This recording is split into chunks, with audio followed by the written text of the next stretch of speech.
An hour later, the City of Hope hummed with its usual afternoon activity. The city had grown over the past millennia into a prosperous hub of trade and cultivation. Merchants hawked their wares in the market squares, cultivators from various minor sects conducted business in the administrative districts, and children played in the courtyards while their parents prepared evening meals. None of the citizens seemed aware that their entire world was about to change. A young man walked through the crowd, his torn robes drawing the occasional glance from passers-by, and every few seconds, a phantom crown would flicker into existence above his head, visible for just a moment before fading back into invisibility. "Mother, look!" A small child tugged at her parent's sleeve, pointing as the young man passed their fruit stall. "That man has a shiny hat that keeps disappearing."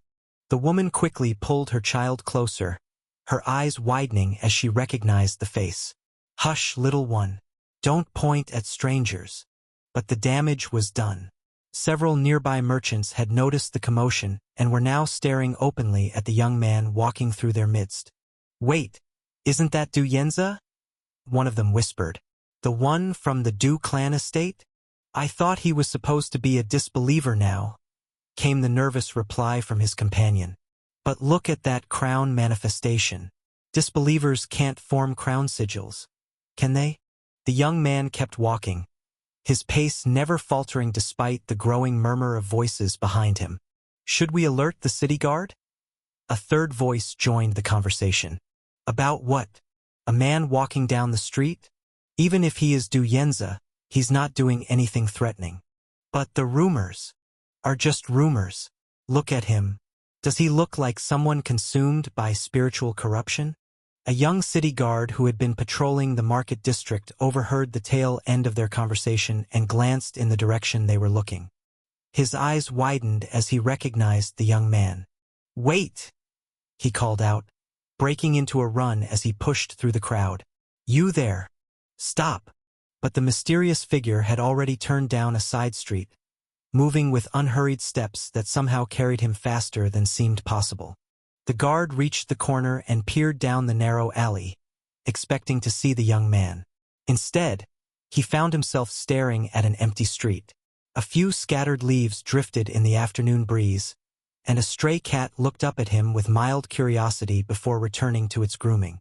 "That's impossible," the guard muttered, walking a few steps into the alley and looking around in confusion. "He was right here. I saw him turn down the street not 2 seconds ago." He checked the doorways and alcoves, even peered into the small courtyard visible through an open gate, but found no trace of the young man. It was as if Du Yenza had simply vanished into thin air. The guard stood there for a long moment, scratching his head and wondering if he should report the strange disappearance. The city lord's administrative complex stood at the heart of the city, its marble walls and golden accents speaking of centuries of accumulated wealth and power. 2 guards stood at attention outside the main entrance, their spiritual pressure marking them as crowned heart realm cultivators, elite forces by the standards of most cities. They noticed the young man approaching long before he reached speaking distance, their postures shifting from casual alertness to combat readiness as they recognized his face. "Halt!" the taller guard called out, his hand moving to the sword at his side. "Du Yenza, you are wanted for questioning in connection with spiritual corruption charges. Surrender yourself immediately." Du Yenza reached into his robes and withdrew a jade token, and the moment the guards saw it, their expressions changed from hostility to confusion. Stolen from its original source, this story is not meant to be on Amazon. Report any sightings. "This is impossible," the shorter guard stammered, accepting the token with trembling hands. "This is Lord Feng's personal access token. But why would he give it to a criminal?" "Perhaps," Du Yenza suggested mildly, "your assumptions about my criminal status are incorrect." The guards exchanged uncertain glances. The token was definitely authentic. They could both sense the spiritual signature woven into its construction. But the situation made no sense according to everything they thought they knew. "Du Yenza," the taller guard said carefully, "we received explicit orders to apprehend you on sight. You're accused of being a disbeliever, yet you display clear signs of crowned heart realm cultivation. Either you're the most unusual disbeliever in recorded history, or the man never finished his sentence. A translucent figure began to separate itself from Du Yenz's body, rising like smoke into the afternoon air. The spiritual manifestation was clearly humanoid, but somehow more than human, radiating the kind of power that made both guards' knees tremble involuntarily. Divine being, the shorter guard breathed, immediately dropping to one knee. Forgive us, exalted one. We did not recognize your sacred presence. The spiritual projection gestured for them to rise, and when it spoke, the voice carried harmonics that seemed to resonate in their bones. Your devotion is appreciated, but unnecessary. I require access to your lord's private library. Both guards scrambled to their feet, bowing repeatedly as they fumbled with the formation controls that would open the building's defenses. The massive doors swung inward with barely a whisper, revealing corridors lined with priceless artifacts and scrolls. Please, Divine One, the taller guard said, his voice shaking with awe. Take whatever knowledge you require. We are honored by your presence. The spiritual projection nodded graciously before sinking back into Du Yenz's body. The young man walked through the entrance without another word, leaving the two guards staring at the slowly closing doors.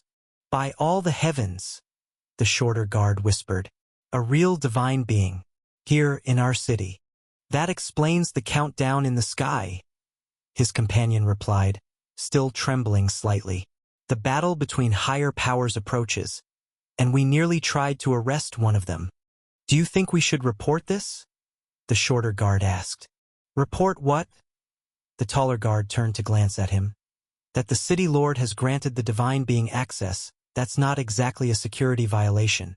They returned to their positions in silence, both lost in thought about how close they'd come to committing an unforgivable act of disrespect. Minutes passed in comfortable quiet, the two guards content to bask in the lingering spiritual energy left by their divine visitor. Then a distant rumble reached their ears.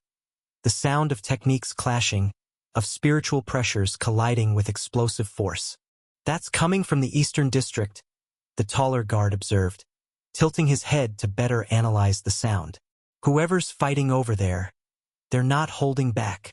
The noise grew louder, then suddenly cut off, leaving an ominous silence that somehow felt worse than the battle sounds had been. Should we investigate? The shorter guard asked uncertainly. Our orders are to maintain position no matter what, his companion replied firmly. The administrative complex must be protected at all costs. Whatever's happening out there, it's not our responsibility. They'd barely finished speaking when a young servant came running down the street, his clothes torn and his face streaked with dust and terror. He stumbled to a halt in front of the guards, gasping for breath as he tried to form coherent words. The city lord, he panted. He's returned, but he's become. Slow down, the taller guard said, grabbing the young man's shoulders to steady him. Take a breath and tell us what happened. Disbeliever, the servant finally managed to gasp out. City Lord Feng has become a disbeliever. He returned from the forest after meeting that Du Yenza character, and now his spiritual aura is all wrong. Captain Ji Haojia's entire squad is the same. The corruption is spreading. Both guards felt their blood turn to ice. A disbeliever was dangerous enough, but a disbeliever who had once been a world-rich sovereign was a threat that could destroy their entire city if left unchecked. None dead, the servant replied, which only made the situation more confusing. But all of Captain Ji's guards, they're converted now. They're walking through the city with that same corrupted aura, talking about clarity and truth, like they've lost their minds. The guards turned to stare at the closed doors of the administrative complex, both coming to the same horrible realization at exactly the same time. The divine being, the taller guard whispered. He's inside, alone, with access to all of Lord Feng's personal records and artifacts. But Lord Feng gave him the token, his companion protested, before he became corrupted. That has to count for something, right? Who says it was before the corruption? The taller guard replied. We need to investigate. They approached the doors and tried the formation controls, only to discover that someone had activated the security protocols from within. The entire building was sealed, its defenses designed to keep intruders out, or in this case, to keep anyone from interrupting whatever was happening inside. "What do we do?" the shorter guard asked, panic creeping into his voice.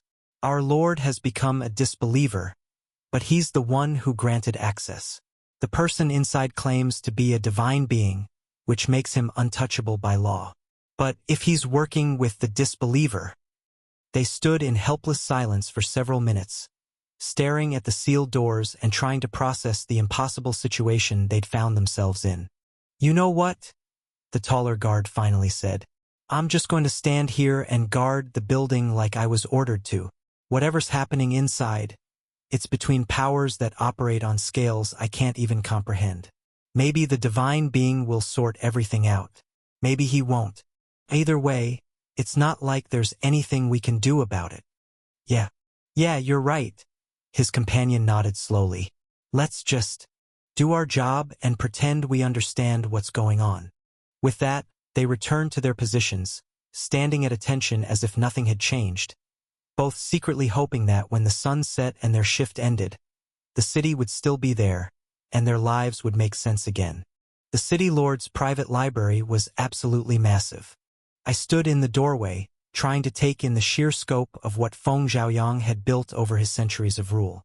The main chamber stretched upward for at least 4 stories, with spiral staircases carved directly into the walls leading to different levels of knowledge. Floating platforms drifted between the floors, each one carrying stacks of scrolls or bound manuscripts that reorganized themselves according to some complex filing system I couldn't immediately understand. The walls themselves were lined floor to ceiling with jade shelves, each one inscribed with preservation formations that kept the contents in perfect condition. But what really caught my attention were the specialized sections. One entire wall was dedicated to what looked like captured correspondence from rival cities, sealed in spiritual containers that prevented the contents from degrading. Another section held what appeared to be confession scrolls, testimonies from disbelievers who had been reconverted through various methods, their experiences documented in excruciating detail. "This is exactly what we need," I murmured, pulling out the jade token Feng Zhaoyang had given me. The thing was warm to the touch, and I could feel the spiritual signature woven into its structure. Not just an access key, but a master override for the entire facility. I channeled a small amount of qi into the token, watching as golden light spread from it to touch various formation nodes throughout the library. One by one, the security restrictions began dissolving.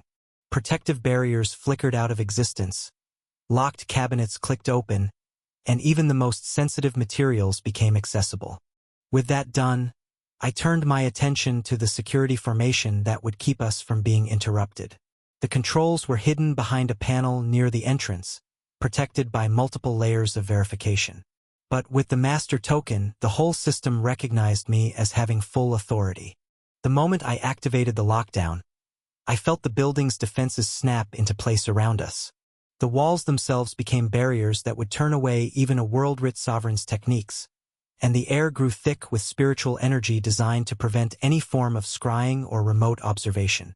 We were completely isolated from the outside world. "All right, Azure," I said internally, settling into a comfortable reading chair near the center of the main chamber. "Start adding everything to the database. Prioritize cultivation techniques, historical records about disbelievers, and anything that looks like it might be connected to the original corruption of this realm." "Already on it?" Azure replied, and I felt his attention spread throughout the library like invisible tendrils. "This is going to take some time, though." The city lord was quite thorough in his collecting habits. While Azure worked, my mind drifted back to the events of the past few hours. After that glowing number 3 had appeared in the sky, I'd known there was no point in maintaining the pretense that I was just Du Yanzi with an unusually lucky breakthrough. I'd gathered everyone around: the city lord, Li Chong, the ancient oak, Little Bloom, even the pompous stone emperor, and simply told them the truth. "I'm not Du Yanzi," I'd said, allowing my spiritual manifestation to separate slightly from the young man's body. I'm one of the divine beings that descended to this realm for the tournament. Du Yanzi has been serving as my vessel, but the consciousness you've been interacting with is mine. Surprisingly calm. I suspected as much, Feng Xiaoyang had said. The Du Yanzi I met at formal functions was nothing like the person who challenged my entire worldview. The forest spirits had taken it in stride. The ancient oak had simply nodded his massive trunk, saying something about how it explained the transcendent energies he'd sensed from the beginning. Little Bloom had been excited, asking if this meant she could call me Divine Mr. instead of just Mr. This story is posted elsewhere by the author. Help them out by reading the authentic version. Even the Stone Emperor had managed to work it into his grandiose worldview, declaring that of course he had been chosen to serve as seating for a genuine divine being rather than a mere mortal cultivator. With the truth out in the open, we'd been able to plan more effectively.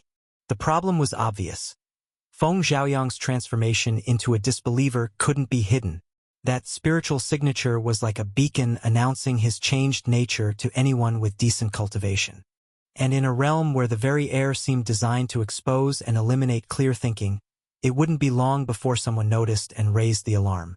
Which is why we decided on a bold approach. Instead of trying to hide what had happened, we'd take control of the situation entirely. I would infiltrate the city using Feng Xiaoyang's access token and gather the knowledge I needed for my confrontation with Yuan Jin.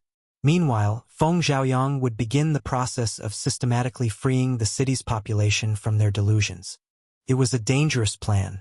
Every person they converted would resist the process, fighting desperately to maintain beliefs that had defined their entire existence. And those who couldn't be converted would inevitably organize resistance movements, bringing in reinforcements from neighboring cities or calling upon the dreaded tribunals that specialized in eliminating disbelievers. But Feng Xiaoyang had been surprisingly optimistic about their chances. The corruption runs deep, he'd said, but it's also brittle. Most people's beliefs are built on foundations of sand. They know, on some level, that their grandiose self-importance doesn't match their actual accomplishments. When confronted with genuine clarity, many will welcome the relief of being able to think rationally again. I told the ancient oak and Little Bloom to remain in the forest for their own safety. The last thing I wanted was for those innocent beings to get caught up in what was essentially going to be a spiritual war. The Stone Emperor, however, had declared his intention to convert the entire forest into devoted followers of the Divine Master. I hadn't stopped him, partly because I doubted he could actually manage such a feat, but mostly because every genuine witness of fate did seem to boost Du Yanzi's cultivation base. And if we were going to have any chance of succeeding in this realm, we'd need all the power we could get. Master, Azure's voice interrupted my brooding. I'm picking up some interesting energy signatures from the city below. It looks like our friends have begun their work. I could feel it too, distant flares of spiritual pressure as techniques clashed, followed by the gradual spreading of that distinctive disbeliever aura. Feng Xiaoyang and his team were making progress, one converted citizen at a time. While Azure continued compiling information, I decided to pass the time by doing some reading of my own. I picked up a leather-bound volume from a nearby shelf, drawn by the ominous title embossed in gold lettering, Historical Account of the Great Doubt Plague, a complete record of the Disbeliever War. The book was thick, clearly a comprehensive treatment of the subject, and as I opened it, I could see why the city lord had kept it in his private collection rather than the public archives. The opening chapter was brutal in its honesty. In the year 2847 of the current era, the Western province faced an unprecedented crisis. What began as isolated incidents of spiritual deviation quickly escalated into a realm-threatening plague of doubt that would claim millions of lives and leave entire regions uninhabitable for generations. The first confirmed case was recorded in Jade River City, when a merchant cultivator named Huang Yaoshe suffered what appeared to be a standard crisis of doubt following financial ruin. However, rather than falling into the expected despair or accepting reconversion therapy, Huang began actively preaching that the entire cultivation system was built on delusion. His words found fertile ground among the desperate and disillusioned. Within months, Jade River City had become a nexus of spiritual corruption, its population increasingly converted to the heretical belief that personal chosenness was meaningless, that cultivation advancement was largely due to resources and training rather than divine favor, and that the universe was indifferent to individual human importance. I paused in my reading, struck by the clinical way the author described what I now understood were actually just rational thoughts. The book continued. The plague spread through multiple vectors. Disbelievers seemed capable of inducing crisis of doubt in others through philosophical argument, spiritual pressure, or simple exposure to their corrupted aura over extended periods. Most disturbing was their apparent immunity to conventional cultivation techniques. Many tried and tested methods simply failed when confronted by their reality-denying abilities. By the second year, entire cities had fallen. The disbelievers organized themselves into what they called clarity movements, systematically working to free others from what they termed delusional thinking.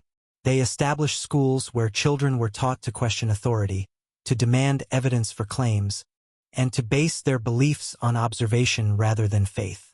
The corruption reached its peak in the third year, when several disbeliever leaders achieved what can only be described as reverse ascension. Rather than advancing to higher realms through increased conviction, they seemed to gain power through the systematic elimination of belief itself.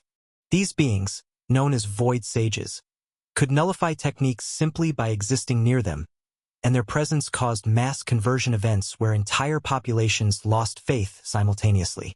I set the book down for a moment, feeling a little sick at the heavy propaganda. What the author was describing as spiritual corruption sounded horrifyingly like organized efforts to promote rational thinking and evidence-based reasoning. The clarity movements hadn't been trying to destroy the world. They'd been trying to save it from exactly the kind of delusional madness I'd been witnessing since my arrival. But they'd been crushed, and the realm's present condition told the story of just how completely they'd been destroyed. I flipped ahead to the final chapters. The imperial response came in the fourth year, when Emperor Zhao Tianming declared the formation of the Purification Orders. These specialized organizations, drawing on the strongest believers from across the realm, were tasked with containing and eventually eliminating the disbeliever threat. The Order of Absolute Faith, led by Grandmaster Lu Wuji, developed the first effective containment protocols. Rather than attempting to argue with disbelievers or prove the validity of chosenness, they focused on physical elimination before the corruption could spread. The Sword Saints of Unwavering Conviction, under the direction of Saint Mei Tianxue, pioneered the belief-cutting technique, a method of using pure xianyi to sever the spiritual connections that allowed disbeliever corruption to propagate. The Celestial Tribunal of Divine Certainty, perhaps the most effective of all the orders, developed sophisticated methods for identifying potential disbelievers before they could fully transition, allowing for preemptive intervention through spiritual reconditioning. This wasn't just ancient history. It was a manual for how this realm dealt with threats to the Blue Sun's control. The Purification Orders were still active, still hunting down anyone who showed signs of thinking clearly. And here I was, systematically creating more disbelievers and planning to spread the infection throughout an entire city. It was only a matter of time before these orders paid us a visit. The turning point came in the 9th year, when Saint Mei Tianxue successfully cornered the original disbeliever, Huang Yaoshi, in the ruins of what had once been Jade River City. The confrontation, witnessed by over 10,000 cultivators from both sides, ended with Huang's complete spiritual annihilation. With their philosophical leader destroyed, the remaining disbelievers began to fragment. Some fled to remote regions, others attempted to hide their nature, a few even sought voluntary reconditioning. By the 15th year, organized disbeliever resistance had collapsed entirely. The aftermath was equally devastating. Entire regions that had been cleansed of disbeliever influence remained spiritually scarred for generations. The Purification Orders, having succeeded in their mission, were granted permanent authority to monitor and eliminate future threats. In the modern era, isolated disbelievers continue to appear, typically 1 or 2 per decade across the entire realm. These cases are handled swiftly and quietly by the tribunal, preventing any possibility of a resurgence of the Great Doubt Plague. I closed the book and leaned back in my chair, feeling a heavy weight settling in my chest. The situation was even worse than I'd initially thought. Not only was this realm completely corrupted by blue sun energy, but it had developed sophisticated immune responses to prevent anyone from breaking free of that corruption. The few disbelievers who still emerged naturally were being eliminated before they could make any meaningful change. And based on the patterns described in the text, the corruption was getting stronger over time. Fewer people were managing to achieve the clarity needed to see through their delusions. My time in this realm was limited, and I wasn't sure Du Yanzi would be able to carry the torch. Even with Feng Zhaoyang, who was what the text described as a void sage, I doubted he and his guards would be able to succeed where the Great Clarity movement had failed. They simply didn't have the numbers or the institutional support. Azure, I said quietly, this realm is slowly dying. Master, I've been analyzing the same historical data, he replied. The frequency of natural disbeliever awakenings has decreased by approximately 73% over the past 5 centuries. If the trend continues, within another few hundred years, no one in this realm will possess the mental clarity needed to question the system. Unauthorized content usage. If you discover this narrative on Amazon, report the violation. And what happens then? The same thing that's happening to the Two Suns world, Master, Azure said, and I could hear the grim certainty in his voice. Once the corruption reaches a critical threshold, this realm will become perfectly prepared for annexation. The inhabitants will be so detached from reality, so consumed by their delusions, that they won't even be capable of recognizing an external threat. In fact, they're more likely to welcome it. I felt ice forming in my veins as I realized what that meant. You think that being the one that's trying to break through into the Two Suns world, you think it's planning to expand here too? I don't think it's intentional, Master, Azure replied. Based on what we observed in the Two Suns world, that entity seems completely focused on breaking through their reality's barriers. Probably doesn't even know this inner world even exists. He paused for a moment before continuing. But that doesn't mean it would ignore such an opportunity if it became aware of it. If that entity gains control of the realm of the chosen, and if it follows the spiritual connections that bind this inner world to the Azure Peak Sect's territory, then from there, it would have access to the entire cultivation world. Cold sweat broke out across my forehead as the full scope of the threat became clear. The highest cultivation level in the Azure Peak Sect was Civilization Realm, equivalent to maybe a rank 7 or 8 Lightweaver or Skybound in the Two Suns world. Powerful by most standards, certainly, but I'd seen how this otherworldly being's mere presence had terrified Cal, and Cal was a rank 8 Lightweaver with centuries of experience and the knowledge that came from living through countless time loops. If something that could traumatize Cal managed to breach into the cultivation world, Azure, I whispered inwardly. If this being makes it to our world, do you think anyone could stop it? The pause before his response told me everything I needed to know. I honestly don't know, Master, Azure finally admitted. The cultivation world has powerful protections, ancient formations, and beings who've reached cultivation stages that we haven't even heard of. But not only is this entity capable of corrupting entire realities from the inside out, but it can also physically world walk. He didn't need to finish.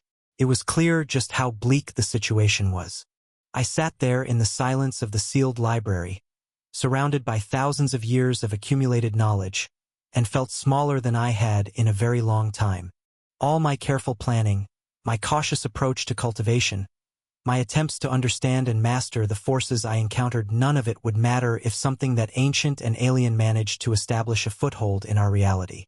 And the worst part was, this entire catastrophic threat could have been prevented. Some world walker, someone like me, someone who had traveled between realities and witnessed the wonders and horrors that existed beyond their home realm, had encountered Blue Sun energy and thought it would be interesting to share. They'd probably seen the consciousness manipulation abilities, the reality-shaping potential, and decided it would be a valuable addition to their allies' cultivation research. They might have even had good intentions. The original Tao of belief system in this realm had been pure, focused on understanding truth rather than manufacturing delusions. Purified Blue Sun energy, properly understood and carefully applied, could have enhanced that system rather than corrupting it. But they'd failed to recognize the insidious nature of the corruption, or maybe they'd simply been careless about the implementation. And now, centuries later, their mistake was having lasting consequences. The World Walker who had doomed the realm of the Chosen hadn't just screwed over a single inner world and its inhabitants. They'd potentially doomed us all. The weight of what I'd learned pressed down on me. This wasn't just about saving one corrupted realm anymore. If Azure was right, if this entity managed to use the realm of the Chosen as a stepping stone to the cultivation world, then everyone I knew, everyone I cared about, could be in danger. I wanted to stop all of this, I really did. But the more I understood about the situation, the more impossible it seemed. And as a spiritual manifestation, I was already severely limited in what I could actually do. My inner world remained with my physical body, back in the sect, so the Genesis seed wasn't able to form a connection to this realm. Under normal circumstances, that would have frustrated me. The Genesis seed's purifying influence could potentially help cleanse the Blue Sun corruption, or at least establish a foothold for future intervention. But the sect master's warnings about the dangers of linking to other inner worlds during the tournament had been clear enough, and now after learning that the entity could potentially make its way into this realm, even if I somehow could force such a connection, I absolutely wouldn't dare attempt it. The risk was too great. If that being could follow spiritual links back to their source, if it gained access to my inner world through a Genesis seed connection, that would be the end of everything. And I don't think even the Genesis seed would be able to protect me from a being that could physically breach other worlds. No, I needed to find another way. But more importantly, in trying to save this inner world, I had to be careful not to damn my own. The rest of the time passed in silence. Me trying to figure out a way to save us all from what seemed like certain doom, while Azure continued compiling data. "Master," Azure finally called out, "I've finished cataloging the library's contents. You're going to want to see this." I felt his attention direct me toward a mental overview of what he'd discovered.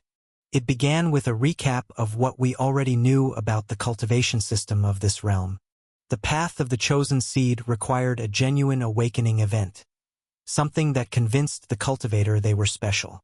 Most never progressed beyond this stage because they lacked the conviction to truly change reality around them. The bloom of manifest will was achieved when a cultivator's belief became strong enough to influence probability in their favor. Small coincidences, minor luck improvements, the sense that fate was beginning to notice them. The proclamation realm required the cultivator to publicly declare their chosenness and begin gathering witnesses of fate. And without witnesses, advancement was impossible. The crowned heart realm was Du Yen's stage, and this was where things became dangerous. The cultivator's ego solidified into their crown sigil, but also became vulnerable to challenges from others. Doubt from witnesses could literally wound them, and a sufficient crisis of doubt could destroy their cultivation entirely. Worldwrit sovereigns were the first to become less reliant on this vulnerability. They learned to write their beliefs directly into reality using specialized calligraphy techniques, making their convictions less dependent on external validation. But what really caught my attention was the breakthrough requirement for advancing from crowned heart to Worldwrit sovereign. The cultivator needed to form something called a reality inscription matrix. From what I could tell, this was essentially this realm's equivalent of a lightweaver's cerulean vein. The pattern they chose would determine their specialization and the types of techniques they could master. Unlike the cerulean veins, these matrices were designed to work with Shen-Yi rather than Blue Sun energy. Du Yenza, I said internally, addressing my vessel's consciousness directly. I need you to think about the most talented cultivators in this city. If another divine being wanted to choose a vessel with the best possible foundation, who would be the likely candidates? Yuan Zhen had entered this realm at the same time I had, and we'd both descended near this city. It was highly unlikely that someone as strategic as Yuan Zhen would have chosen a vessel from some remote village when a major population center was right there, filled with potential candidates. I felt Du Yen's consciousness focus as he considered the question. Well, the highest cultivation levels belong to the city lord and the various clan leaders. They're all at the Worldwrit sovereign realm. But I assume a divine being would want someone younger, more adaptable. Exactly. What about cultivators around your age? For young talents. Du Yenza paused, clearly thinking through the local power structure. There's Chun Shaoli of the Crimson Crane sect. She's 21 and already at late-stage crowned heart realm. brilliant tactician, comes from a prestigious family. Then there's Wang Haoyu, heir to the Wang merchant clan. Peak-crowned Heart Realm, wealthy beyond measure, has access to the finest cultivation resources. I sensed his reluctance to continue. Who else? I prompted. Lu Wenjun, Du Yanze admitted, his voice carrying years of bitter rivalry. My former rival. He's probably the most talented of our generation, with perfect spiritual foundations and backing from one of the most powerful clans in the city. I couldn't help but smile at the poetic justice if Yuan Zhen had indeed chosen Lu Wenjun as his vessel. The enemy of my vessel becoming the vessel of my enemy. There was a certain symmetry to it that appealed to my sense of irony. But regardless of which specific cultivator Yuan Zhen had chosen, I could predict his strategy with reasonable certainty. Yuan Zhen was methodical and thorough. He'd spend time understanding this realm's unique cultivation system, then work systematically toward advancement. And from what I'd learned about this realm's power structure, Worldwrit Sovereign was where the truly devastating techniques became available. The calligraphy-based reality manipulation, the ability to write one's will directly into the fabric of existence, the protection against lower realm challenges, all of it was locked behind that breakthrough. If Yuan Zhen managed to reach Worldwrit Sovereign while I remained at Crowned Heart Realm, the power differential would be insurmountable, and I wasn't sure even with all my advantages, I would be able to defeat him. Which meant I had to help Du Yanze achieve the same advancement, and quickly. Du Yanze, I said internally, we need to get you to Worldwrit Sovereign if we're going to have any chance in the upcoming battle. The divine being wishes to advance my cultivation? Du Yanze's voice carried a mixture of excitement and nervousness. I'm honored. But isn't that dangerous? Forced advancement usually leads to unstable foundations. Not forced advancement, I clarified. You're already at peak Crowned Heart Realm. The spiritual pressure boost from converting Feng Zhaoyang had been substantial. A former Worldwrit Sovereign's belief, even as a disbeliever, carried far more weight than ordinary followers, and his genuine respect and support had pushed Du Yanze's cultivation to the very edge of advancement. We just need to form your reality inscription matrix and complete the breakthrough. I felt Du Yanze's curiosity spike. What kind of matrix should I form? The traditional patterns are designed for specific specializations.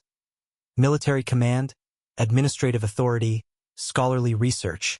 I'm not sure any of them suit my particular circumstances. That was the key question, wasn't it? In the Two Suns world, I'd chosen the arboreal spiral pattern for my cerulean vein because it matched my plant-based abilities and cultivation method. But Du Yanze was different. He needed something that would serve him well even after I left this realm. Something that might give him a chance to succeed where generations of disbelievers had failed. And then I remembered Cal. In the Two Suns world, Cal had possessed a cerulean vein called the Mandelbrot recursion pattern. I wasn't entirely certain of the connection, but I had a strong suspicion that it was this pattern that had somehow locked him into the time loop that gave him infinite chances to save his world from the otherworldly entity threatening it. The situation here was the same. Maybe this was the solution that I was looking for. Even if Du Yanze was never able to free his world from the Blue Sun's corruption, a time loop would freeze this world in its current state, preventing the otherworldly being from breaching it, and by extension, breaching the cultivation world.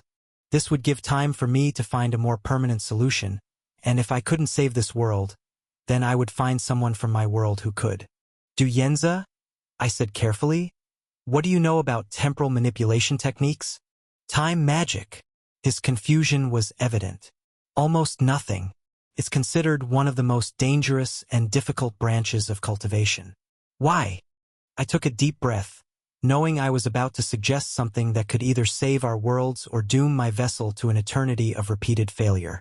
Because I think the only way to save your world might be to give you the chance to try multiple times. I explained the theory as carefully as I could, drawing on what I'd observed without mentioning Cal specifically.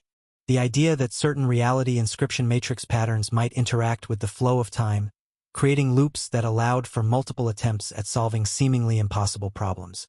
The mathematics behind it are incredibly complex, I said, sketching out the Mandelbrot recursion pattern using Shen-Yi constructs in the air between us. But the basic principle is that consciousness can become locked in a repeating pattern, maintaining full memory while the rest of reality resets. Each iteration provides new opportunities to learn, to try different approaches, to gradually work toward a solution. Du Yanzi studied the pattern with growing understanding. You're talking about living the same period of time over and over again, remembering everything that happened in previous loops? Exactly. It's not a pleasant existence. Knowing that everyone around you will forget each reset, that your relationships and accomplishments will be wiped clean every time. But it would give you something that no other disbeliever in history has had: unlimited attempts to find a way to free your realm from the corruption. I could feel Du Yanzi's mind working through the implications. The loneliness, the frustration, the gradual erosion of normal human connections that would come from being the only person who remembered. But also the incredible opportunity to experiment, to learn from failure, to eventually develop strategies that might succeed where all previous efforts had failed. "How certain are you that this would work?" he asked finally. I had to be honest so that he had all the information before making such a big decision. "Not certain at all. I've only seen the pattern used once before, and the circumstances were different. It might not create the same effect here. It might create a different kind of temporal distortion entirely. Or it might simply fail, leaving you with a useless matrix pattern. But if it does work, if it works, you'd have all the time you need to solve an impossible problem. You could convert the entire city, observe the responses, learn from your mistakes, and try again with better strategies. Eventually, you might find an approach that actually succeeds." Du Yanzi was quiet for a long moment, and I could sense him weighing the options. A normal life in a doomed realm, slowly watching everything descend into complete madness as the blue sun's corruption spread. Or an existence of repeated attempts, with the possibility of eventual success but at the cost of his normal human experience. "What would happen to you?" he asked suddenly. "If I'm caught in a time loop, would your spiritual manifestation be trapped as well?" That was something I hadn't fully considered. "I don't think so. My connection to this realm is temporary. Once the tournament ends, I'll be pulled back to my physical body regardless. The loop would be specific to this reality and your consciousness within it. So I'd be alone." "Yes," I admitted. "Completely alone. For potentially a very long time." Du Yanzi considered this, and I felt a complex mixture of emotions from him. Fear, determination, resignation, and something that might have been hope. "My world is dying," he said finally.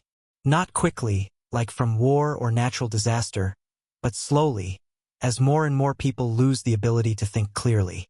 If there's even a small chance that I could prevent that, isn't it my responsibility to try?" I was impressed by his reasoning. This was a young man who had started the week as a delusional failure, convinced that the universe owed him greatness simply because he wanted it. Now he was prepared to sacrifice his normal existence for the possibility of saving others. "The transformation won't be pleasant," I warned him. "Forming any reality inscription matrix is painful, but this pattern is particularly complex. And if it works the way I think it might, you'll experience the temporal shift immediately. The loop could begin the moment the matrix stabilizes." "How long would each loop last?" "I'm not sure. It might be days, weeks, or even months. The duration would probably be tied to some significant event, maybe your death, maybe the completion of some objective, maybe just an arbitrary time limit. You'd have to figure that out through experimentation." Du Yanzi took a deep breath. "If I'm going to do this, I need to understand everything you can teach me first. About disbelievers, about the corruption, about techniques for converting others without causing psychological damage. I need to be as prepared as possible before the first loop begins." I felt a surge of respect for the young man. "Are you certain? Once we begin the process, there's no turning back. If the matrix forms successfully, you'll be committed to this path." "I'm certain," Du Yanzi said firmly. "This realm gave me life, even if it also gave me delusions. The least I can do is try to return the favor." I nodded, both impressed and saddened by his decision. He was choosing to sacrifice his chance at a normal existence for the possibility, not even the certainty, of helping others. It was genuinely heroic, in a quiet and understated way. "Then let's begin," I said, starting to gather the energy I'd need to help him form the matrix. "But first, let me teach you everything I can about what you'll be facing." As we prepared for the procedure that would change Du Yanzi's existence forever, I couldn't help but hope that I wasn't condemning a good person to an eternity of failure. But with the countdown showing only 3 days remaining and no other viable solutions presenting themselves, this desperate gamble might not only be this realm's chance at survival, but also my own world's. At least Du Yanzi would have the opportunity to try, and sometimes that was all anyone could ask for. I sat quietly for a moment, letting Du Yanzi process everything I told him about the corruption, the otherworldly entity, and what we were planning to do. The weight of it all seemed to settle over him like a heavy cloak, but instead of breaking his resolve, it only seemed to strengthen it. "So, this entity has been playing the long game," Du Yanzi said finally. "Centuries of corruption, slowly weakening worlds, and then devouring them." "Exactly. And if we're right about the time loop, you'll have unlimited chances to find a way to stop it." "But Du Yanzi..." I paused, making sure he understood the gravity of what we were about to attempt. "Like I mentioned before, this isn't just dangerous. If something goes wrong during the breakthrough, you could lose everything. Your cultivation, your memories, even your sense of self." "I understand," he replied without hesitation. "But what's the alternative? Watch my world slowly descend into madness while that thing prepares to devour us all? No, I'd rather take the risk." His conviction was admirable, even if it was about to put him in serious danger. "Master," Azure's voice whispered in my mind, "there's something you should know about how cultivation works in this realm. It's quite different from what we're used to." "What do you mean?" I thought back, being careful to keep my internal conversation private from Du Yanzi. "Instead of inner worlds like cultivators in our realm possess, the people here develop what I'm calling a throne of will. It's a mental construct that exists purely in the spiritual realm, not a physical space that can be expanded or populated, but a crystallized representation of their core beliefs and convictions. So, when Du Yanzi advances to World-Writ Sovereign, he'll need to enter his throne of will and reshape the reality inscription matrix there. But Master, this is where it gets dangerous. The matrix currently exists as that crown floating above his head. It's made entirely of compressed Xianyi. To create the Mandelbrot recursion pattern, he'll need to completely shatter it and reform it. And if he loses control during the process, all that Xianyi will disperse, dropping him back to the proclamation realm at best. At worst, the spiritual backlash could destroy his cultivation entirely. This was just as risky as I'd thought. I turned my attention back to Du Yanzi, who was waiting patiently for me to continue. "All right," I said. "Before we begin, I need to explain how this breakthrough actually works. You're going to need to enter your throne of will, the mental space where your core convictions exist." "I know about that place," Du Yanzi said. "Every cultivator at the Crowned Heart Realm can access it. It's where the Phantom Crown actually exists." "Good. Then you understand that this is where the real work needs to happen. But Du Yanzi, when you shatter that crown to reform it into the new pattern, all the Xianyi that makes up your current cultivation base is going to try to escape. The more that gets away, the weaker you'll be even if the breakthrough succeeds." "Ah, that's what determines the ranks," Du Yanzi said with recognition. "What ranks?" I asked, arching an eyebrow. While Azure had already given me a summary about World-Writ Sovereigns, I was curious what information Du Yanzi knew. "The 3 levels within World-Writ Sovereign," he explained. "Everyone learns about them before attempting breakthrough. The amount of Xianyi you preserve during matrix formation determines which level you achieve." "Tell me about them." "The lowest is False Sovereign," Du Yanzi said. "Those who lost most of their energy during the breakthrough. They can write simple characters like light or shield, and are much stronger than Crowned Heart cultivators, but they're considered the weakest among World-Writ Sovereigns." I nodded thoughtfully. "And the middle rank?" "True Sovereign. They manage to preserve about half their Xianyi during transformation. Most successful breakthroughs reach this level." They represent what people typically think of when they hear World-Writ Sovereign. I tilted my head, already suspecting where this was going. And the highest? Paramount Sovereign, Du Yenza said, and I could hear the reverence in his voice. Those are the legends. They preserve nearly all their energy during the breakthrough process. They're the ones who can rewrite fundamental laws and create permanent changes in reality, who become the stuff of myths. Then we're aiming for Paramount Sovereign. That's what I was hoping you'd say, Du Yenza replied.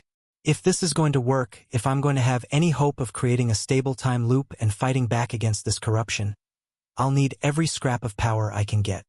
Du Yenza was quiet for a moment, and I could feel him steeling himself for what was to come. So, how do we do this? He asked finally. First, I need to see your throne of will myself. I'll project my spiritual consciousness in there to help guide the process. But the actual breakthrough has to be done by you. I can't use brute force or just take control. This is your cultivation, your convictions. It has to be your will that shapes the new matrix. Understood. Should I enter meditation now? Yes. Focus on reaching that mental space where your crown exists. I'll follow you in. I felt Du Yenza sink into deep meditation, his consciousness turning inward toward that crystallized space where his core beliefs resided.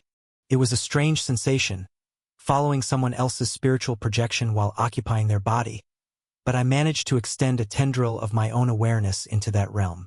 The throne of will was unlike anything I'd experienced before, where inner worlds were vast spaces filled with potential for creation and growth.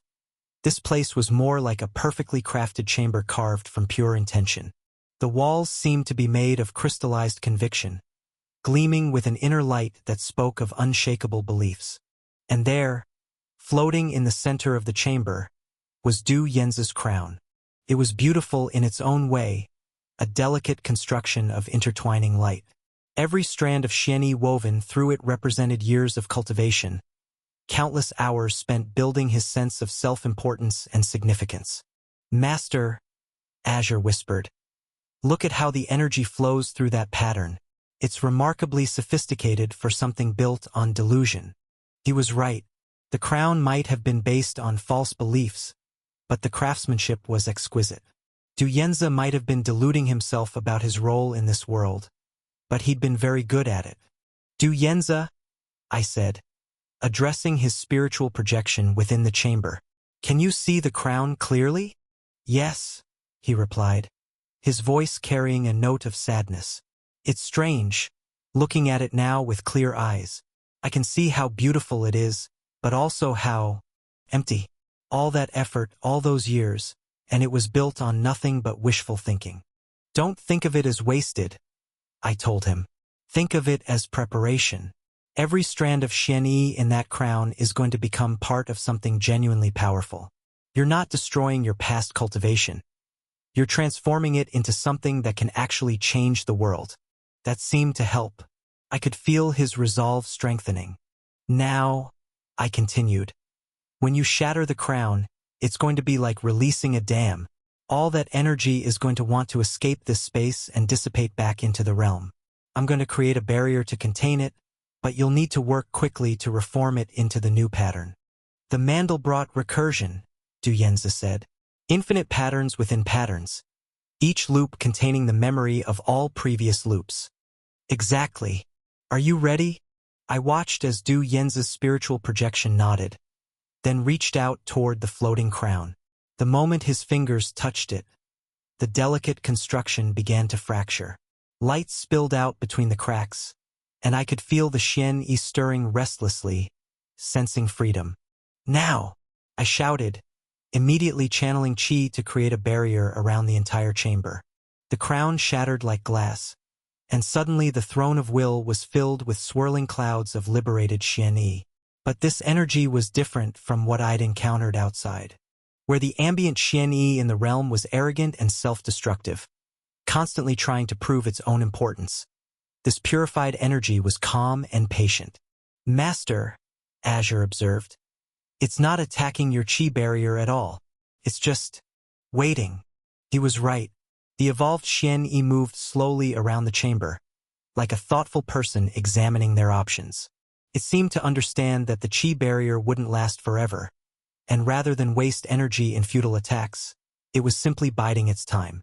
Smart, and honestly a little unsettling. Du Yanzi, you need to start forming the pattern now, I said urgently. I can feel the barrier starting to weaken already.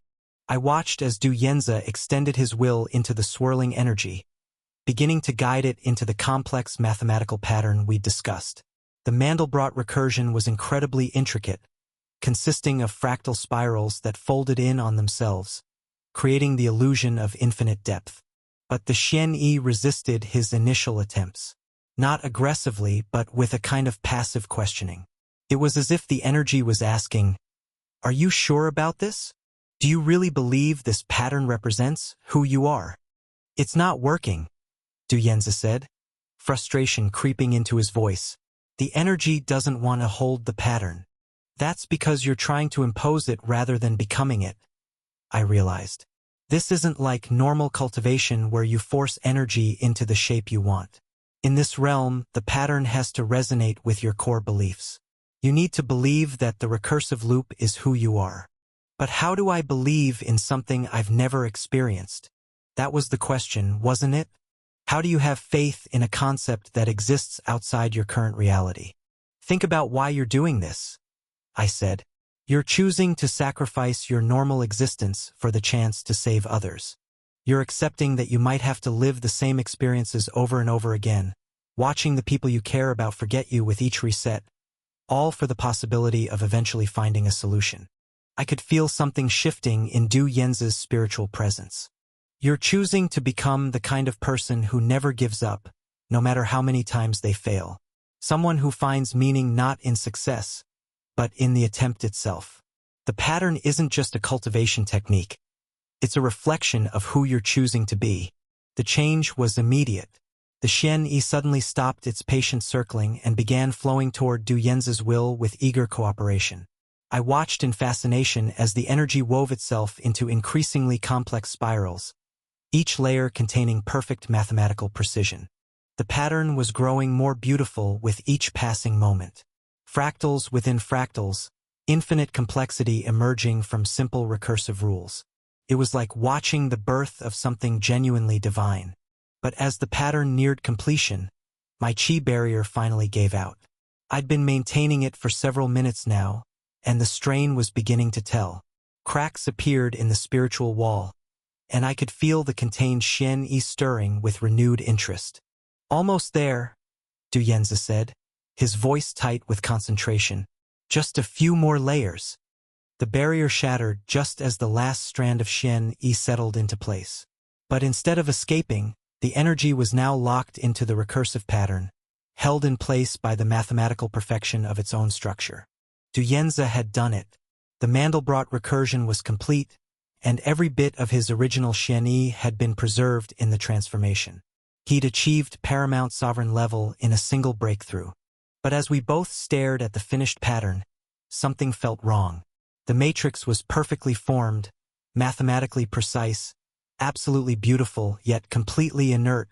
There was no power flowing through it, no sense of connection to anything beyond this chamber. "Did we fail?" Du Yanzi asked quietly. I studied the pattern more closely, trying to understand what had gone wrong. The structure was flawless, the energy integration complete. By every measure I could think of, this should have been a perfect breakthrough. "I'm sorry," I said, the words feeling inadequate. "I was wrong about the pattern. The breakthrough worked, but the time loop effect. I must have misunderstood something fundamental about how it functions." Du Yanzi was quiet for a moment, and I prepared myself for his anger or disappointment. Instead, he said, "Thank you for trying. Even if the loop didn't work, you've given me power I never could have achieved on my own. Maybe that will be enough." His grace in the face of what must have been devastating disappointment made me feel even worse about my failure. I convinced him to risk everything on a theory that turned out to be. The matrix suddenly blazed to life. Power erupted from the recursive spirals like a dam bursting. But instead of the familiar feel of Xian Yi, this was something else entirely. Time itself seemed to twist around the pattern, and I felt reality shudder in response. The throne of will began to change around us.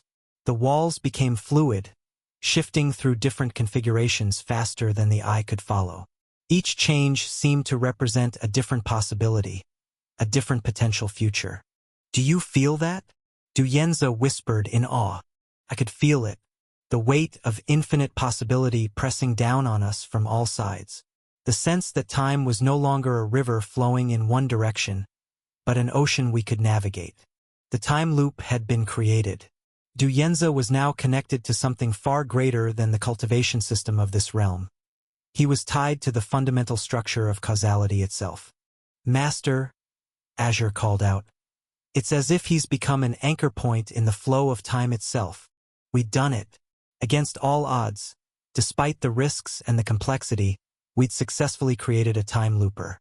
Du Yenza now had the power to reset reality itself, to try again and again until he found a way to save his world. But as the implications settled over us, I couldn't help but feel a mixture of triumph and sadness. We'd given Du Yenza the tools he needed to fight back against the corruption, but we'd also condemned him to an existence of eternal repetition. I could only hope that somewhere in those infinite loops, he'd find a way to break free. Jiang Wei's lungs burned as he sprinted through the narrow alleyways of the Prosperity District, his servants' robes billowing behind him like wings. Sweat poured down his face despite the cool morning air, and his heart hammered against his ribs with each desperate stride. Behind him, voices called out with the kind of patient certainty that made his skin crawl. "Brother, wait!"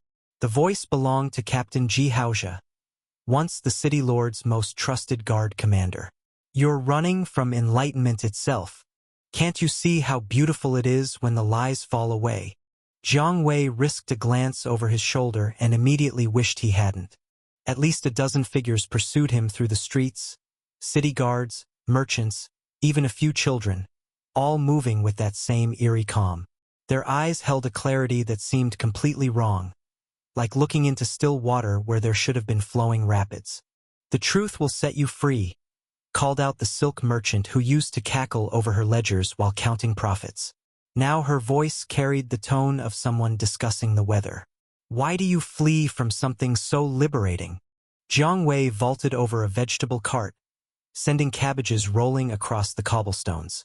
The cart's owner, an elderly man he'd known for years, simply watched him pass with that same unsettling serenity. "Old Lu, help me," Jiang Wei gasped, but the vegetable seller just shook his head sadly.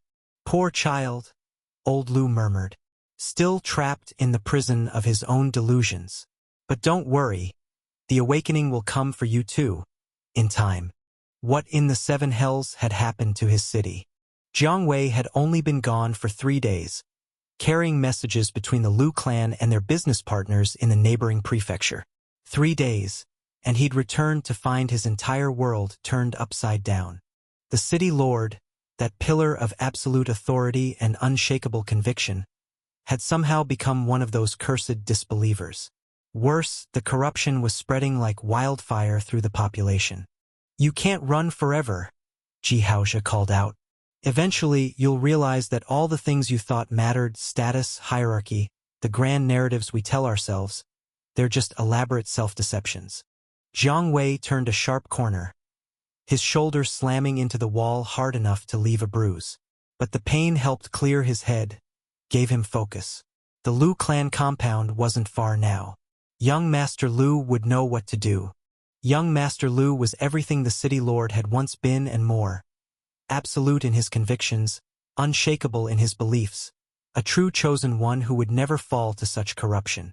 A formation barrier shimmered ahead of him, marking the entrance to the Lu clan's territory.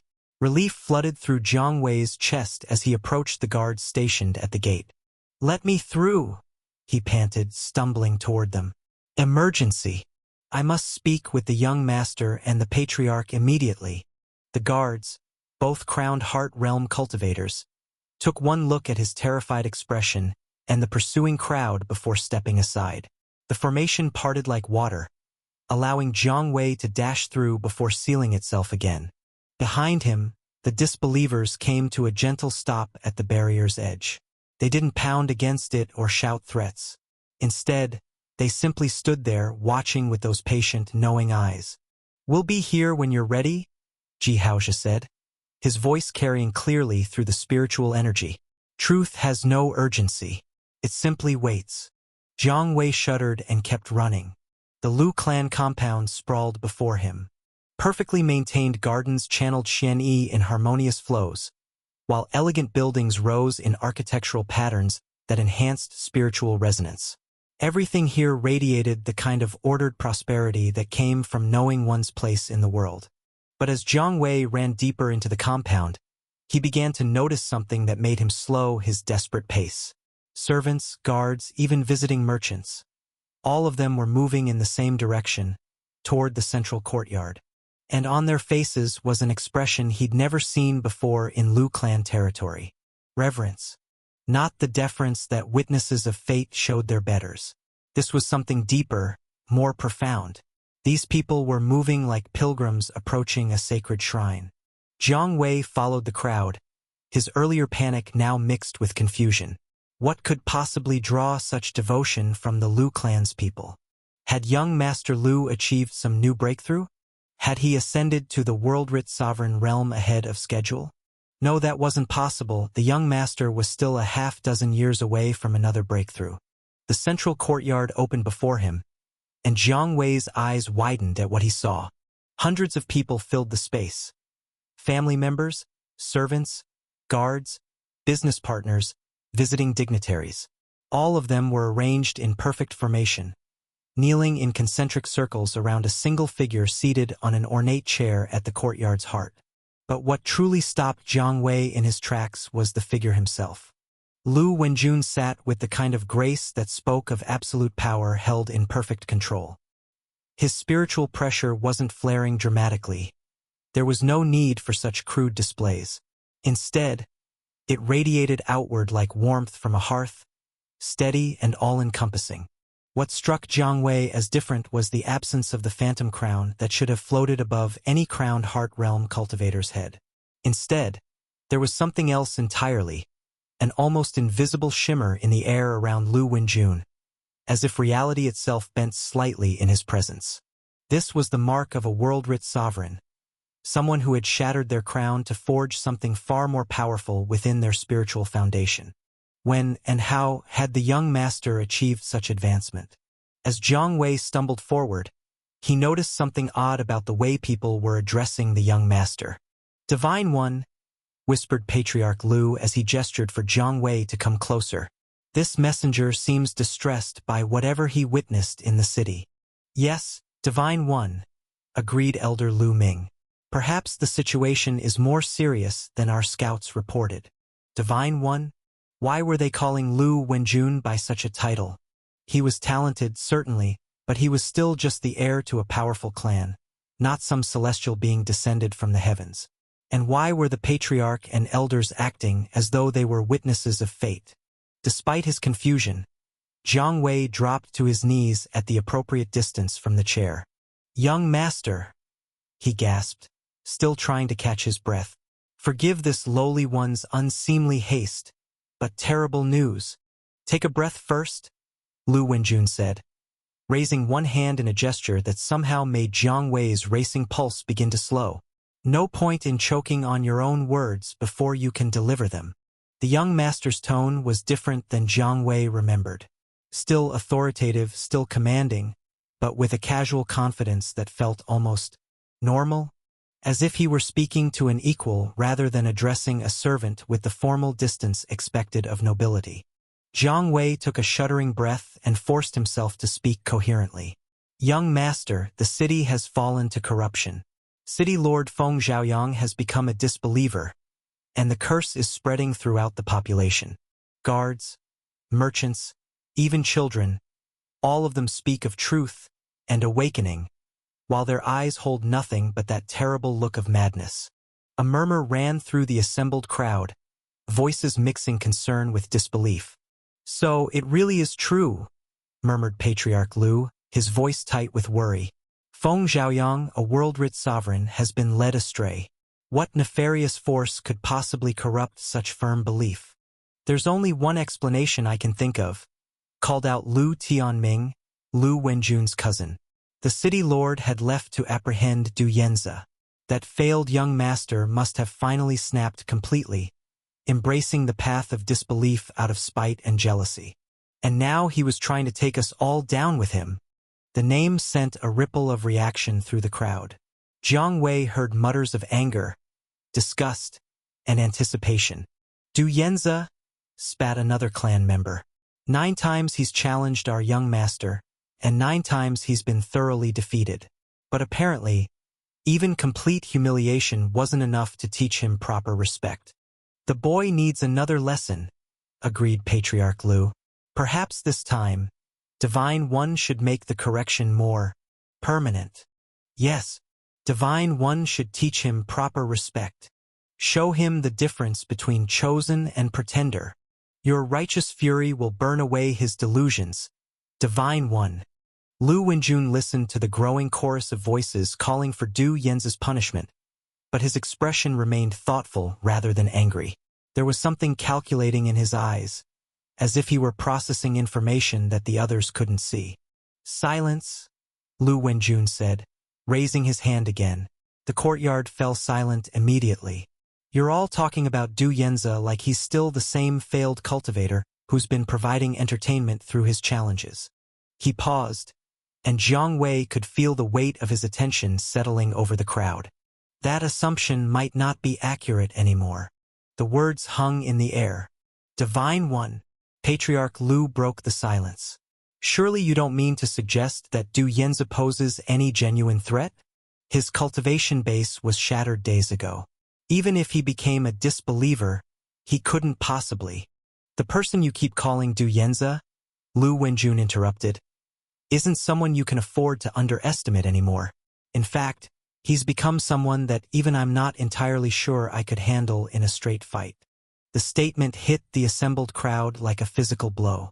Several people actually staggered, their faces going pale as they tried to process what they just heard. Lu Wenjun, the pride of the Lu clan, the genius who had never known defeat, the chosen one whose destiny burned brighter than the sun itself, had just admitted uncertainty about facing Du Yanzi. That's impossible, Lu Tianming said, his voice barely above a whisper. Divine One, the young master, defeated him 9 times. 9 times. Each victory was more decisive than the last. How could that broken fool possibly defeat you, a div? Because, Lu Wenjun interrupted, his eyes focusing on something beyond the courtyard walls. The one wearing Du Yanzi's face isn't Du Yanzi anymore. Jiang Wei felt completely lost. Someone else wearing Du Yanzi's face? What were they talking about? He'd only been gone for 3 days, but it felt like he'd returned to a completely different world.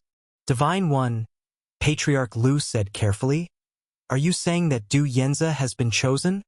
Lu Wenjun was quiet for a moment, his attention clearly focused on something beyond their immediate surroundings. Following his gaze, Jiang Wei saw what had captured his focus. High above the city, a single golden numeral blazed against the morning sky. 1. The countdown that had appeared days ago, marking the approach of some momentous event, had finally reached its conclusion. Whatever divine conflict had been building to this moment was about to begin. And it was only then that the strange behavior around Jiang Wei finally made sense. Lu Wenjun had been chosen as a vessel. The young master stood slowly. His spiritual pressure expanded outward like an unfolding flower. Divine One, Patriarch Lu said urgently, surely you're not planning to. The time for preparation is over, Lu Wenjun said simply.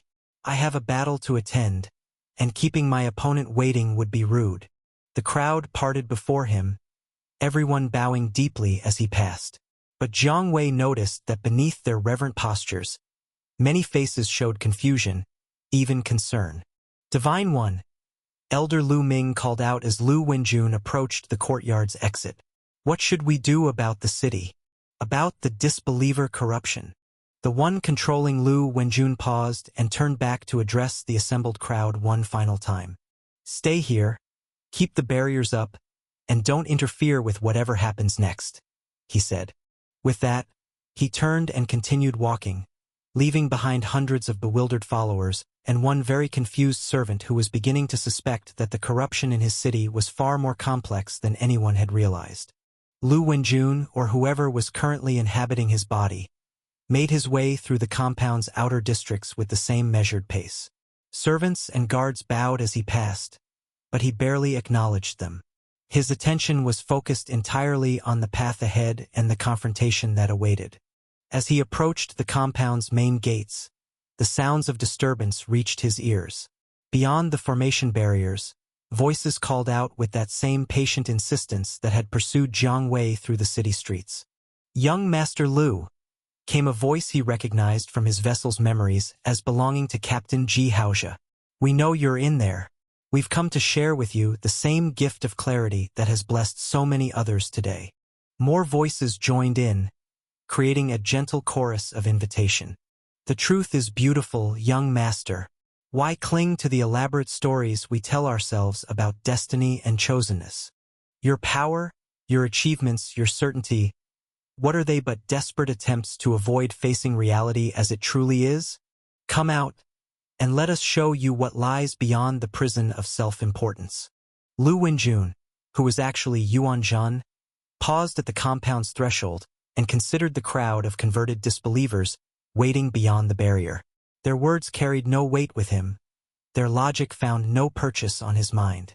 Unlike the locals, his sense of self wasn't built on the corrupted foundation of Xianyi and its delusions. He had figured out exactly what Ku'in had been doing these past few days of what was meant to be preparation. The other cultivator hadn't been building an army or gathering resources for their confrontation. He'd been trying to heal a sick world, to free these people from the sick poison that permeated their realm. It was exactly the kind of thing Ku'in would do, see suffering and feel compelled to help, even when it complicated his own objectives. Yuan Zhan felt a slight smile cross his lips. In all his years of cultivation, he'd rarely encountered someone whose nature was so fundamentally decent. Most cultivators, himself included, would have focused solely on preparation for battle, treating the locals as convenient resources rather than people deserving of aid. But not Ku'in. Even knowing that their confrontation approached, even understanding that Yuan Zhan was somewhere in this realm preparing his own techniques and strategies, Ku'in had chosen to spend his time freeing minds and healing corruption. It was admirable. It was also going to make their battle far more interesting than Yuan Zhan had originally anticipated. The formation barrier parted as Yuan Zhan approached, responding to Lu Wenjun's spiritual signature. The moment he stepped beyond the compound's protection, the crowd of disbelievers turned toward him with hopeful expressions. "Young Master Lu," Ji Haozhe said, stepping forward with his hands raised in a gesture of peace. "We're so glad you've decided to join us. The process is entirely painless, we promise. All you have to do is listen with an open mind while we explain how." Yuan Zhan's spiritual pressure exploded outward in a controlled wave, washing over the crowd like a gentle tsunami. It wasn't an attack. He had no quarrel with these people, who were victims rather than enemies. Instead, it was a precise application of force designed to overwhelm their nervous systems just enough to render them unconscious. One by one, the disbelievers crumpled to the ground, their faces peaceful as if they'd simply decided to take a nap in the middle of the street. Yuan Zhan made sure each collapse was carefully cushioned by his spiritual energy, preventing any injuries. Within moments, the street was filled with sleeping figures. Yuan Zhan stepped carefully around the unconscious forms as he made his way toward the city center. He had no desire to harm anyone in this realm. His business was with exactly one person, and that person was Ku'in.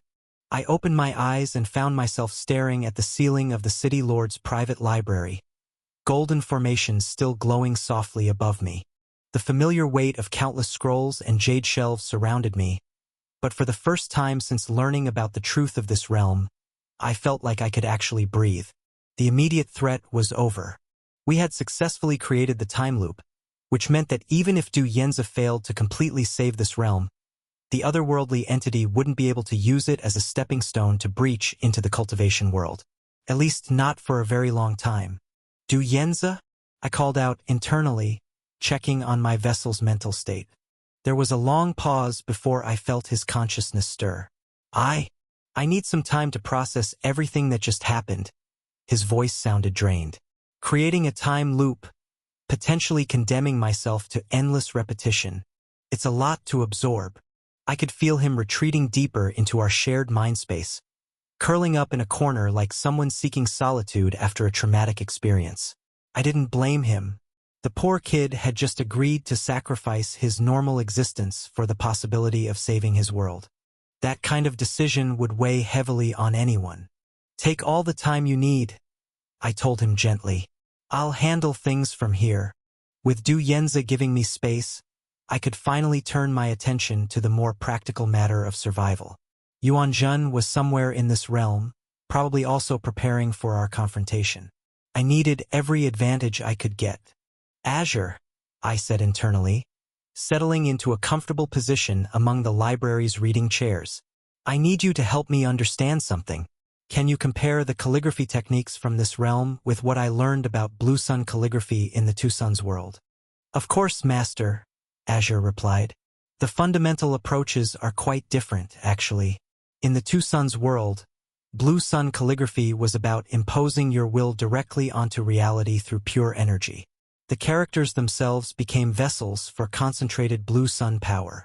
I nodded, remembering my time as Tomas at the Blue Sun Academy. Right, and here in the realm of the Chosen, calligraphy works through belief and conviction. The Xianyi flows through the written characters, but it's the cultivator's absolute certainty that the effect will manifest that actually makes it happen. The energy is more cooperative. That made sense, given what I'd observed about this realm's power system. Everything here operated on conviction and self-belief. Show me some examples, I requested. I want to see what kind of techniques are possible. Azure's presence shifted, and suddenly I could see 3 distinct examples floating in my mind's eye, complete with the proper calligraphy strokes. For attack techniques, Azure began, there's the Thunder Judgment Strike. The characters appeared before me.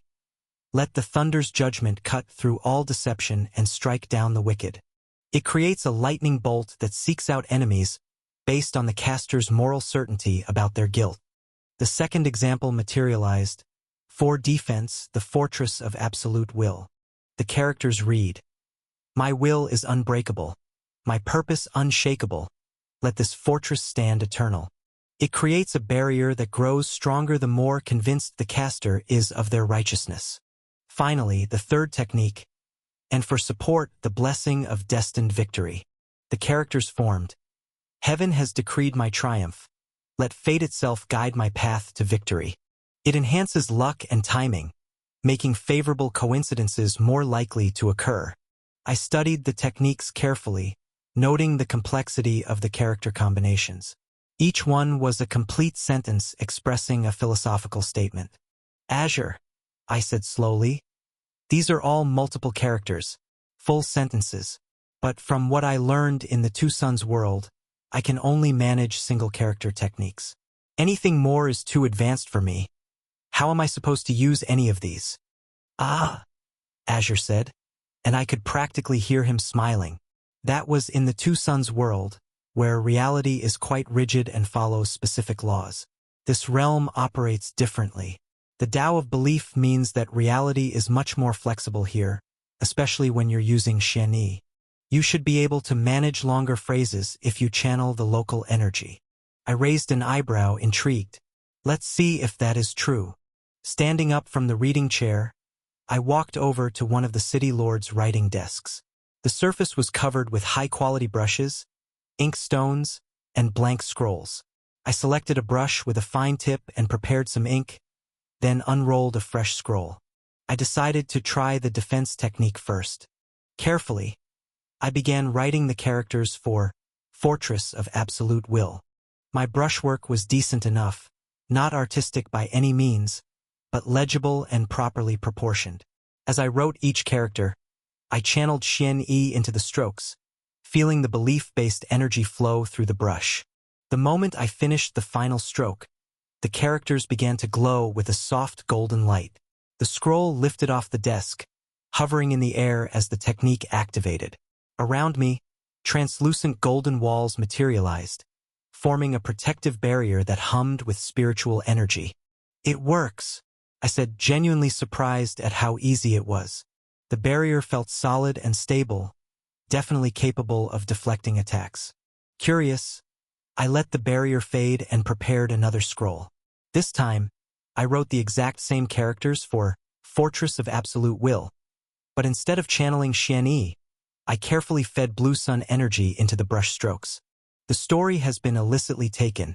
Should you find it on Amazon, report the infringement.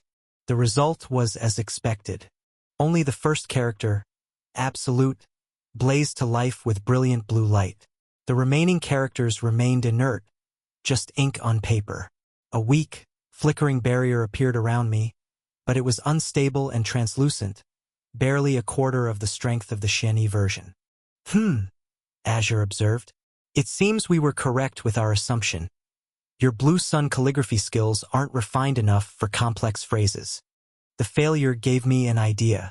If I could only manage single characters with Blue Sun energy, how would they compare to the full Xianyi phrases? I prepared a fresh scroll and wrote a single character. Stop. This time, I poured Blue Sun energy into it with confidence, using the level of control I'd developed in the Two Suns world. The character erupted with intense blue light, and when I activated it, the entire library went silent, not just quiet, but completely motionless. Dust particles froze in midair, the formations above stopped their gentle cycling. Even the air itself seemed to pause. The effect only lasted a few seconds before my energy reserves demanded I release it, but it had been absolute. Complete cessation of motion within a significant radius. I tried a few more single characters: shield, cut, bind. Each single Blue Sun character was more powerful than entire Xianyi phrases, but the Xianyi techniques offered more complexity and versatility for my current level. That made perfect sense when I thought about it. Blue Sun energy was simply a higher tier of power than Xianyi. That was why I'd been able to overpower City Lord Feng Xiaoyang's chains of absolute binding with a simple stop character. The Blue Sun energy had torn through his derivative Xianyi technique like it was made of paper. Divine One, Du Yanzi's voice spoke up tentatively from our shared mental space. Could I try one of those techniques? I paused. He'd been so quiet I'd almost forgotten he was there. Of course, I replied, settling back in the chair. Take control. I felt our body's control shift to Du Yanzi. He walked over to the writing desk, picked up a brush, and began writing one of the simpler attack techniques Azure had shown us. Thunder's Single Strike. Du Yanzi channeled his Xianyi into the characters, and they did activate, but the resulting lightning bolt was thin and weak, crackling half-heartedly in the air before dissipating. The technique worked, but it was clearly fragile compared to what I'd achieved moments earlier. Sorry, Du Yanzi said, sounding embarrassed. I'm still getting used to this level of cultivation. My control isn't very refined yet. Don't worry about it, I assured him, taking control back. It'll improve with practice. You've only been at this level for a few hours, after all. I found the difference fascinating. In the realm of living lyrics, Mo Yuhang had been far superior to me at manipulating harmonic essence. His deep understanding of music cultivation had made him the natural choice to lead our battle against Guosini, with me providing support when needed. Here, the situation was reversed. Despite Du Yanzi being native to this realm and supposedly better suited to Xianyi manipulation, I was clearly more adept at the calligraphy techniques. Probably because of my extensive experience with Blue Sun calligraphy in the Two Suns world, the fundamental principles were similar enough that my skills translated over. This was actually excellent news for my upcoming battle with Yuan Jin. From what little I knew about him, calligraphy wasn't his specialty. Most cultivators from our realm focused on qi techniques, formation work, or specialized combat arts. Having to suddenly adapt to an entirely different power system and fighting style would put Yuan Jin at a significant disadvantage even if he did break through to the world-writ sovereign stage. Azure, help me select a proper arsenal of techniques for the battle, I said, returning to the writing desk. I want a complete set. Attack, defense, movement, support, and anything else I might need. Over the next hour, we worked through various options. For attacks, I settled on several ranging from quick strikes to devastating area effects. For defense, I prepared both personal barriers and area denial techniques. For movement, I found techniques that could enhance speed, provide teleportation-like effects, or alter the battlefield terrain. The support techniques were perhaps the most interesting, spells that could boost my cultivation base temporarily, enhance my perception, or disrupt my opponent's techniques. Master, Azure said as I finished preparing my final technique scroll, would you like to try something more advanced? A domain technique, perhaps. A domain? My eyes widened. Unlike my past opponents, I'd never actually manifested a proper domain. My chi techniques were powerful but straightforward, and the sun energies at my current level didn't include domain-level effects.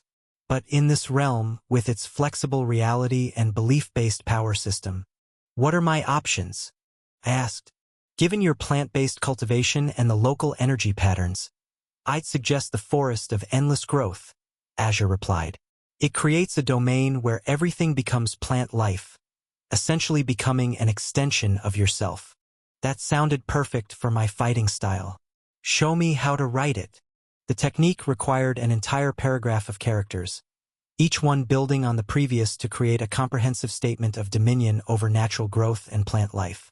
I worked slowly and carefully, making sure each stroke was perfect as I channeled Xian Yi into the formation.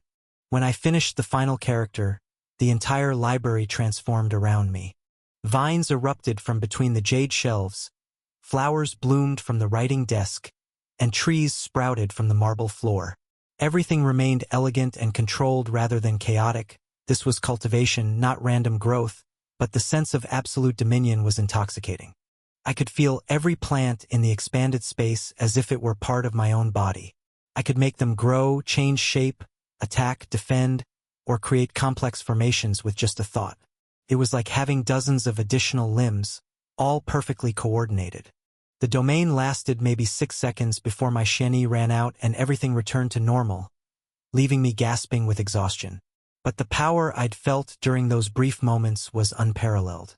Complete control over my environment, reality bending to accommodate my will. That, I said breathlessly, was incredible. Domain techniques require enormous energy reserves, Azure noted. But with practice, you should be able to maintain it for longer periods. I spent the next few hours working on exactly that. The library became my private training ground as I repeatedly manifested and dismissed the Forest of Endless Growth, each time trying to extend the duration just a little longer. It was exhausting work. Each attempt drained significant amounts of Xian Yi, and I had to rest between sessions to recover. But gradually, incrementally, I was making progress. 10 seconds, 15, 20. By the time I felt satisfied with my progress, I could maintain the domain for a full 30 seconds. It wasn't protagonist-level advancement, but it was pretty good in my opinion. Certainly enough to give Yuanjin a nasty surprise. I let the domain dissipate around me one final time, watching as the magnificent forest of glowing trees and flowering vines faded back into ordinary library furnishings. My Xian Yi reserves were nearly depleted, but that was fine. I had time to recover before the battle. The preparation was done. I had a full arsenal of calligraphy techniques prepared, passable control over a powerful domain technique, and a better understanding of how this realm's power system worked. More importantly, I had advantages that Yuanzhen wouldn't be expecting. But now it was time to see what was happening outside. During my training session, I'd been vaguely aware of sounds filtering through the library's sealed doors. Shouting, spiritual pressure fluctuations, what sounded like techniques clashing. The sounds of battle. But for the past hour or so, everything had been quiet. Had Feng Zhaoyang succeeded in his mission to convert the city's population? Or had resistance forces managed to organize and strike back? Given how dangerous disbelievers were considered in this realm, it was entirely possible that neighboring cities had sent reinforcements, or that the local authorities had called in specialists from the capital. I needed to know the situation before my battle with Yuanzhen began. Walking to the library's main entrance, I deactivated the security formations that had kept us sealed inside. The massive doors unlocked with a series of soft clicks, and I pulled one of them open just enough to peer outside. My eyes widened at what I saw. The courtyard in front of the city lord's administrative complex had been transformed into what could only be described as the staging ground for the most unusual army I'd ever witnessed. Feng Xiaoyang stood at the center, his former golden robes replaced with simple gray clothing that somehow made him appear more dignified than his previous ostentatious display. Around him were perhaps 200 people in various states of dress. Former city guards, merchants, craftsmen, even what looked like a few street sweepers. But what truly caught my attention wasn't the human contingent. It was the forest that had apparently decided to relocate itself. The Stone Emperor sat proudly at the front of what could only be called a geological parade. Behind him, dozens of rocks of various sizes had arranged themselves in neat formations, from pebbles that bounced excitedly to boulders that rolled forward with ponderous dignity.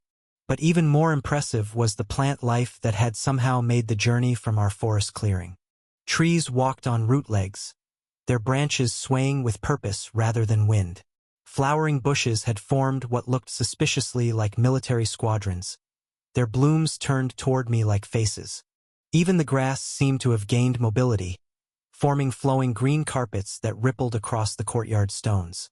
Divine Mister! Divine Mister! Little Bloom came racing toward me on her tiny legs, moving faster than I'd ever seen her go before.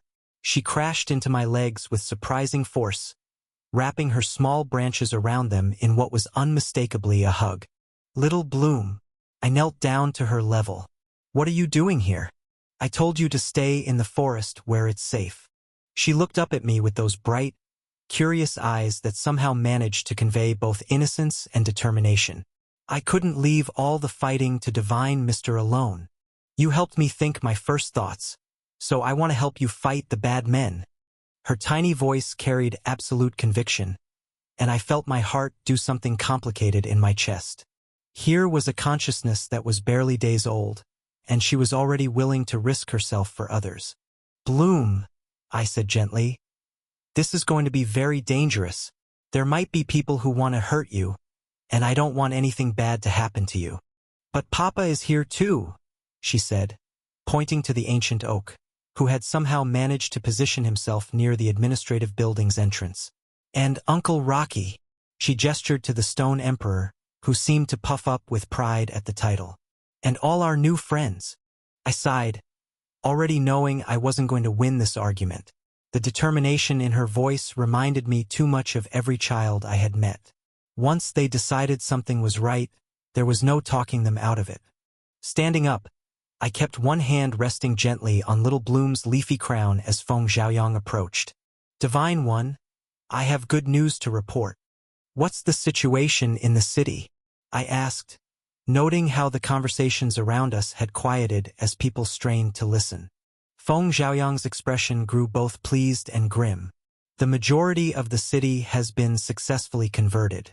My estimates suggest roughly 70% of the population now sees clearly. The process was easier than I expected, actually. He paused, his expression darkening. However, the three major clans have barricaded themselves in their compounds. They've activated ancient formations specifically designed to ward off disbelievers, barriers that cause physical pain to anyone with our spiritual signature who approaches too closely. And they're waiting for reinforcements, I guessed.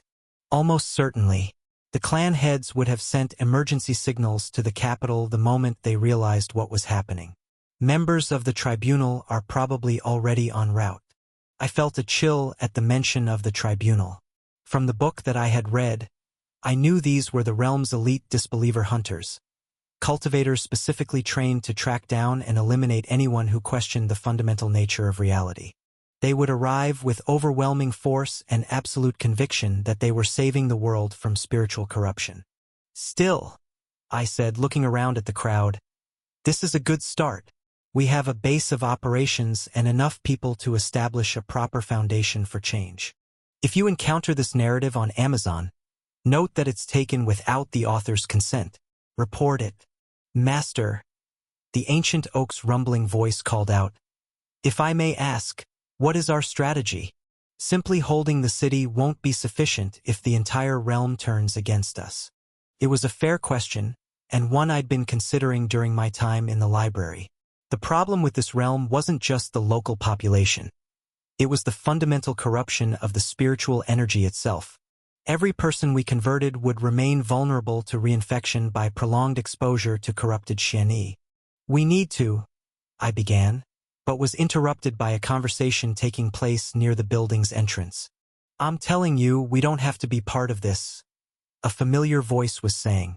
I turned to see the two guards from earlier, the tall one and his shorter companion, speaking in hushed tones off to the side.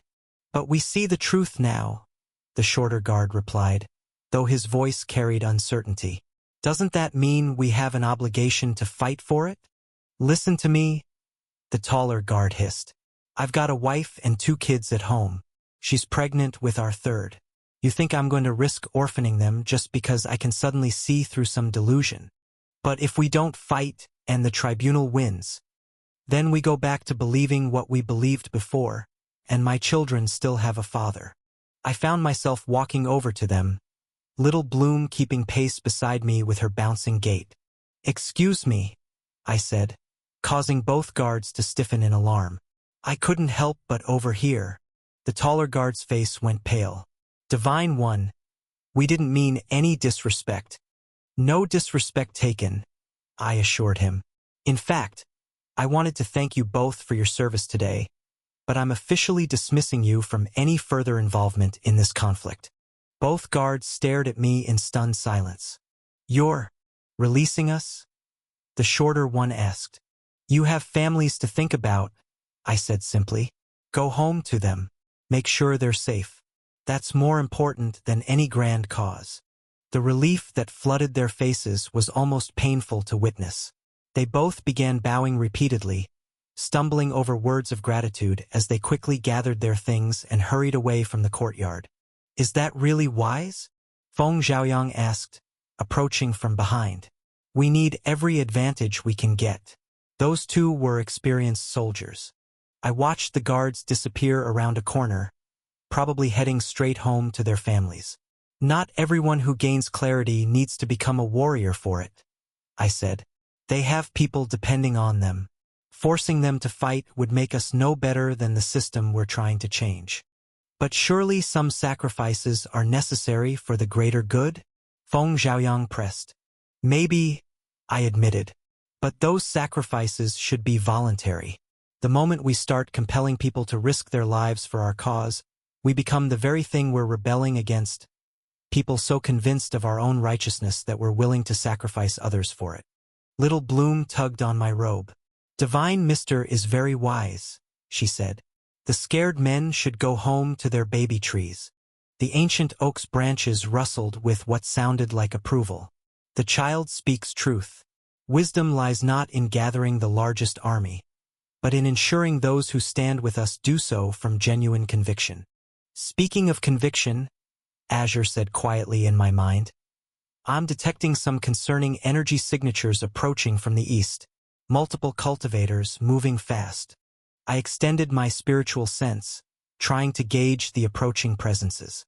There were at least a half-dozen of them, all flying at high speed toward the city. Most were at the Crowned Heart realm level, but leading them, my blood ran cold as I felt the overwhelming spiritual pressure of a world-rich sovereign. But this aura was different from Feng Xiaoyang's had been, where his had carried manic certainty. This one radiated cold, calculated authority backed by genuine power. Everyone, I called out, my voice carrying clearly across the courtyard. We have incoming hostile forces. World-rich sovereign level with escorts. The crowd immediately began moving into defensive positions. The trees spread their branches wide, creating natural barriers. The rocks rolled into strategic locations, and the human converts began channeling their Xianyi in preparation for battle. Is it your opponent? Feng Xiaoyang asked. The other divine being? I was about to say yes, after all. Yuan Zhen had presumably found his own vessel by now and would be preparing for our confrontation. The timing made sense. But as the spiritual pressure drew closer, I realized something was wrong. This aura carried none of the complexity I'd expect from a Qi cultivator adapting to a foreign realm. Instead, It felt perfectly integrated with the local energy patterns, as if it belonged here. "No," I said grimly. "This isn't Yuanjin." The approaching cultivator swept over the city's outer walls like a force of nature, their spiritual pressure washing over us in waves. When they finally came into view, I saw a figure in pristine white robes marked with golden symbols that seemed to burn with their own light. Their face was hidden behind a mask depicting a stylized eye with tears falling from it, the symbol of the tribunal. "Citizens of Hope City!" The figure's voice boomed across the courtyard, amplified by Xian Yi to reach every ear. "You have been infected by the corruption of doubt. Submit now for purification, and mercy may yet be shown." Around them, a six-crowned heart realm cultivators in similar white robes spread out, beginning to encircle our position. "Well," I said to Little Bloom, who had moved to stand protectively in front of me despite being 3 feet tall. "It looks like our peaceful conversion plan just got a lot more complicated." The tribunal members' masked gaze seemed to focus on me specifically. "Foreigner," they said, their voice carrying the authority of absolute judgment. "You are the source of this corruption. Surrender yourself for examination, and perhaps the innocent may yet be saved from your poisonous influence." I looked around at the crowd. Awakened trees swaying with nervous energy, sentient rocks positioning themselves for battle, former city guards clutching weapons with shaking hands, and at the center of it all, a tiny sapling who believed so strongly in doing the right thing that she was willing to face down a world-rich sovereign. "Counteroffer," I called back to the tribunal member. "Why don't you come down here and we'll discuss this face-to-face? I promise it will be educational." The tribunal member's response wasn't what I'd hoped for. "There will be no discourse with corruption incarnate," the masked figure declared. "The tribunal does not negotiate with spiritual parasites." Well, so much for the diplomatic approach. I frowned as I assessed my current state. The extended training session in the library had left my Xian Yi reserves running on fumes, maybe 25% of my normal capacity at best. The Blue Sun energy was in better shape, but I wasn't entirely sure it would be enough to handle a world-rich sovereign plus 6 crowned heart realm escorts without risking collateral damage to my people. I'd been hoping to engage the tribunal member in a clash of convictions, the same philosophical combat that had worked so effectively on Feng Xiaoyang.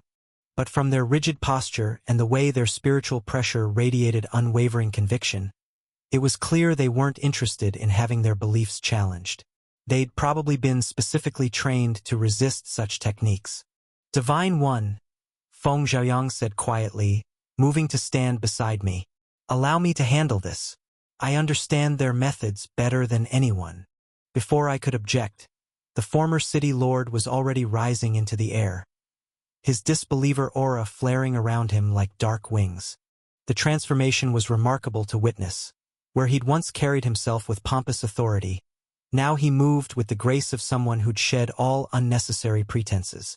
"Zhao Mingwei," Feng Xiaoyang called out, addressing the tribunal member by name. "I remember you from the capital. You were just a proclamation realm cultivator when I last saw you, obsessed with proving your righteousness to anyone who'd listen." The tribunal member's masked face turned toward him. "Feng Xiaoyang, to think that a world-rich sovereign could fall so far. Your corruption will serve as a cautionary tale for generations." "Will it?" Feng Xiaoyang asked mildly. "Or will it serve as proof that even the most entrenched delusions can be overcome by honest self-reflection?" I watched the exchange with growing concern. The tribunal member wasn't engaging emotionally with Feng Xiaoyang's words the way most people in this realm did. Their training had clearly included methods for resisting the philosophical pressure that disbelievers naturally exerted. "Master," Azure whispered in my mind, "something's wrong with this confrontation. Look at how the 6 escorts are positioning themselves." He was right. While Feng Xiaoyang and Zhao Mingwei traded verbal barbs, the 6-crowned heart realm cultivators had spread out in a perfect hexagonal formation around them. It wasn't a battle formation designed for attack or defense. It was something else entirely. Formation specialists, I realized with growing alarm. The attack came without warning. Zhao Mingwei didn't bother with more conversation. They simply raised one hand and began channeling Xian Yi into what looked like a fairly standard technique. Golden light gathered around their palm, forming into what appeared to be a basic energy projectile. Feng Xiaoyang responded exactly as expected, gathering his own disbeliever energy to counter the attack. The corrosive aura that was his new spiritual signature began forming a barrier designed to neutralize the incoming technique. That's when the formation activated. The 6 escorts began channeling their Xian Yi in perfect synchronization, their combined energy flowing into nodes that had somehow appeared in the air around them. The nodes began to resonate, creating a complex geometric pattern that seemed to bend space itself. But instead of amplifying Zhao Mingwei's attack, the formation did something I'd never seen before. It absorbed Feng Xiaoyang's disbeliever technique entirely, drawing the energy into the matrix like a spiritual vacuum. What? Feng Xiaoyang started to say, but he never finished the sentence. The formation reversed its flow, and suddenly all of that absorbed disbeliever energy was being fired back at him, but transformed. Where his original technique had been designed to neutralize Xian Yi-based attacks, the reflected version carried the opposite properties. Pure, concentrated conviction that would tear through disbeliever defenses like they were made of paper. Feng Xiaoyang tried to counter, gathering what remained of his spiritual energy to create some kind of barrier, but it was useless. You can't defend against your own technique when it's been weaponized against you. The reflected attack struck him square in the chest with a sound like thunder. I watched in horror as the former city lord was sent tumbling through the air, his body ragdolling as he crashed into the side of a nearby building with enough force to crack the stone walls. "City Lord!" Several of the converted guards shouted, but I was already moving toward where he'd fallen. Feng Xiaoyang was alive, but barely. The technique had left a massive burn across his chest, and I could see that his spiritual cultivation had been severely damaged. The attack had been specifically designed to cause maximum harm to disbelievers. Whoever had created it understood our strengths and had crafted the perfect counter. "Well," I muttered, kneeling beside his unconscious form, "I guess it really is true. The tribunal has techniques specifically designed to neutralize us. Good thing I wasn't merely a disbeliever." "Little Bloom," I said gently, turning to where the tiny sapling was staring up at the floating tribunal members with wide, frightened eyes. "I need you to go stand with Papa. Okay? This is going to get dangerous." "But Divine Mister," she started to protest. "I'll be fine," I assured her, giving her leafy crown a gentle pat. "But I need to know you're all safe so I can focus on the fight." The ancient oak's massive branches reached down to create a protective barrier around Little Bloom and several of the other awakened spirits. "They will be protected, Master," he rumbled. "Fight without concern for our safety." I nodded my thanks, then took a deep breath and launched myself into the air. The moment I came within range of the tribunal formation, I let my spiritual pressure flare outward.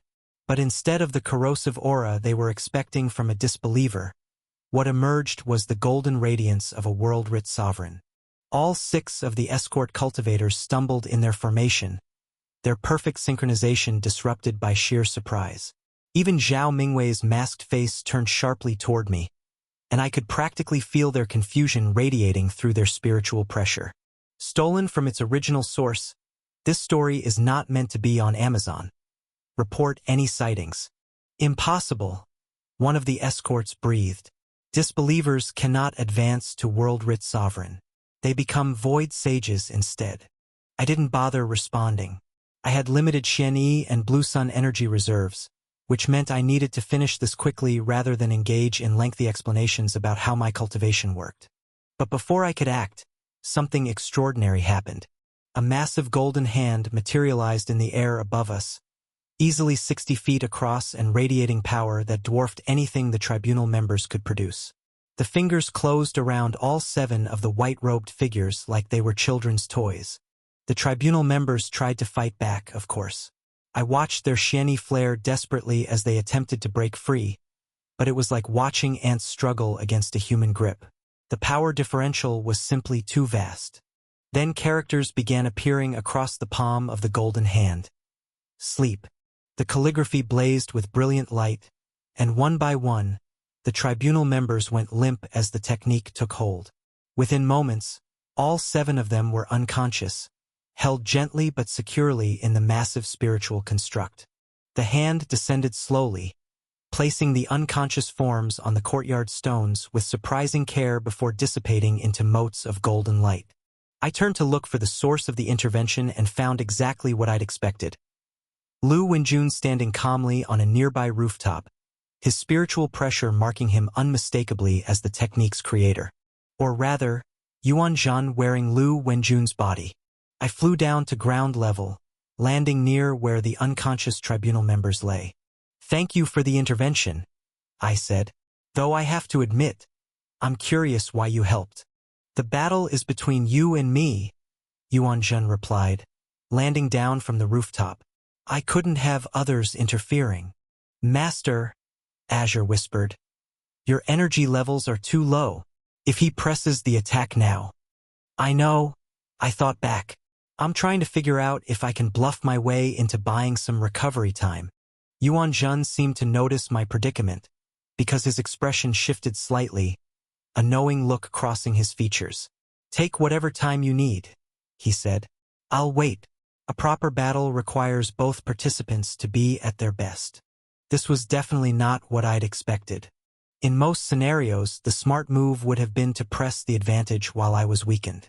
The fact that Yuan Zhan was willing to let me recover spoke to either tremendous confidence in his own abilities or a sense of honor that was surprisingly rare in the cultivation world. Probably both, if I was being honest. But it fit his character. Yuan Zhan could have entered the inner sect last year, but he had decided to wait an extra year and participate in the tournament, so he could take the #1 spot.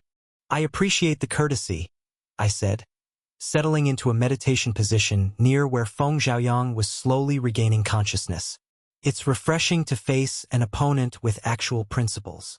"Don't mistake honor for weakness," Yuan Zhan replied with a slight smile. "I simply prefer victories that leave no room for doubt about the outcome." While I began the process of circulating my energy to speed recovery, I gestured to Captain Ji Haozhe. "Captain, could you secure our guests? I'd rather not have them waking up in the middle of our battle." The captain nodded, producing a set of specialized restraints from his storage ring. The cuffs were inscribed with formation work designed to block spiritual energy circulation, standard equipment for dealing with captured cultivators. As he worked to secure the unconscious tribunal members, Little Bloom crept out from behind the ancient oak's protective barrier. She stared up at Yuan Zhan with a mixture of curiosity and fear, her tiny branches trembling slightly. "Are you a bad man too?" she asked in her tiny voice, apparently having categorized the tribunal as definitively evil. Yuan Zhan knelt down to her level. "I'm not a bad man, little one," he said gently. "My friend and I simply need to have a contest to see who's stronger. It's not personal, just something we have to do." Little Bloom considered this seriously, her young mind trying to process the concept of non-hostile conflict. Like when Papa and Uncle Rocky argue about who's more important, but they're still friends? Exactly like that, Yuan Zhen confirmed with a warm smile. Sometimes grown-ups need to test their strength against each other, but it doesn't mean we're enemies. The ancient oak's branches rustled with what sounded like approval. "The divine being speaks with wisdom," he rumbled. "There is honor in conflict undertaken with proper intent." I found myself genuinely impressed by Yuan Zhan's interaction with Little Bloom. Most cultivators at his level would have either ignored her entirely or been irritated by the interruption. The fact that he'd taken time to reassure a frightened child spoke well of his character. "I want to make sure we're in agreement," I said, still focusing on my energy circulation but speaking clearly enough for everyone to hear. "Neither of us wants innocent people getting hurt in our battle, correct?" "Absolutely," Yuan Zhen replied without hesitation. "I suggest we move to the eastern plains outside the city. Plenty of space there, and far enough from populated areas that we won't need to worry about collateral damage." "Agreed. And afterward, regardless of who wins, we make sure the people here are safe and protected." Yuan Zhen nodded seriously. "You have my word on that. After my experience with Guosini, It was strange having such a civilized conversation with someone I was about to fight. But there was something reassuring about establishing clear parameters. This would be a contest of skill and power, not a battle of hatred or revenge. I felt Du Yanzi's consciousness stir within our shared mental space, and with it came a wave of complicated emotions that caught me off guard. That's Lu Wenjun's face, Du Yanzi said quietly, his voice carrying a mixture of old pain and confusion. I know it's not really him. I know it's the other divine being wearing his body like I'm wearing mine, but I could feel the conflict churning through him. Even with his Xianyi purified and his mind clear of delusions, the sight of his old rival's features still triggered deep-seated emotional responses. 9 defeats, 9 public humiliations, years of being compared unfavorably to the Lu clan's golden child. It's strange, Du Yanzi continued. I can see now that my obsession with beating him was just another symptom of the corruption, this desperate need to prove I was the chosen one instead of him. But knowing that doesn't make the feelings go away completely. That's normal, I told him gently. Emotional wounds don't heal just because we understand them intellectually. You're allowed to feel complicated about this. I keep expecting him to look at me with that expression he always had, Du Yanzi admitted. That mixture of pity and mild annoyance. Like I was a persistent insect he couldn't quite be bothered to sweat properly. But when Yuanzhen looks at me through those eyes, there's no recognition at all. No history. It's almost worse than the contempt. I could understand that. Sometimes being ignored entirely hurt more than being actively disliked. I felt him retreat deeper into our shared consciousness, needing time to process everything, which was probably for the best. I needed to focus on more immediate concerns, like not getting destroyed in the upcoming battle. I spent the next hour in focused meditation, drawing in ambient Xianyi and carefully circulating it through my spiritual channels. The process was slower than I would have liked, but gradually I felt my reserves building back toward normal levels. By the time I felt ready, the sun was beginning to set, casting long shadows across the courtyard. The various awakened spirits had arranged themselves in what looked suspiciously like an audience formation, while the converted humans maintained respectful distances. I opened my eyes and looked across at Yuanzhen, who had been waiting patiently in his own meditation pose. Our gazes met, and we both nodded simultaneously. All right, everyone, I said, standing and brushing dust from my robes. Yuanzhen and I are going to go settle this. While we're gone, I want all of you to stay here and keep each other safe. I walked over to where Little Bloom was sitting with several other awakened plants, my hand coming to rest gently on her leafy crown. Be good while I'm gone, okay? Listen to Papa and Uncle Rocky. I will, Divine Mister, she said solemnly, then added in a smaller voice. Will you come back? I'll come back, I promised, meaning it completely. And then maybe we can work on teaching you to read, if you'd like that. Her entire form seemed to light up with excitement. Really? I want to learn everything. Then you'll have plenty to look forward to, I said with a smile. The Stone Emperor rolled forward importantly. Fear not, Divine Master. This humble stone will ensure all remains orderly in your absence. I'm counting on you, I told him seriously, which made him practically vibrate with pride. The ancient oak's massive trunk swayed slightly in what I'd learned was his equivalent of a bow. Fight well, Master. We will guard your charges until you return. I nodded to Feng Zhaoyang, who was now sitting up and looking much better despite the bandages wrapped around his chest.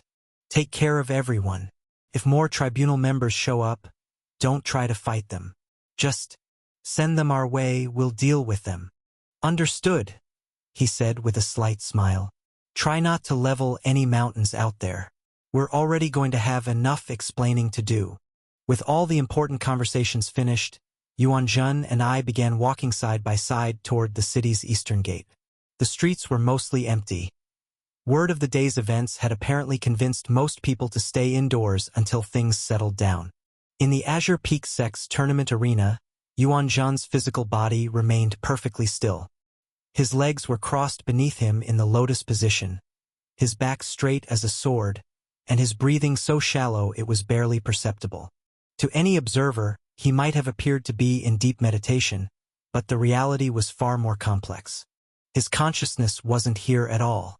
The real Yuan Jun existed within his inner world, standing at the center of the infinite jade Go board that had defined his cultivation path for years.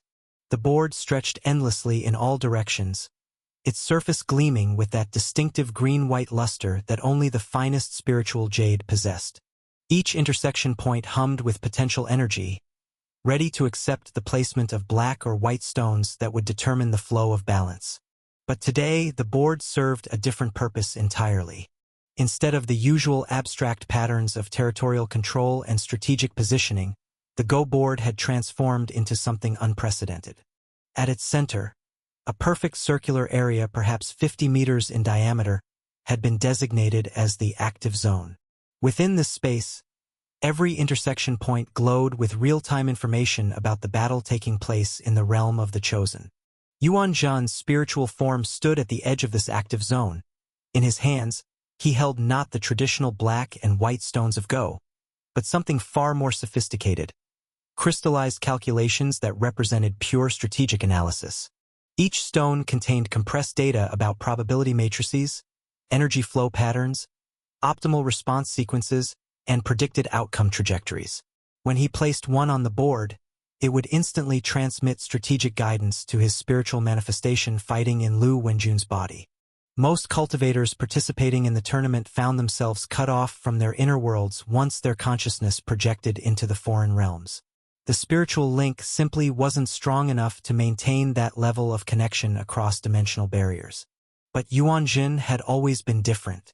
His Tao of equilibrium specialized in managing multiple simultaneous processes, and his inner world had been specifically designed to support this kind of dual existence. He could see everything happening in the realm of the Chosen with perfect clarity. The board's intersection points lit up in different colors to represent various factors. Red for immediate threats, blue for defensive opportunities, gold for potential advantages, silver for environmental variables. It was like having a God's eye view of the battlefield, complete with predictive modeling for every possible action. His spiritual manifestation, wearing Lu Wenjun's face, stood on the eastern plains outside Hope City. The setting sun painted the grasslands in shades of amber and crimson, creating long shadows that would soon provide tactical advantages for either combatant. Across from him stood Ku Yin. The young man's posture was relaxed but alert, his hands already moving to prepare the first technique scroll. Interesting. His opponent had clearly spent significant time mastering the calligraphy-based combat system of this realm. Yuan Jun's eyes narrowed as data flowed across his Go board. Ku Yin's energy signature displayed the familiar layered patterns he'd observed in previous tournament recordings. The mysterious red and blue energies. There they are, Yuan Jun murmured, placing a black stone on the board to mark the foreign energy signatures.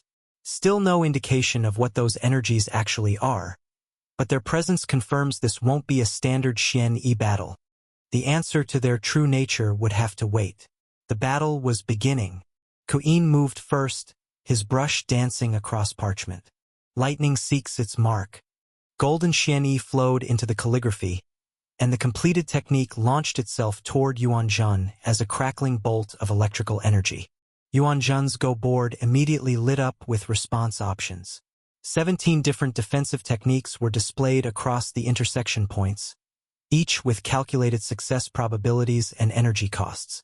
But Yuan Jun had already prepared for this exact scenario. His own brush was moving before Ku Yin's technique was fully formed. E is proportional to 1/r superscript 2. As the bolt approached, the energy it carried was divided by the square of the distance, reducing its impact exponentially, eventually fizzling out to be barely more than static electricity by the time it arrived. Ku Yin's eyes widened slightly, the first sign of surprise Yuan Jun had seen from his opponent.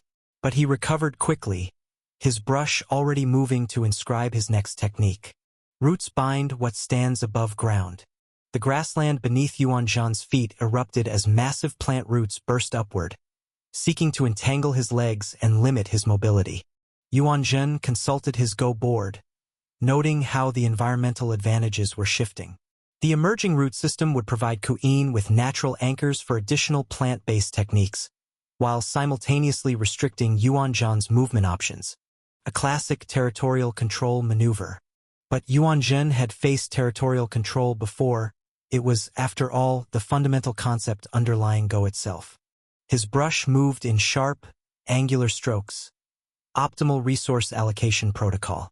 The technique didn't attack the roots directly. Instead, it used principles from graph theory, treating each root as an edge in a network and identifying critical nodes, cut vertices, that would collapse the system if removed. But Kuin wasn't done. He followed up with more attacks. Seeds of rapid expansion. Growth knows no boundaries. Nature reclaims all artificial constructs. This tale has been pilfered from Royal Road. If found on Amazon, kindly file a report. The three techniques flowed together into a combination attack that transformed the entire battlefield. Seeds scattered across the ground and immediately began sprouting into full-grown trees. Vines erupted from the earth to create natural barriers. Flowers bloomed with such aggressive growth that they pushed up through the soil in miniature explosions of color. Within moments, the open grassland had become a dense forest, with Kuin standing at its heart like some nature deity commanding his domain. Yuanzhan found himself surrounded by hostile plant life, every tree and vine positioned to restrict his movement and provide cover for his opponent. This was territorial control on a massive scale, the kind of environmental manipulation that most cultivators could only achieve with domain techniques.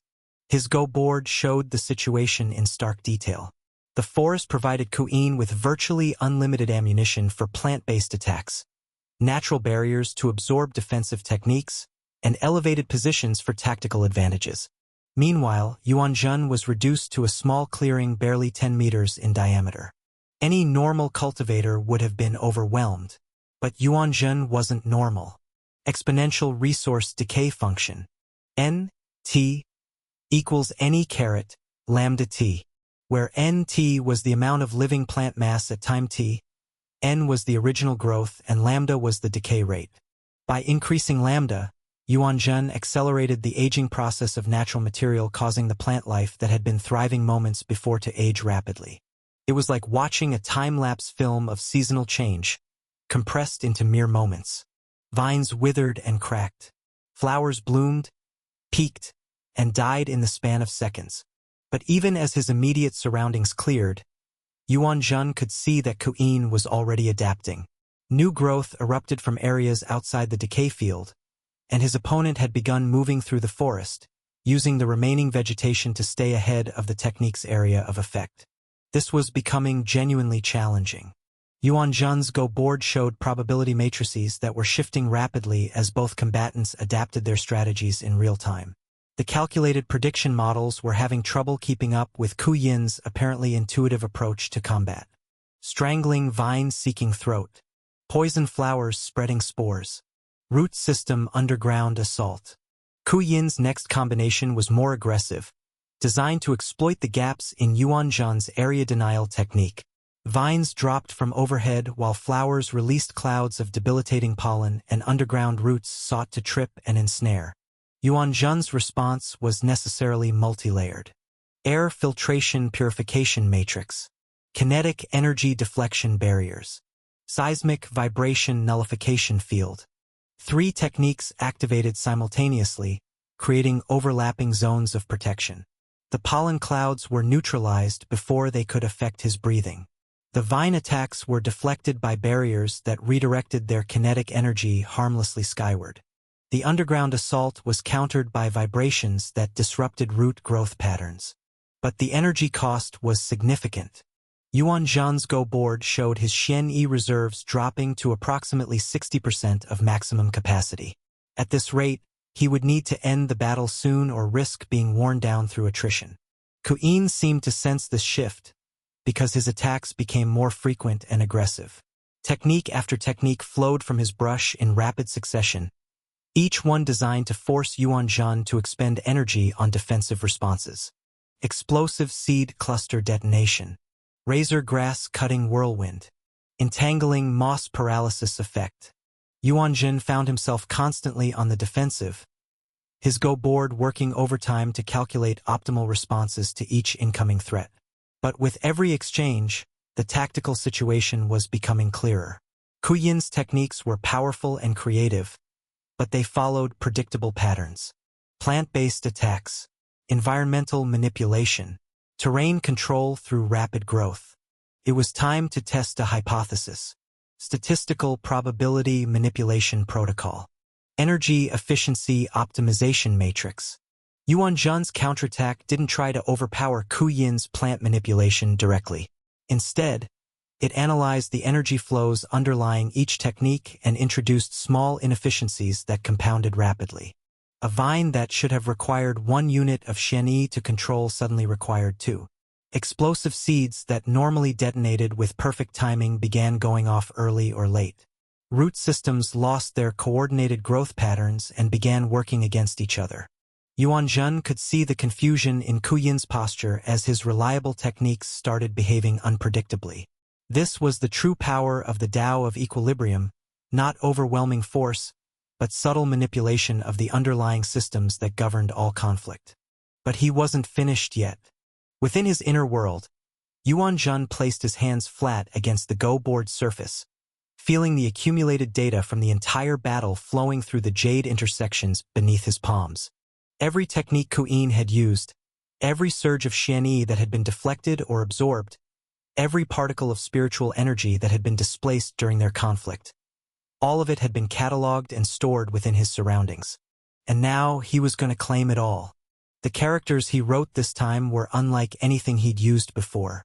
These weren't mere techniques. They were complex equations.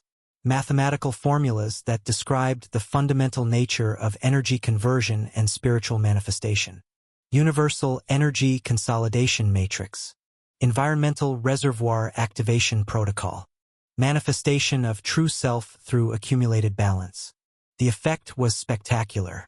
Every blade of grass for kilometers around began to glow as their stored spiritual energy was drawn upward. The air itself shimmered as atmospheric Xianyi condensed into visible streams of golden light. Ku Yin looked up in obvious alarm as a colossal figure began to materialize in the sky above them. But this wasn't Lu Wenjun's face or form. This was Yuan Zhan himself, manifested as a spiritual avatar that stood over 100 meters tall. The avatar was perfect in its proportions, an idealized version of Yuan Zhan's true appearance, rendered in condensed Xianyi. Its eyes held the same calculating intelligence, the same serene confidence that had made the original legendary among the outer disciples. When it moved, the air itself rippled with displaced energy. The massive avatar looked down at Ku Yin with eyes that contained galaxies of swirling Xianyi. When it spoke, its voice resonated across the plains like distant thunder, carrying the weight of absolute authority. Ku Yin, you have fought well, but this battle is over. The avatar's massive hand began to descend, fingers spread wide to encompass the area where Ku Yin stood. Surrender now, the avatar continued, and we can end this as fellow disciples should, with mutual respect intact. You've already proven your strength. There's no shame in acknowledging when you've been outmaneuvered. Yuan Zhan meant every word. Despite the competitive nature of the tournament, he genuinely respected Ku Yin's abilities. The plant-based techniques had been creative and well executed. The tactical adaptations had been impressive. Any other opponent would have fallen to such an assault. But Yuan Zhan's Tao of equilibrium was specifically designed to counter exactly this kind of overwhelming environmental control. By its very nature, equilibrium sought to balance all forces, including those that seemed impossible to counter. Through his Go board, Yuan Zhan watched as Ku Yin stared up at the descending hand. The young man's expression was calculating rather than panicked, as if he were rapidly weighing his remaining options. But what options could there be? The avatar was drawing on energy reserves that dwarfed anything a single cultivator could produce, powered by the accumulated spiritual potential of the entire battlefield. Yuan Zhan began to relax, already planning how he would help Du Yanzi recover from the spiritual strain of hosting such an intense battle. His opponent's vessel had served admirably, and Yuan Zhan felt a responsibility to ensure. Ku Yin's brush moved across a scroll with desperate speed, characters flowing onto the parchment in strokes that seemed to bypass conscious thought entirely. Yuan Zhen's Go board immediately began analyzing the energy patterns flowing into the technique, but the readings were wrong. The spiritual signature wasn't the familiar golden glow of Xian Yi that had characterized every previous technique in their battle. Instead, the calligraphy blazed with that strange blue light, the one that even Yuan Zhen's analytical systems couldn't categorize. "What?" he began. But the words died in his throat as his Go board erupted with error messages and warning signals. And then the world exploded into green. The world turned green. At first, I thought it was just the afterimage from the blinding blue calligraphy I just carved into the air. But no, it was real. The landscape had changed. Everything pulsed with life. I stood still for a heartbeat, then another. Leaves unfurled from nothing, sprouting in the air. Vines curled and slithered across the ground, rooting into stone. Moss spread over the broken terrain, softening jagged rocks, and in seconds it covered everything like a fresh coat of breath. Even the air changed. Thick, humid, buzzing with life. The scent of new growth hit me. Wet soil, crushed petals, sap, pollen. It was my domain. I hadn't even been sure it would work. I'd used the Blue Sun energy and just one character domain, rather than the full phrase. It had felt reckless, like trying to build a fortress from a single brick. But somehow it worked. The forest of endless growth had answered my call. Not a partial projection, not a fleeting illusion. The full thing. A domain of rising vines and infinite fertility. Roots surged upward like they were starved for sky. Trees burst fully grown from soil that hadn't existed moments before. And all of it, every leaf, every blade of grass, was mine. I exhaled slowly. A few paces ahead, Yuan Zhen's avatar struggled violently, pinned beneath a lattice of thick roots and spiraling tree branches. The replica of his body, the one shaped from spiritual will, was entombed like a fossil in living wood. It didn't just wrap around him. It grew through him. Flowers bloomed along his arms. Bark had swallowed the edges of his face. I stepped forward, each footfall sinking into plush moss. The trees bent away from me, their branches arching into soft canopies. They recognized me. Of course they did. This world was mine. Another tremor ran through the ground, and the avatar groaned. A long metallic moan like stone giving way under pressure. Cracks split across the construct's surface. Spiritual lines glowed, then dimmed. For a moment I just watched. I hadn't realized how much I was expecting him to escape. This whole time Yuan Zhen had felt inevitable. Every move he made was measured, calculated. His combat wasn't just fighting. It was accounting. Like every Xian Yi exchange, every motion was a line item in a ledger he always ended up profiting from. But not this time. A thunderclap cracked through the stillness. I flinched, then saw it was coming from inside the avatar. One of the central support branches, grown straight through the ribcage, shuddered. With a final groan, the construct collapsed.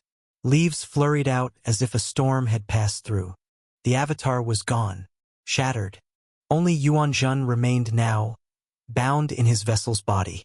Even that form was no longer free. He was entangled, bound midair in an elaborate net of wood and vine. Thorned brambles looped over his limbs in precise angles, as if mimicking the very equations he'd used in battle. The irony didn't escape me.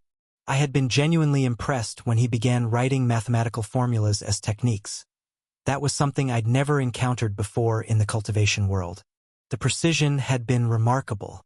Instead of the flowery, philosophical language that characterized most cultivation techniques, Yuan Zhen had been working with pure mathematical concepts. Energy conservation equations, probability matrices, statistical models. It was like watching someone apply advanced Earth-level mathematics to spiritual energy manipulation. In a way, it made perfect sense. Cultivation was ultimately about understanding and manipulating energy, and what was mathematics but the universe's most fundamental language for describing how energy behaved? I just never expected to see someone in this world make that connection so explicitly, especially at the qi condensation realm. And the way he'd analyzed and countered my plant-based attacks, the systematic approach to energy conservation and redistribution. It all spoke to a mind that understood cultivation as a science rather than just an art. If I'd been fighting him with conventional techniques, relying purely on Xianyi and this realm's standard techniques, I honestly wasn't sure I would have won. But that was the thing about having access to higher-tier energies. Sometimes raw power could overcome even the most elegant strategy. "Master," Azure said quietly. He stopped struggling. I looked more carefully at Yuan Zhan's position. Azure was right. Lu Wenjun's body had gone still, no longer fighting against the vines that held him suspended about 3 feet off the ground. His eyes were closed, and I could sense that he was no longer actively channeling Xianyi. This was the moment I'd been dreading. After what had happened with Guosini, I knew that desperate cultivators were capable of horrific things. If Yuan Zhan decided to follow her example and burn his vessel's life force for one final attack, I approached cautiously, my domain responding to my wariness by growing additional barriers between me and the captured figure. Thick trunk trees sprouted in my path, their branches interweaving to form natural shields, while flowering vines created multiple layers of protection. If he tried anything suicidal, I wanted to be ready. "Yuan Zhan," I called out when I was about 10 meters away. "It's over." For a long moment, there was no response. Then Lu Wenjun's eyes opened, and I found myself looking into the calm, analytical gaze that I'd observed throughout our battle. "You're worried I'll attempt something like your previous opponent did," Yuan Zhan said, his voice carrying that same thoughtful tone I'd heard before. "Burn my vessel's life force for a final desperate attack." I nodded. The thought had occurred to me. "I won't." His answer was immediate and firm. "First, because harming Lu Wenjun would accomplish nothing. You've clearly won this engagement. Second, because such behavior would violate the principles of my Dao. Equilibrium requires accepting outcomes as much as pursuing them." There was something in his tone that made me believe him. This wasn't the desperate fury I'd sensed from Guosini in her final moments, or the unstable delusion I'd encountered from Tang Shua. Yuan Zhan spoke with the calm certainty of someone who genuinely lived by his principles. "Then surrender," I said simply. "Acknowledge defeat, and we can end this properly." Yuan Zhan was quiet for another moment, and I could practically see him running calculations in his head. Then, to my surprise, he smiled. "I surrender," he said clearly. "You've outmaneuvered me completely. Well fought." The moment the words left his lips, I felt a shift in the spiritual atmosphere around us. Lu Wenjun's body went limp in the vine's grip, but I could see a translucent form beginning to separate from it. Yuan Zhan's spiritual manifestation, preparing to return to his own body in the tournament arena. I gestured, and my domain responded instantly. The vines lowered Lu Wenjun's unconscious form gently to the ground, while flowers bloomed around him to cushion his landing. Yuan Zhan's spiritual form solidified completely as it separated from Lu Wenjun, appearing as a translucent version of his actual appearance rather than wearing his vessel's face. He looked exactly as I remembered from the tournament arena. Average height, unremarkable features, wearing simple robes. We stared at each other for what felt like an entire breath cycle before Yuan Zhan finally spoke. "That was an impressive technique," he said, nodding toward the forest that now sprawled around us, roots still writhing like they hadn't decided whether to settle or strike. "I've never seen domain manifestation at that scale from someone still in the pseudo-elemental realm. That blue energy of yours, it changed the whole board." I gave a casual shrug. "Everyone needs a few surprises." "True," he said, but his tone had shifted, more thoughtful now. "I told myself not to underestimate you. I really did. But you have this way of looking like you're barely holding on. And then, before anyone realizes what's changed, you're already in a position to win. It lowers people's guards, makes them play safe when they should be panicking." He looked me over again, like I was a question he still hadn't fully solved. "It's not just your techniques. It's how you present yourself." I scratched my head and gave him a half-smile at his in-depth analysis of my actions. "Yeah, well, I wasn't exactly trying to be mysterious. I just don't like being the loudest guy in the room. Usually means you're the first one to get killed." He raised an eyebrow. I gestured vaguely to myself. Look at me. I've got all the spiritual pressure of a particularly assertive mushroom. Everyone's too busy watching Wei Lin with his 10 stalls or Wu Kongming slicing mountains in half. Meanwhile, I'm in the corner planting seeds. I paused, then added, sometimes literally. That actually got a real laugh out of him. He nodded slowly, as if some internal math was finally resolving. Well, he said, the better cultivator won today. The words hung in the air for a second. I didn't take them lightly. You fought well too, I told him, meaning it. Those mathematical techniques were brilliant. I've never seen anything like that approach to energy manipulation. The Tao of Equilibrium encourages systematic thinking, Yuan Zhen replied with a slight smile. Though I suppose it also encourages recognizing when you've been systematically outmaneuvered. We stood there for a moment, two competitors who just finished beating the hell out of each other, sharing what felt like genuine mutual respect. It was refreshing after some of the other battles I'd experienced in this tournament. I suppose this is where I wish you luck in the final round and make a graceful exit, Yuan Zhen said, his spiritual form beginning to glow as he prepared to fully separate from the realm. You don't have to be graceful about it, I told him. You put up a hell of a fight. If I hadn't had access to my blue energy, I'm honestly not sure how that would have ended. He smiled at that. Just a small curve of the lips, but it reached his eyes. I hope you take the championship, he said, and I hope we get to fight again someday. Without constraints. Without vessels. Just us. Yeah, I said, voice low. I'd like that. With a final nod. His spiritual manifestation began rising into the air, growing fainter as it ascended. I watched until it disappeared entirely, presumably returning to his physical body back in the tournament arena.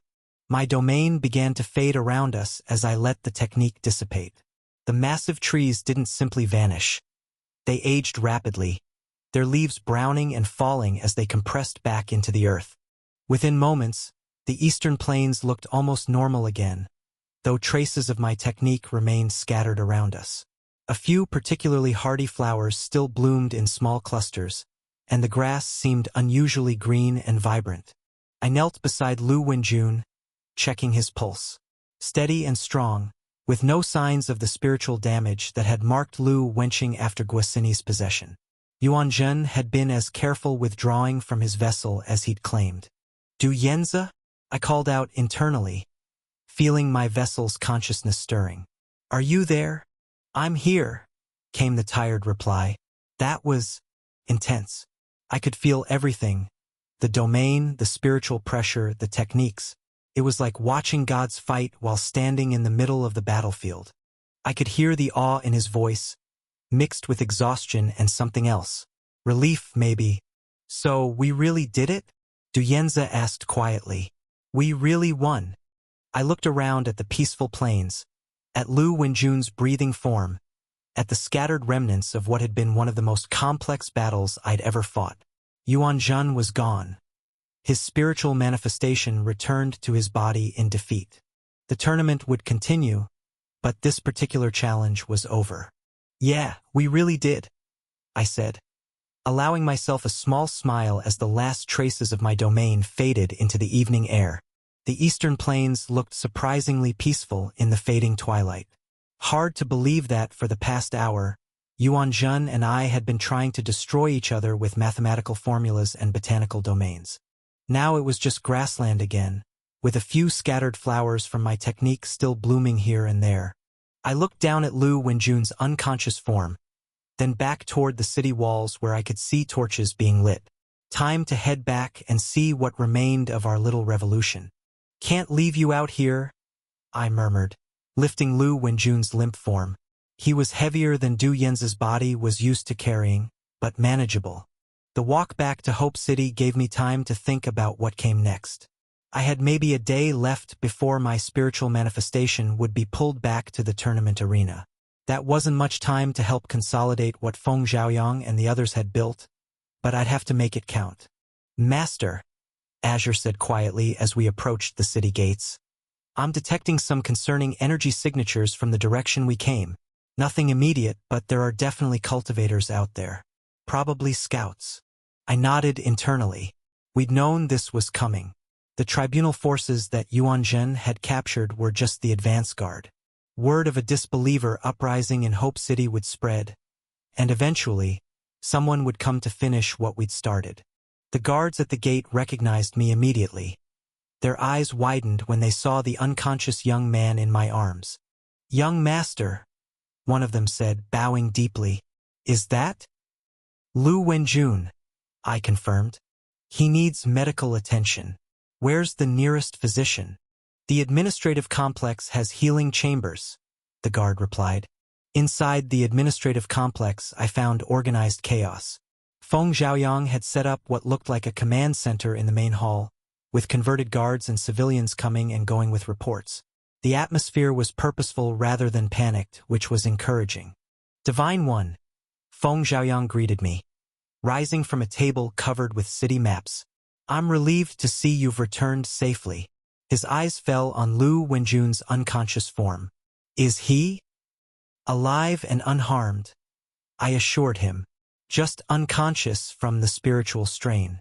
Is there somewhere I can lay him down?" Feng Xiaoyang directed me to a side chamber furnished with a comfortable couch. I set Lu Wenjun down carefully and stepped back, settling into a nearby chair that the Stone Emperor immediately repositioned for optimal comfort. I'd given up trying to convince him he didn't need to serve as furniture. "How bad is it?" I asked Feng Xiaoyang, who had followed us into the chamber. "Better than I feared. Worse than I hoped," Feng Xiaoyang replied with a wry smile. "The good news is that nearly 85% of the city has converted. The bad news is that the 3 major clan compounds still refuse to engage with us." "Expected," I said. "The anti-disbeliever formations will likely hold up until the tribunal reinforcements arrive. Any news concerning them?" "Scouts have been spotted on the hills overlooking the city. No major forces yet, but—" He shrugged. "It's only a matter of time."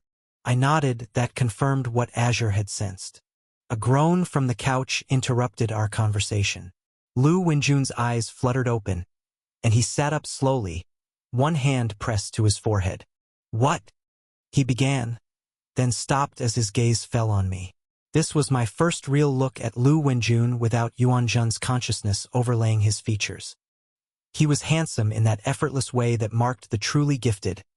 Sharp cheekbones, expressive eyes, the kind of bearing that suggested he'd never doubted himself for a moment in his life. Until now. 8 victories, Lu Wenjun muttered, staring at his hands like they belonged to someone else. 8 times I defeated him. Perfect record. Chosen of destiny. His voice cracked slightly. But he lost. In my own body, wearing my own face, which means I lost to Du Yanzi. I walked over and knelt beside the couch. Lu Wenjun. His eyes snapped to mine, and I could see the confusion there. Du Yanzi. He trailed off, then his eyes widened. "No, it's you. The divine being." "I am," I confirmed. "And you were the vessel for my opponent. An honorable one, I'm told." Lu Wenjun laughed bitterly. "Honorable? I lost." The great Lu Wenjun, heir to the celestial mandate, lost to the family joke. He looked at his hands again. Everything I believed about myself, about my destiny, I could see the moment it happened. The crack in his fundamental worldview, the same fracture that had broken Feng Xiaoyang's certainty. Lu Wenjun's spiritual pressure shifted, the golden radiance of Xianyi darkening as it purified into something more rational. "Welcome to clarity," I said gently. "I know it hurts right now, but you'll find that seeing the world as it really is has its advantages." Over the next few hours, Lu Wenjun went through the same process that the city lord had experienced. The initial despair gave way to a kind of grim relief as he realized how much energy he'd been wasting on maintaining his ego. By evening, he was asking tactical questions about defending the city. "The Lu clan compound has the strongest barriers," he reported, studying a map of the city. "They'll hold out the longest. But the Chun and Wang families will probably surrender once they realize you're still here." Actually, I said, I won't be here much longer. Maybe another day. The room went quiet. Little Bloom, who had been sitting beside me while I reviewed reports, looked up with wide eyes. Divine Mister is leaving? She asked in her tiny voice. This tale has been unlawfully lifted from Royal Road. Report any instances of this story if found elsewhere. I have to, I explained, patting her leafy crown. But Du Yenza will still be here. And all of you. The work we started doesn't end just because I'm gone. That conversation led to one of the most important decisions I made during my time in the realm of the Chosen. I spent most of that night in deep discussion with Du Yenza about what would happen after I left. The time loop is active, I explained internally, feeling that strange temporal resonance that had started when his breakthrough completed. Everything that happens after your advancement will reset. That includes this conversation, my departure, the tribunal attack that's coming. So, I'll be the only one who remembers, Du Yenza said quietly. Over and over. Yes, and I won't be able to give you anything physical to help, because it'll all disappear with the reset. But information stays with you. Knowledge, techniques, understanding. Which is why I spent the rest of the night imparting everything I'd learned from Feng Xiaoyang's library to Du Yenza in manageable chunks. Combat techniques, city management strategies, the history of disbeliever movements, even the basic principles of formation work that might help him organize defenses. Master, Azure observed around dawn, you're essentially creating a one-man university curriculum for revolution. Better to over-prepare than under-prepare, I replied, continuing to explain the finer differences between the Blue Sun energy and Xian Yi to Du Yenza. He's going to be doing this alone for potentially centuries. Every piece of knowledge might be the difference between success and failure. But the technical information was only part of what Du Yenza would need. I also had to prepare him for the psychological reality of being a time looper. The isolation is the worst part, I explained, drawing on what I'd gathered from Cal's experience in the Two Suns world. Everyone else will forget. Every relationship you build, every moment of connection gets erased. You'll start to feel like you're the only real person in a world of puppets. How do I fight that? Du Yenza asked. Remember that they're not puppets. They're people with their own thoughts and feelings and dreams. The fact that they forget doesn't make them less real. It just means you have to be their memory. I spent considerable time helping him understand the mechanics too. How soul attacks could potentially bypass the time loop's protection. The importance of maintaining his sanity by taking breaks, by allowing himself to fail sometimes rather than pushing endlessly toward perfection.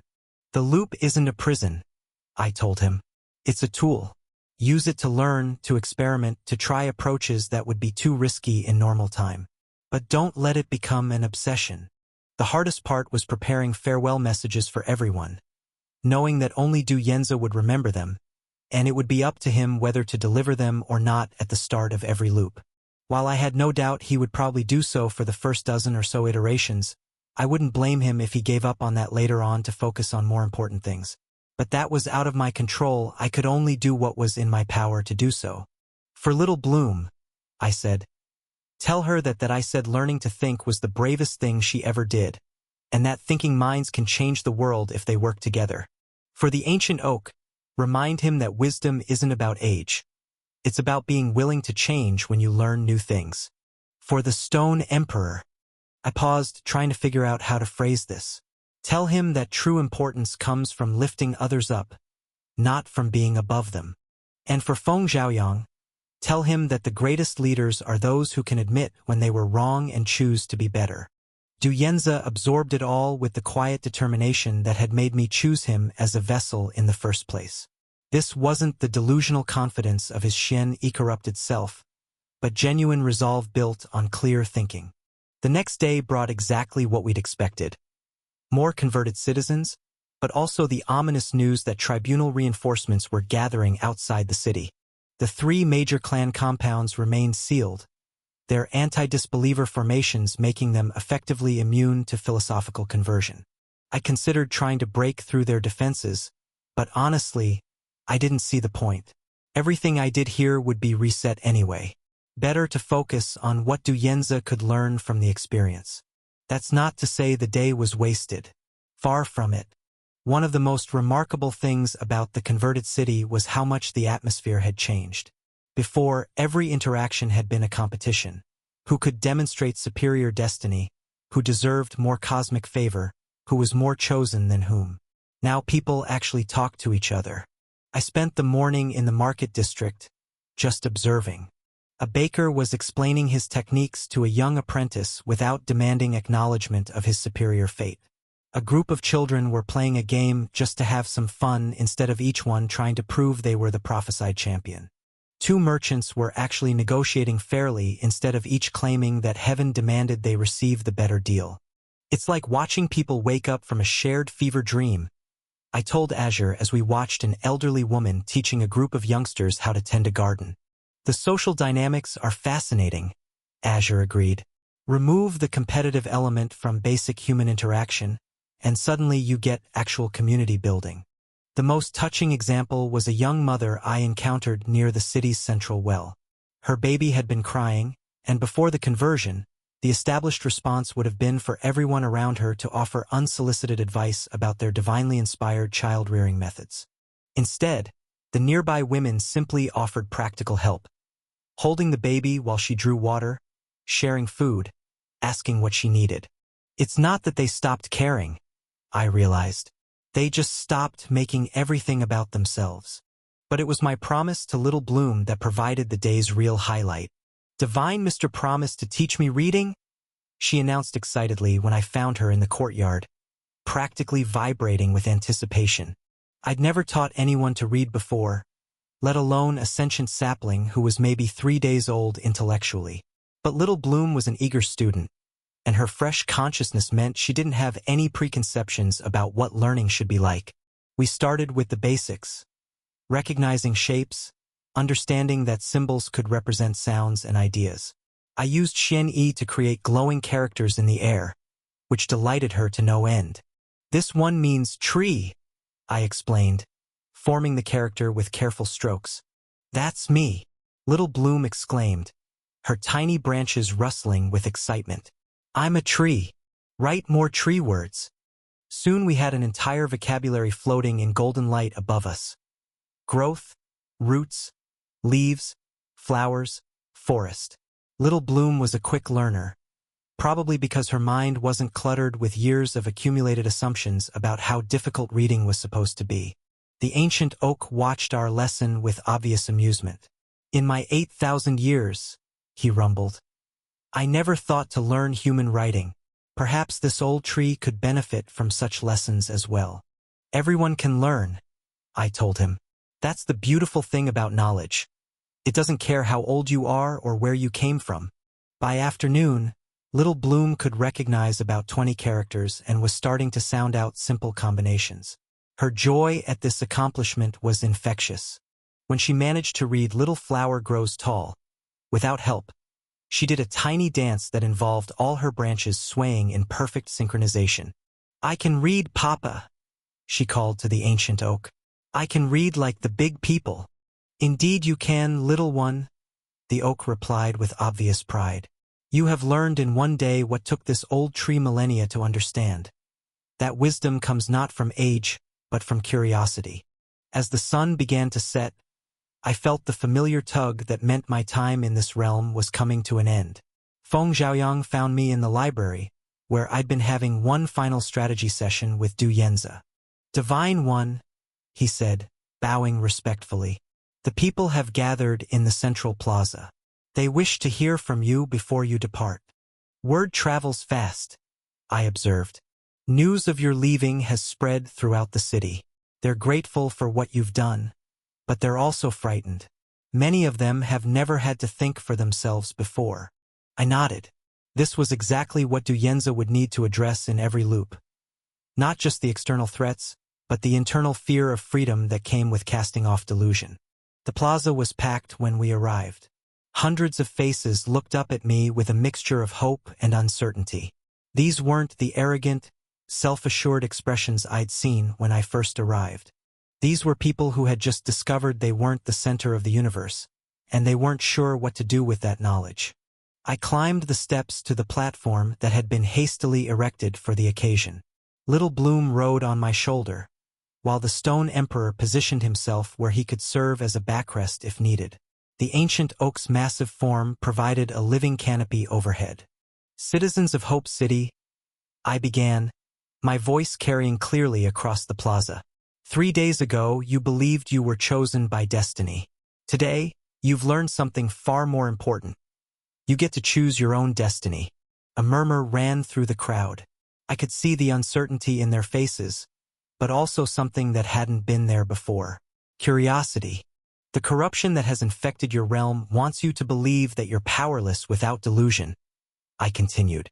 That you need to think you're special to have value. But I've spent these past days with you, and I've seen the truth. You don't need heavenly favor to be farmers who feed your neighbors. You don't need divine blessing to be parents who love your children.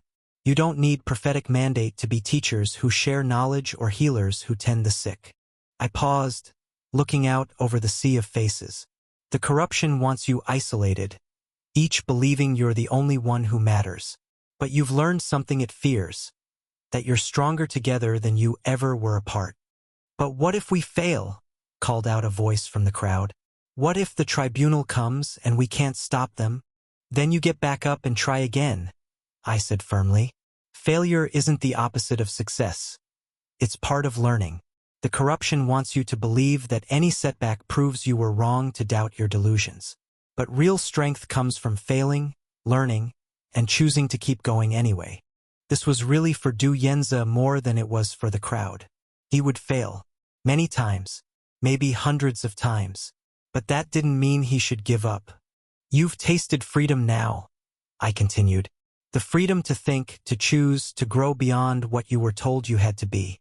Don't let anyone, not the tribunal, not the clans, not the voice in your own head that whispers you should go back to comfortable lies, take that freedom away." I felt a resonance through the realm's spiritual energy, and looked up to see a familiar rift opening in the sky above us. "My time was up. The work you've started here doesn't end with my departure," I said, my voice growing more urgent. "Every mind you free, every person you help see clearly, every act of genuine cooperation. It all matters. You're not chosen by destiny, but you can choose to make your world better." The rift was widening, and I could feel the pull of the tournament arena calling my spiritual manifestation home. "Divine Mister?" Little Bloom's tiny voice was barely audible over the crowd. "Will you come back to visit?" I lifted her from my shoulder and held her carefully in both hands.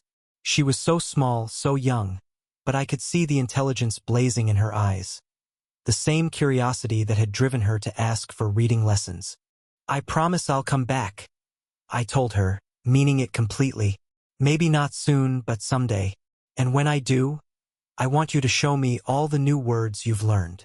Little Bloom's branches drooped, and I could swear I saw what looked like tears gathering in her eyes.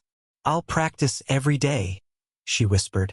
"I'll be the best reader in the whole city." "I know you will," I said, gently patting her leafy crown one last time.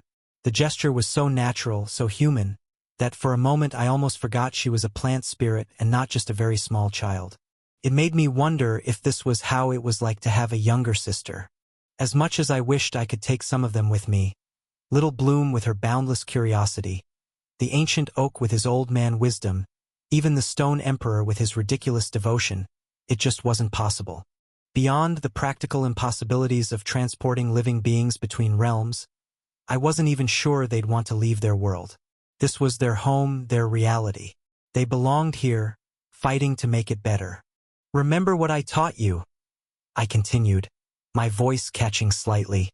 "Every word you learn is a thought you can think that no one else can take away." I set her down carefully and turned to address the crowd one final time. "Take care of each other," I called out. "Question everything. Think for yourselves. And never let anyone convince you that you need to stop being human to be worth something." The pull from the rift was becoming irresistible. I felt my spiritual manifestation beginning to separate from Du Yenza's body, like stepping out of clothes that belonged to someone else. "Du Yenza," I said internally, Remember everything we talked about, the knowledge, the techniques, the warnings. But most importantly, remember that you're not alone. Every person in this plaza, every tree in that forest, every rock that's learned to think, they're all counting on you. Not because you're chosen, but because you choose to help them. I won't let them down, Du Yenza replied, and I could feel his resolve strengthening. I promise. I know you won't, I said. Then, louder, speaking to both Du Yenza and the crowd. The best thing about hope is that you can't kill it. You can bury it, corrupt it, try to convince people it's pointless. But as long as there's one person willing to keep trying, hope survives. My spiritual form was fully separated now, hovering a few feet above Du Yenza's body. I could see him stand straighter, taking full control of his cultivation again. Even without my presence, he radiated the quiet confidence of someone who had chosen his path. Until we meet again, I called down, then spread my spiritual awareness like wings and launched myself toward the rift. As I rose through the air, I took one last look at the plaza below. The people were watching my ascent with expressions I'd never seen in this realm before. Not awe at witnessing something divinely chosen, but simple human gratitude for help when it was needed. Just before I reached the portal, I did the same thing I'd done in the realm of living lyrics. I gathered a sample of the local spiritual energy, in this case, a small amount of purified Xian Yi that had been cleansed of its corrupt certainty. Azure would want to study it, and who knew? Maybe understanding how the corruption worked would help us find ways to protect ourselves from the otherworldly being. The rift closed behind me as I entered the space between realms, carrying me back toward the tournament arena and whatever challenges awaited there. Sergeant Chen Wei pressed himself lower against the rocky outcrop, trying to make his already small frame even more inconspicuous. Through the formation-empowered spyglass his captain had given him, he watched the impossible sight in Hope City's sky. The golden rift had appeared just as his orders specified, when the higher being departed. For the past day, he and his squad had maintained their observation post on this hill overlooking the city, waiting for exactly this moment. Now, as the rift sealed itself and the figure disappeared, Chen Wei felt his hands shaking slightly, not from cold or fatigue, but from the sheer weight of what he'd witnessed. He'd seen the battles, the mysterious conversions, the way reality itself seemed to bend around the divine being's presence. He'd watched an entire city abandon the fundamental truths of their realm in favor of, what? Doubt? Denial? The very corruption they'd all been trained to fear? Sergeant! The sharp voice of his corporal broke through his thoughts. The captain wants to see you immediately. Chen Wei collapsed the spyglass and made his way down the hillside to where Captain Hong Jinxiang waited with the rest of their advance reconnaissance unit. The captain stood with his back to the city, studying a map spread across a flat boulder that served as their field table. Report! Hong Jinxiang commanded without looking up. The rift has closed, sir, Chen Wei said, trying to keep his voice steady. The higher being has departed. The city appears to be returning to normal activity patterns. Normal? The captain's laugh was harsh. Sergeant, nothing about that place is normal anymore. 85% disbeliever infection rate, according to our intelligence. Ancient spirits walking the streets. Citizens abandoning their sacred destinies for whatever madness has taken hold. Chen Wei nodded, though something about the captain's tone made him uncomfortable. During their watch, he'd seen enough of the infected city to notice that it looked more peaceful than most places he'd served. Less fighting, more cooperation. But pointing that out probably wouldn't help his career prospects. Sir, should I signal the main force? He asked instead. Captain Hong finally looked up from his map, and Chen Wei suppressed a shiver at the cold certainty in his superior's eyes. The captain was a true believer in the most dangerous sense. Someone who had never questioned his own chosenness and viewed any deviation from the higher order as a personal insult. Signal them, Hong ordered. Tell Commander Liu that the divine interference has ended and the city is ready for cleansing. Full purification protocols. No survivors above the age of reason. No survivors, sir? Chen Wei couldn't help the question that slipped out. The captain's eyes narrowed. Disbelief is a spiritual plague, Sergeant. It spreads through contact, through conversation, through the mere existence of those who carry it. The only way to truly cleanse an infected area is to ensure that no one remains who might spread the corruption further. But sir, the children can be re-educated if they're young enough. But anyone old enough to have consciously chosen doubt over destiny. Captain Hong's hand moved to rest on the hilt of his sword. They're already lost. Better to end their suffering and protect the realm from further infection. Qian Wei felt a sick twist in his stomach, but he kept his expression neutral. Understood, sir. See that you do understand, the captain said softly. Doubt is contagious, Sergeant. I'd hate to think that watching these proceedings has given you any inappropriate ideas about the nature of truth. Of course not, sir, Qian Wei replied quickly. My faith in the tribunal's mission remains absolute. Good. Captain Hong turned back to his map. Now go send that signal. And remember, tomorrow we reclaim Hope City for the realm. Every person we save from delusion is a victory for the higher order itself. Qian Wei saluted and moved to carry out his orders, but as he prepared the communication array that would summon the main tribunal force, the one made up of world-rich sovereigns and crowned heart realm cultivators trained to deal with corruption, he couldn't shake the image of what he'd seen through his spyglass. The city hadn't looked like a place consumed by spiritual plague. It had looked like a place where people were learning to be human again. But orders were orders, and questioning the tribunal's wisdom was a fast path to being labeled a disbeliever himself. So, Qian Wei activated the array and sent the signal that would bring down the full weight of heavenly judgment on Hope City. In the distance, campfires began to spring up as hundreds of warriors prepared for what their commanders promised would be the most righteous battle of their lives. Du Yanzi jolted awake to urgent pounding on his door, his heart racing before his mind even processed what was happening. The golden morning light streaming through the administrative complex's windows felt wrong somehow, too bright and cheerful for the dread that immediately settled in his stomach. Young master, Li Chang's voice carried through the thick wooden door, high and strained with panic. Young master, you must wake up immediately. The tribunal forces. They're here. Du Yanzi sat up, running a hand through his disheveled hair as the reality crashed over him. The divine being was gone. Ku'in had departed yesterday after his speech, leaving him with newfound power but also with the crushing weight of responsibility for everyone who had chosen to follow their cause. I'm awake, Du Yanzi called back, swinging his legs over the side of the bed. His body felt strange now, still adjusting to the paramount sovereign cultivation level that the divine being had helped him achieve.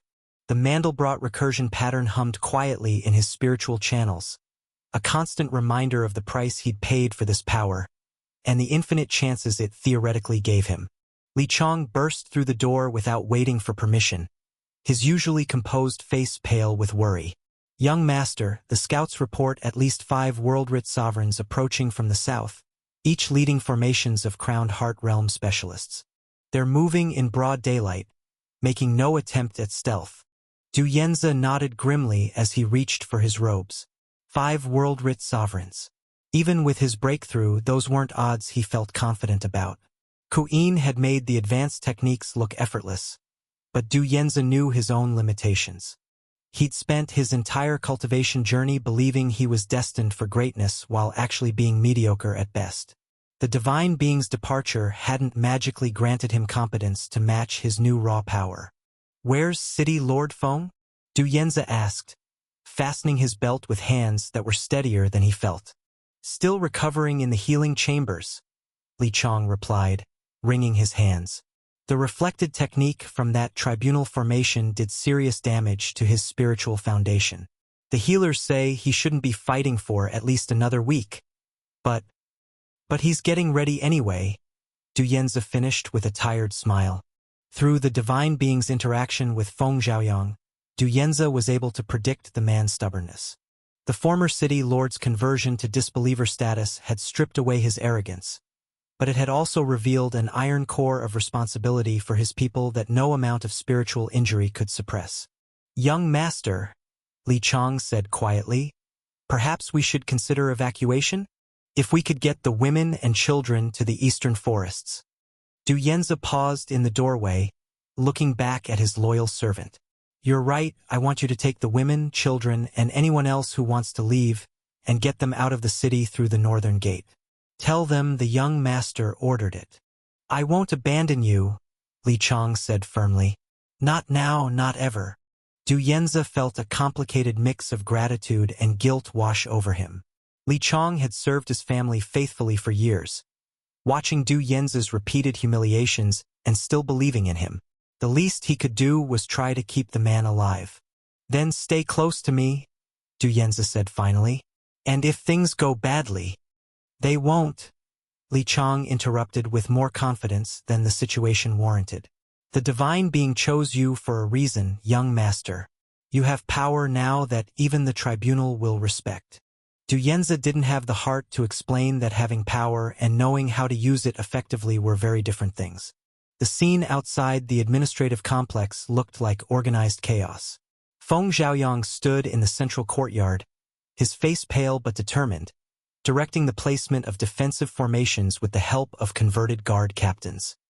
His movements were careful and deliberate, clearly favoring his injured side, but his voice carried the same authority it always had. Anchor the barrier formation here. He called to a group of former Lu clan guards who were positioning resonance crystals around the courtyard's perimeter. If we can channel their initial assault into the kill zones, we might be able to thin their numbers before they realize what we're doing. Du Yenza approached, noting how the awakened spirits had arranged themselves throughout the defensive positions. The Stone Emperor had positioned himself at the courtyard's center like a living fortress, his massive bulk gleaming in the morning sun. The ancient oak's branches spread wide over the area, providing both cover and elevated fighting positions for the human defenders. Little Bloom sat perched on one of the oak's lower branches, her tiny form vibrating with nervous energy. When she spotted Du Yenza, she waved enthusiastically with a branch that was barely larger than a twig. Divine Mister! Divine Mister! She called out, then caught herself with the embarrassed look she always got when she remembered he wasn't actually the divine being. I mean, Big Brother Yenza, are you going to use your special writing to scare away the bad men? Du Yenza managed a smile despite the circumstances. Little Bloom's innocent enthusiasm had become one of the few bright spots in his increasingly complicated existence. The tiny sapling had taken to following the divine being around the city, asking endless questions about cultivation, writing, and why some people couldn't see how pretty the flowers were when they bloomed. You could be reading stolen content. Head to the original site for the genuine story. I'm going to try Little Bloom, he said, walking over to pat her tiny crown of leaves. But I want you to stay close to Papa Oak and Uncle Rocky. Okay? They'll keep you safe. I want to help fight too, she declared with all the fierce determination her miniature form could muster. I've been practicing my root techniques. Watch! A thin tendril of root emerged from the soil near Du Yenza's feet, barely as thick as his finger but moving with impressive precision.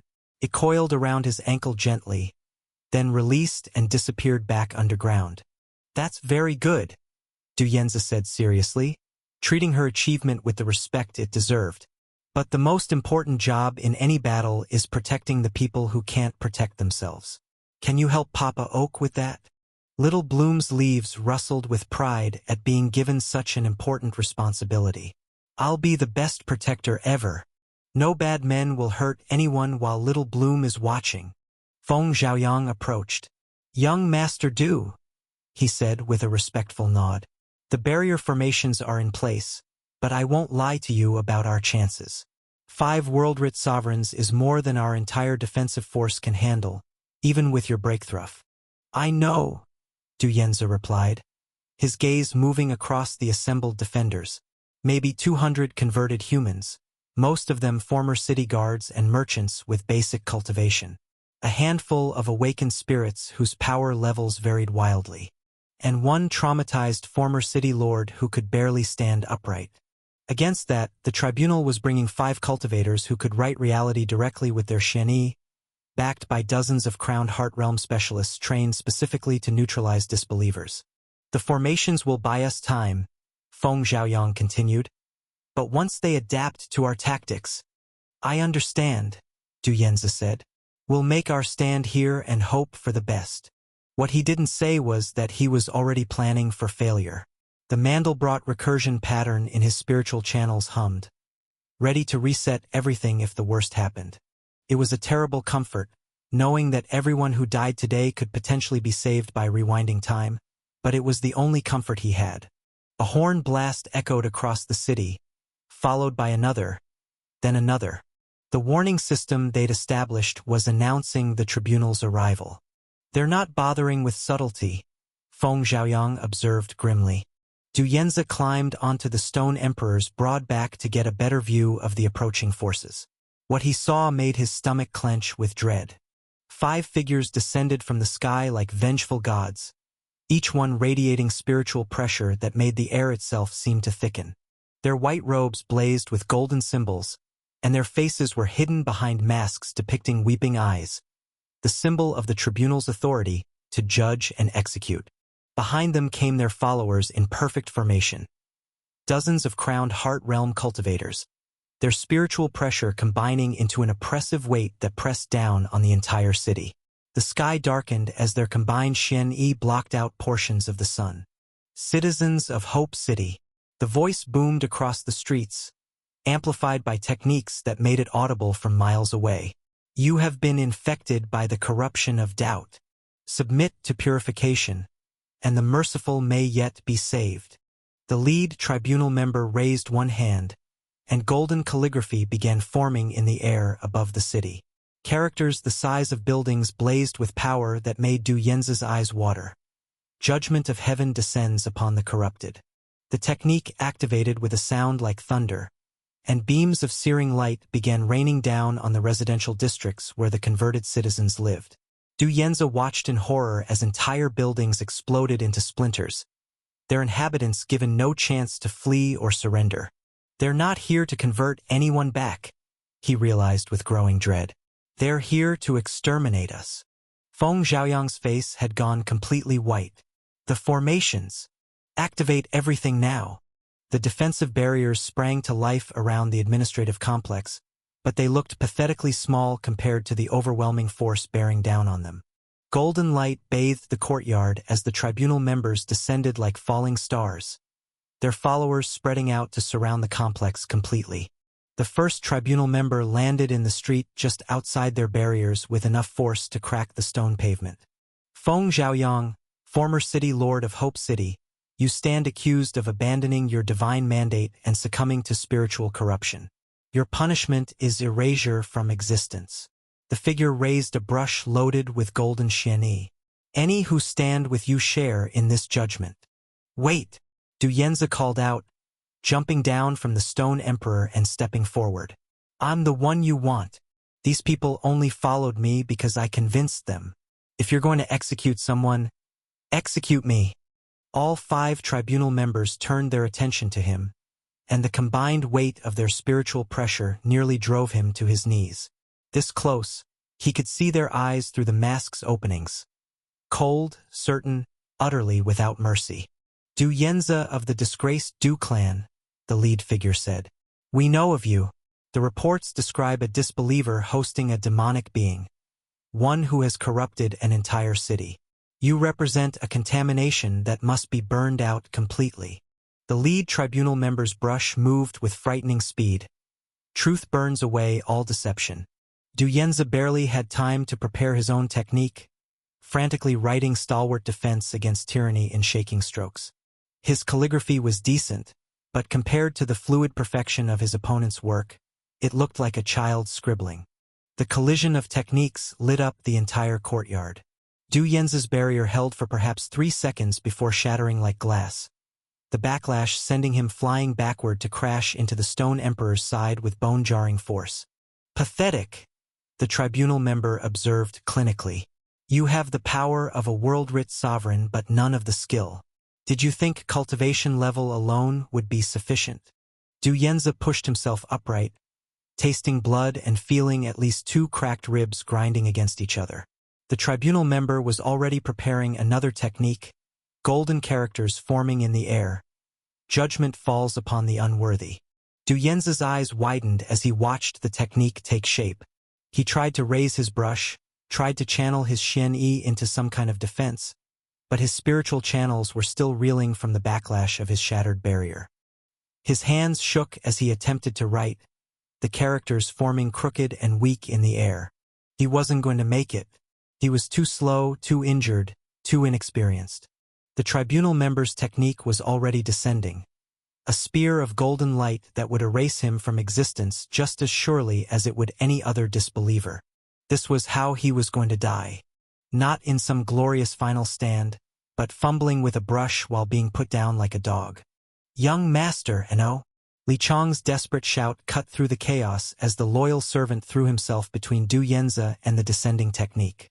The man who had served the Du family faithfully for decades spread his arms wide, his meager cultivation flaring desperately as he tried to shield his master.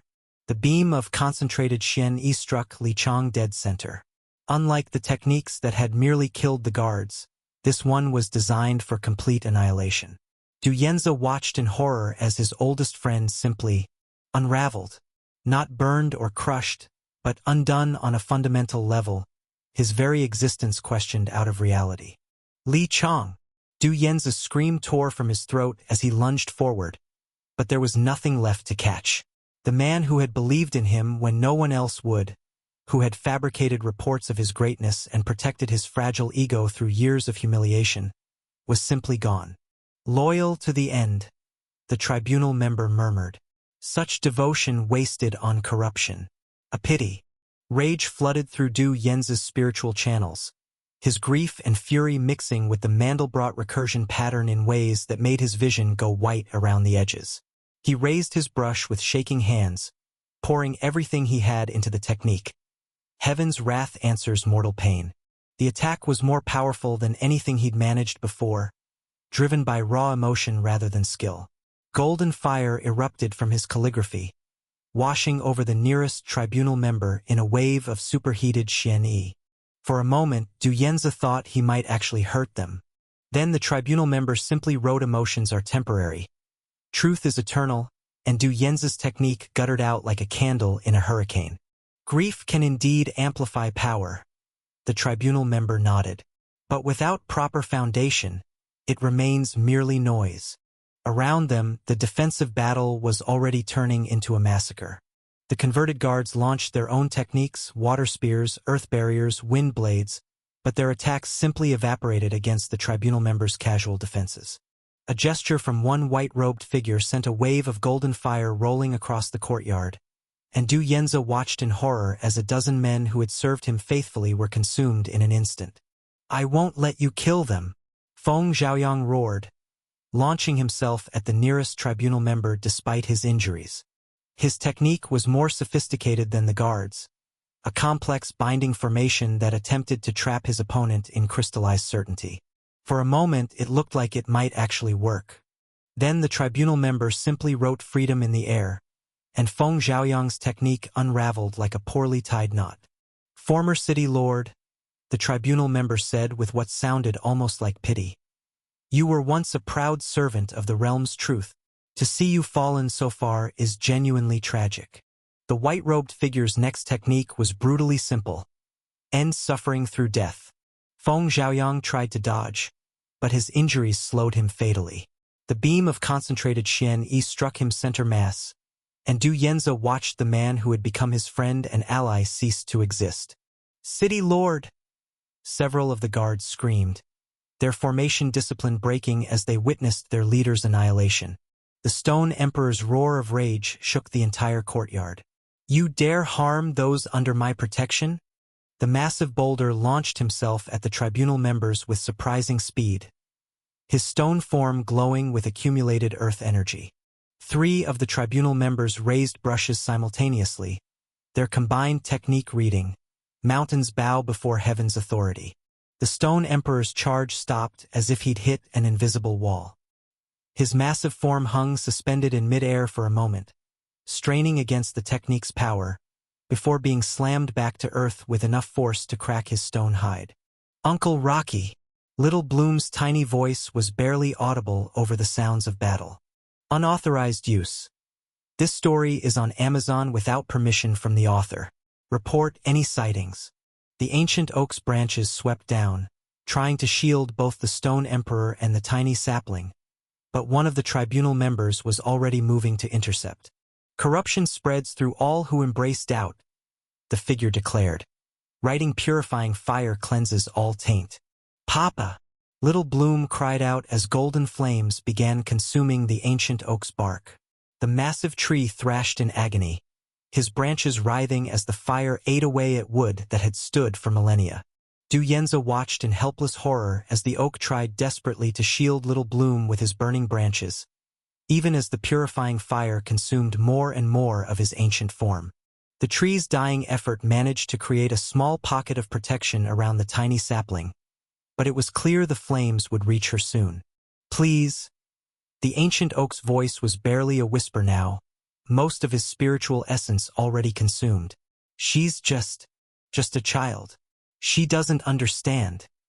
Children grow into adults, the tribunal member replied coldly. Corruption must be cleansed at the root. The figure raised their brush again, preparing the final technique that would incinerate Little Bloom. Du Yenza moved without thinking. His body launched itself forward, Xianyi flooding his muscles to give him speed he'd never possessed before. The tribunal member's technique was already forming. Innocent lives claimed by corruption must be saved through death, when Du Yenza interposed himself between the golden fire and the tiny sapling. The pain was indescribable. It felt like being struck by a falling star, every cell in his body simultaneously burning and freezing and tearing apart. He could feel his spiritual cultivation being ripped away, the Mandelbrot recursion pattern in his channels shattering under the assault of Xianyi. But Little Bloom was safe behind him. That was what mattered. Du Yenza hit the ground hard, his vision already going dark around the edges.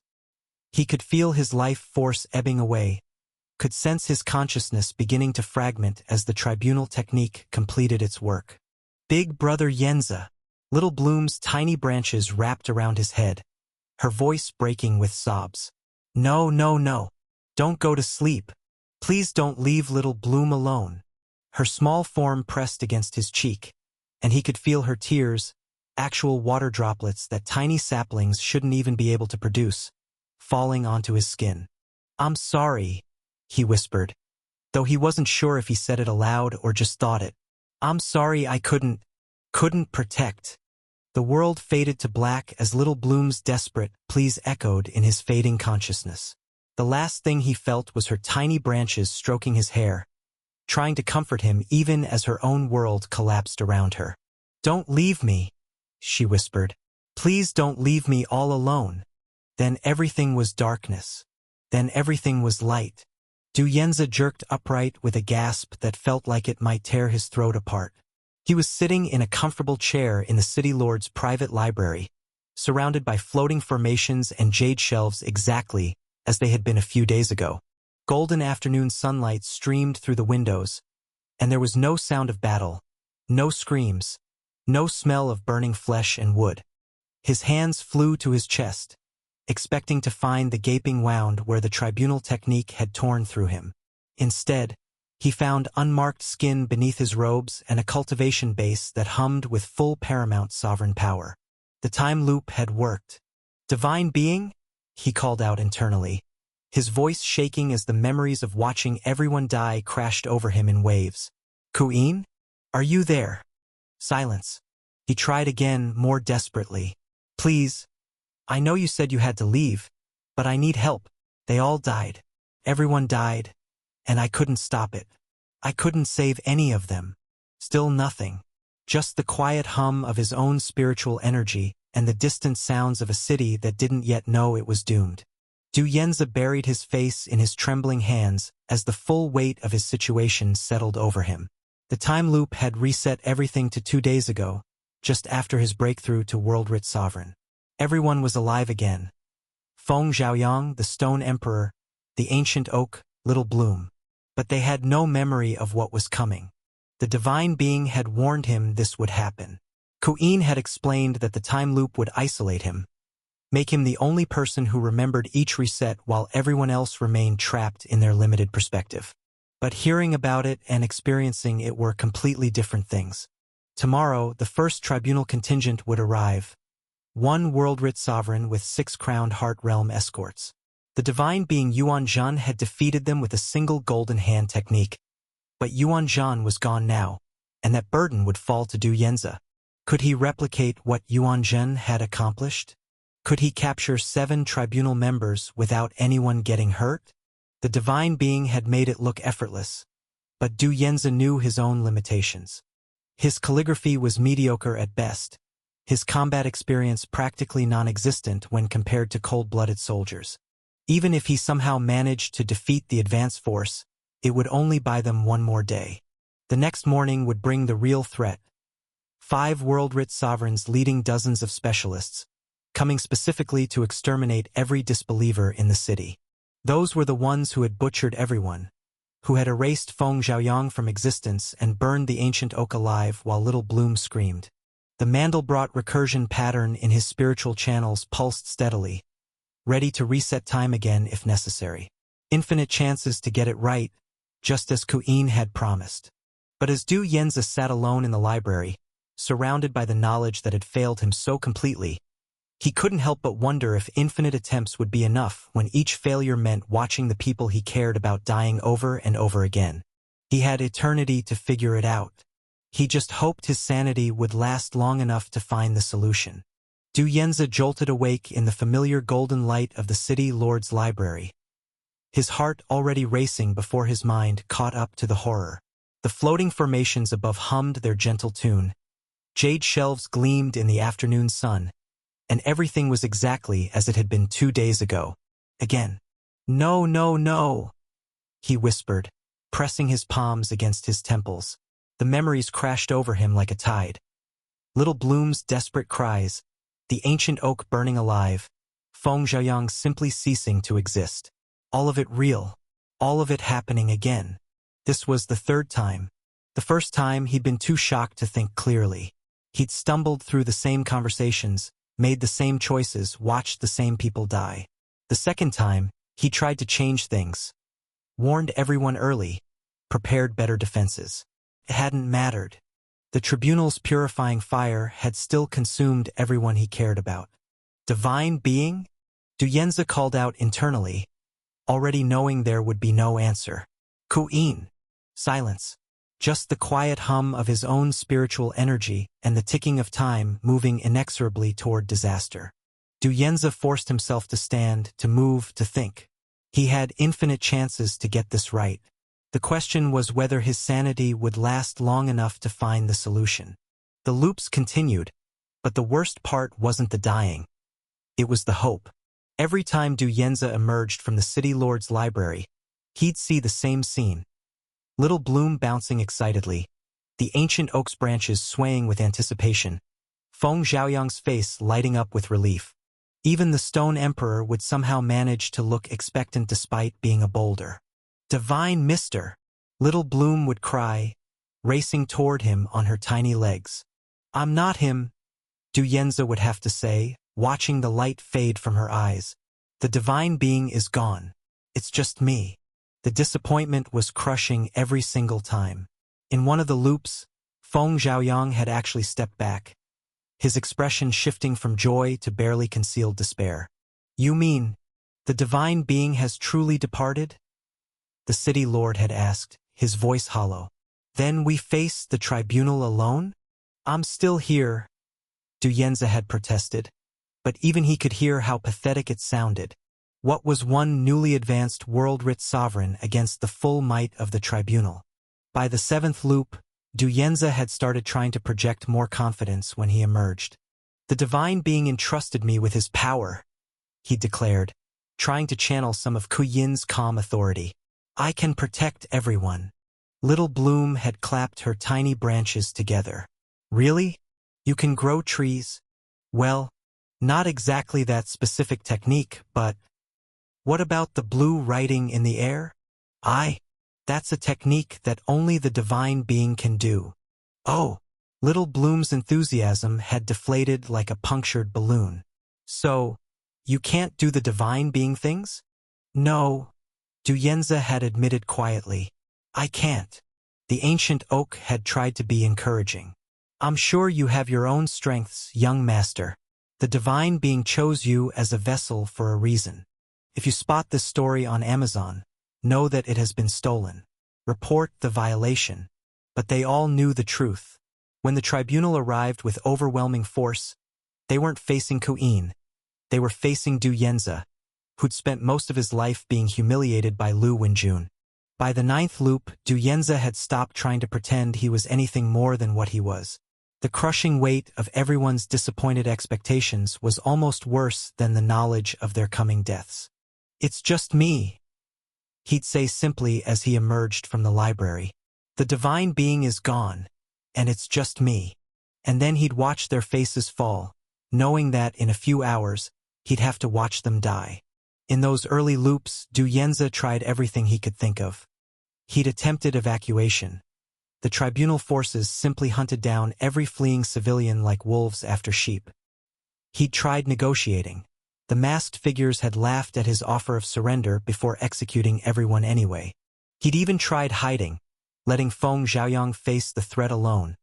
But watching from a distance as his friend was erased from existence had been worse than dying himself.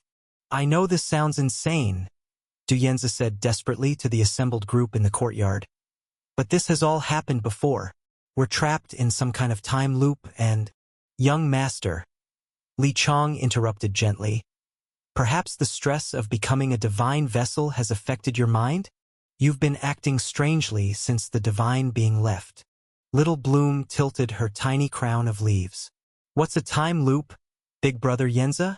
Du Yenza felt his heart break a little more. How could he explain that he'd watched her burn to death dozens of times already? That every time he closed his eyes, he saw her tiny branches reaching for him as the purifying fire consumed her? It means we get to try things again if they go wrong, he said finally. That sounds nice, Little Bloom chirped. Like when I try to grow a new leaf and it comes out crooked, so I make it fall off and grow a better one. If only it were that simple. The 13th loop was when Du Yenza first tried to run. Not just evacuate, actually flee the city by himself entirely. Maybe if he could get strong enough somewhere else, he could come back and make a difference. He made it 300 li from the city before Zhao Mingwei caught up to him. The tribunal members' spiritual pressure crushed him to the ground like a mountain falling. Did you really think you could escape judgment, disbeliever? Zhao Mingwei's voice carried cold amusement. The corruption in your soul calls to us like a beacon. There is nowhere in this realm you can hide. The white-robed figure raised a brush loaded with golden xianyi. Your cowardice only proves the depths of your spiritual decay. Du Yenza tried to speak, to plead, to explain, but the words wouldn't come. The tribunal members' technique was already forming. Cowards die alone and forgotten. The last thing Du Yenza saw was the character for Forgotten blazing with righteous fire as it descended toward his head. Listen to me, Du Yenza said urgently in the 15th loop, grabbing Feng Xiaoyang by the shoulders. In 6 hours, tribunal forces led by Zhao Mingwei will arrive. They have a formation that can absorb and reflect disbeliever techniques. When you attack with your binding formation, they'll turn it into pure conviction and use it to erase you from existence. Feng Xiaoyang's eyes widened. How could you possibly know? Because I've seen it happen. Du Yenza's voice cracked with exhaustion. 14 times now. They're going to kill Little Bloom while she's calling for her papa. They're going to burn the ancient oak alive. They're going to… Du Yenza, Feng Xiaoyang said gently. I understand the pressure you must be under, but I'm not crazy, Du Yenza shouted, then immediately regretted it as he saw Little Bloom flinch. The tiny sapling had never seen him angry before. I'm sorry, he whispered, kneeling to stroke her leaves. I'm sorry, Little Bloom. Big brother is just tired.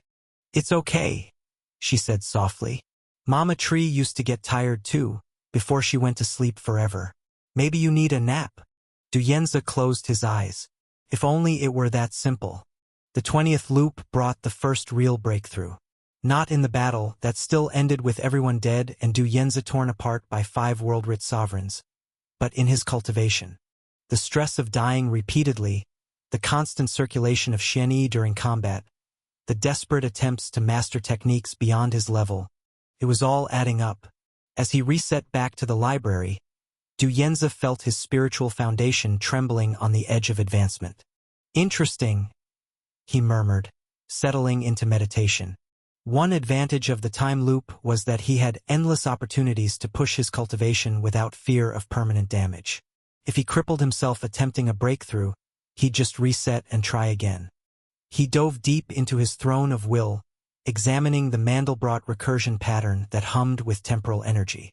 The mathematical structure was more complex than he'd initially understood, with layers upon layers of self-referential loops that somehow existed outside normal causality.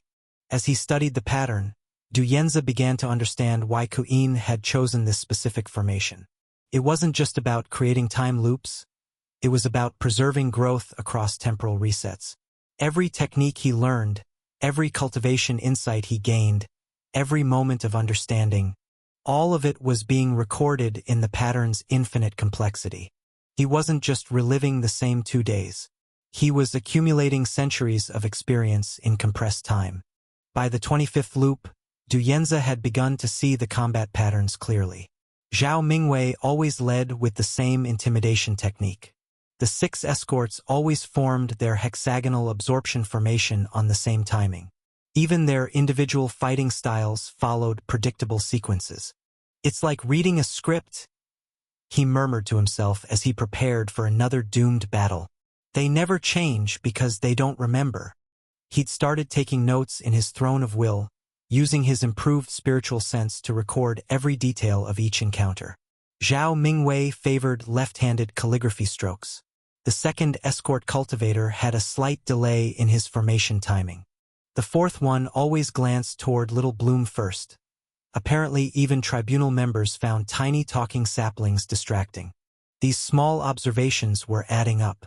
In the latest loop, Du Yanzi had managed to avoid Zhao Mingwei's opening attack entirely by anticipating the angle. He'd lasted almost 3 full minutes against the tribunal formation before they'd adapted and crushed him. Progress. Tiny, incremental, blood-soaked progress. The 30th loop was when Du Yanzi stopped trying to explain the situation to others. He'd spent so many iterations desperately trying to make them understand, pleading with them to believe him, watching their faces fill with pity and concern as they concluded their young leader had gone mad. Big Brother Yanzi seems sad all the time now. Little Bloom had whispered to the ancient oak in the 28th loop. Did I do something wrong? The innocent question had shattered something in Du Yanzi's chest. How could he explain that her only crime was caring about him? That every loop began with her bright enthusiasm and ended with her terrified screams? So he stopped explaining. Let them think he was withdrawn, melancholy, touched by divine madness. It was easier than watching their hope turn to horror when the tribunal arrived exactly as he'd predicted. Loop 35 brought another cultivation breakthrough. His Xianyi reserves deepening as his understanding of the Mandelbrot pattern grew more sophisticated. He could feel his spiritual foundation solidifying, preparing for the next major advancement. More importantly, he was beginning to understand the deeper mechanics of the realm's power system. The tribunal's reflection formation didn't just absorb technique. It analyzed the underlying conviction behind them and used that analysis to craft counters. But Du Yanzi's conviction was becoming something they couldn't easily categorize. How do you counter someone who believes absolutely in eventual victory, no matter how many times they fail? How do you reflect the determination of someone who's willing to die 1,000 deaths for the chance to save his people? The tribunal's techniques were designed for normal disbelievers, people who were not steadfast, people whose doubt made them vulnerable to philosophical attacks. But Du Yanzi wasn't doubting anymore. He was certain, with the kind of certainty that could only come from direct experience, that he would find a way to win. That certainty was becoming a weapon. I can see the future, Du Yanzi said calmly in the 40th loop, standing before the assembled crowd in the courtyard. It wasn't technically accurate, but it was close enough. Feng Zhaoyang raised an eyebrow. Divine One, what do you mean? The tribunal forces will arrive in 4 hours and 36 minutes. Du Yanzi continued. checking the position of the sun. 7 total. 1 world-rich sovereign named Zhao Mingwei leading 6 crowned heart realm specialists. They'll form a hexagonal absorption formation designed to turn our own techniques against us. Love what you're reading? Discover and support the author on the platform they originally published on. He began walking through the crowd, pointing at specific individuals. You'll try to bind Zhao Mingwei with chains of conviction. The formation will absorb your technique and reflect it back as pure righteous fury, which will erase you from existence in approximately 12 seconds.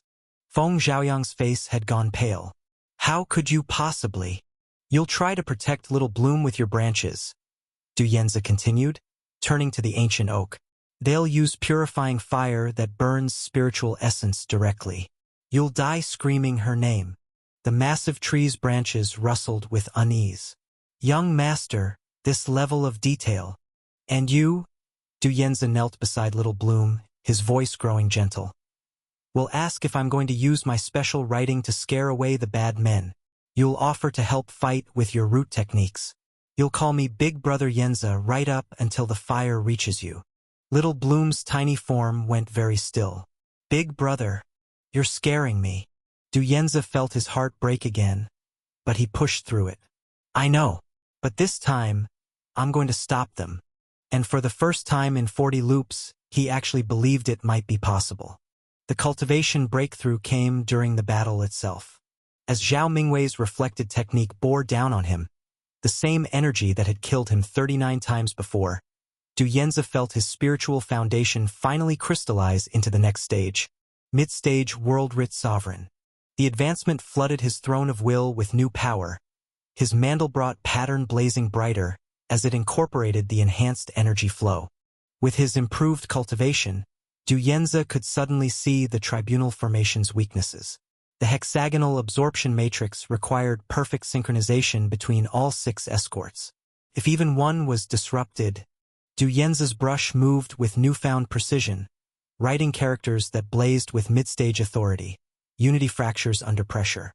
The technique struck the weakest link in their formation, the 4th escort, the one who always glanced at Little Bloom first. His concentration shattered, and the entire hexagonal matrix collapsed. Impossible! Zhao Mingwei breathed as his reflected attack fizzled harmlessly. How did you? Du Yanzi didn't give him time to finish. 40 loops of memorizing attack patterns had taught him exactly where each tribunal member would be at any given moment. His counterattacks landed with surgical precision, each technique targeting a specific vulnerability he'd observed and catalogued. In 12 minutes, all 7 tribunal members lay unconscious in the courtyard. Not dead, Du Yanzi had been careful about that. He'd learned the difference between justice and revenge somewhere around the 20th loop. There was no need to kill them, not when there was still a chance to convert them. We did it, Feng Xiaoyang said, staring at the bound figures in amazement. We actually won. Young master, Li Chang whispered.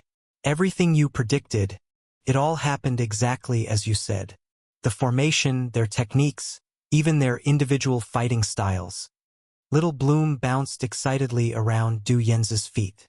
Big Brother Yanzi really can see the future. You knew exactly what the bad men would do. The time loop, Feng Xiaoyang said slowly, his eyes widening with dawning realization. You weren't suffering from divine madness. You were telling the truth. Du Yanzi felt something he hadn't experienced in 40 loops. The profound relief of being believed. For the first time, his friends were looking at him not with pity or concern because they thought he was going mad, or horror and guilt when they realized he was right all along, but with wonder and understanding. How many times have we done this? Feng Xiaoyang asked quietly. This is the 40th time, Du Yanzi said, his voice thick with emotion and fatigue. And the first time you're all still alive after seeing the truth. Oh, Big Brother Yanzi, Little Bloom whispered. You've been watching us die over and over again? Before Du Yanzi could answer, the sky turned gold. 5 new figures descended like falling stars earlier than expected. Their spiritual pressure so overwhelming that several of the weaker converted guards collapsed just from proximity. These weren't advanced scouts or local enforcers. These were the real threat. 5 world-rich sovereigns with centuries of experience in eliminating disbeliever uprisings. No, Feng Xiaoyang breathed, understanding flooding his features. This is what kills us, isn't it? This is why you've been a mid-stage sovereign, the lead figure murmured, studying Du Yanzi's spiritual signature. Interesting. It's been some time since we've encountered organized resistance at this level. Du Yanzi felt his newfound confidence crumble, but this time it was different. This time, as he looked around at his friends' faces, at their horror and determination and desperate love, he knew something crucial. He'd found the key. Defeating the first tribunal wave was the way to make them believe. In future loops, he would give his predictions and then focus entirely on the real challenge, which were the enemies floating before him.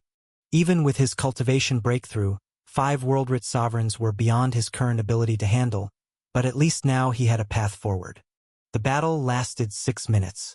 Du Yanzi managed to wound 2 of them before they coordinated their attacks and tore him apart. As consciousness faded, his last thought wasn't bitter anymore. It was determined. The time loop had been designed to let him eventually win, and now he finally understood the first step of that victory.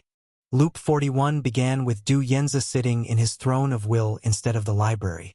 The crystallized chamber of his convictions had changed with his cultivation advancement, growing larger and more complex.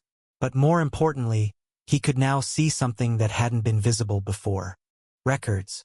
Floating crystalline formations throughout the chamber, each one containing the complete sensory experience of a different loop. Every death, every failure, every small victory preserved in perfect detail. 40 attempts, he murmured, reaching toward the nearest crystal. And I can review every single one. The crystal blazed to life at his touch, projecting a perfect 3-dimensional recreation of the first loop, the one he'd started thinking of as the prime timeline, the loop where Ku'in had been present. Du Yanzi watched himself, watched the divine being wearing his face, prepare for battle against Yuan Zhen. He saw techniques he'd forgotten about, heard conversations he'd been too overwhelmed to fully process at the time. But it was the battle itself that made him stop breathing. Yuan Zhen's massive avatar, 100 meters tall, drawing power not just from his personal cultivation but from the spiritual energy of the entire battlefield. Du Yanzi had seen it once before, but watching it now with 40 loops of combat experience, he understood what he was seeing. It's not just a technique, he whispered. It's a fundamental redefinition of what self means in combat. The avatar didn't just use Yuan Zhen's Xian Yi. It treated the entire environment as an extension of his cultivation base. Every blade of grass, every particle of air, every mote of spiritual energy became part of his power reserves. Du Yanzi leaned forward, studying the technique's formation sequence. The mathematical precision was staggering. Yuan Zhen hadn't just manifested spiritual energy. He'd created a localized reality where his will was literally law. If I could replicate that, Du Yanzi said slowly, 5 world-rich sovereigns might not be impossible odds. He reached for another crystal, one showing Ku Yin's response to the avatar technique. The forest of endless growth had countered not through raw power, but by turning the battlefield itself against the construct. 2 approaches. 2 ways of thinking about large-scale spiritual manipulation. Du Yanzi settled into deep study, determined to understand both. Loops 42 through 60 were dedicated entirely to replicating Yuan Zhen's avatar technique. Du Yanzi stopped worrying about the battles, stopped trying to save anyone, stopped caring about anything except understanding the mathematical principles behind environmental energy consolidation. He died a lot, sometimes to the first tribunal wave when he was too distracted by technique practice to fight effectively, sometimes to the 5 world-rich sovereigns when his avatar attempts failed catastrophically. Once, memorably, to Little Bloom when his botched technique attempt caused her to grow into a carnivorous tree the size of a building. Sorry, he'd said as her massive wooden jaws closed around him, still working out the bugs. But each failure taught him something new. The avatar wasn't just about gathering energy. It was about redefining the conceptual boundaries of self. Yuan Zhen hadn't created a giant version of himself. He'd temporarily expanded his spiritual existence to encompass everything within a certain radius.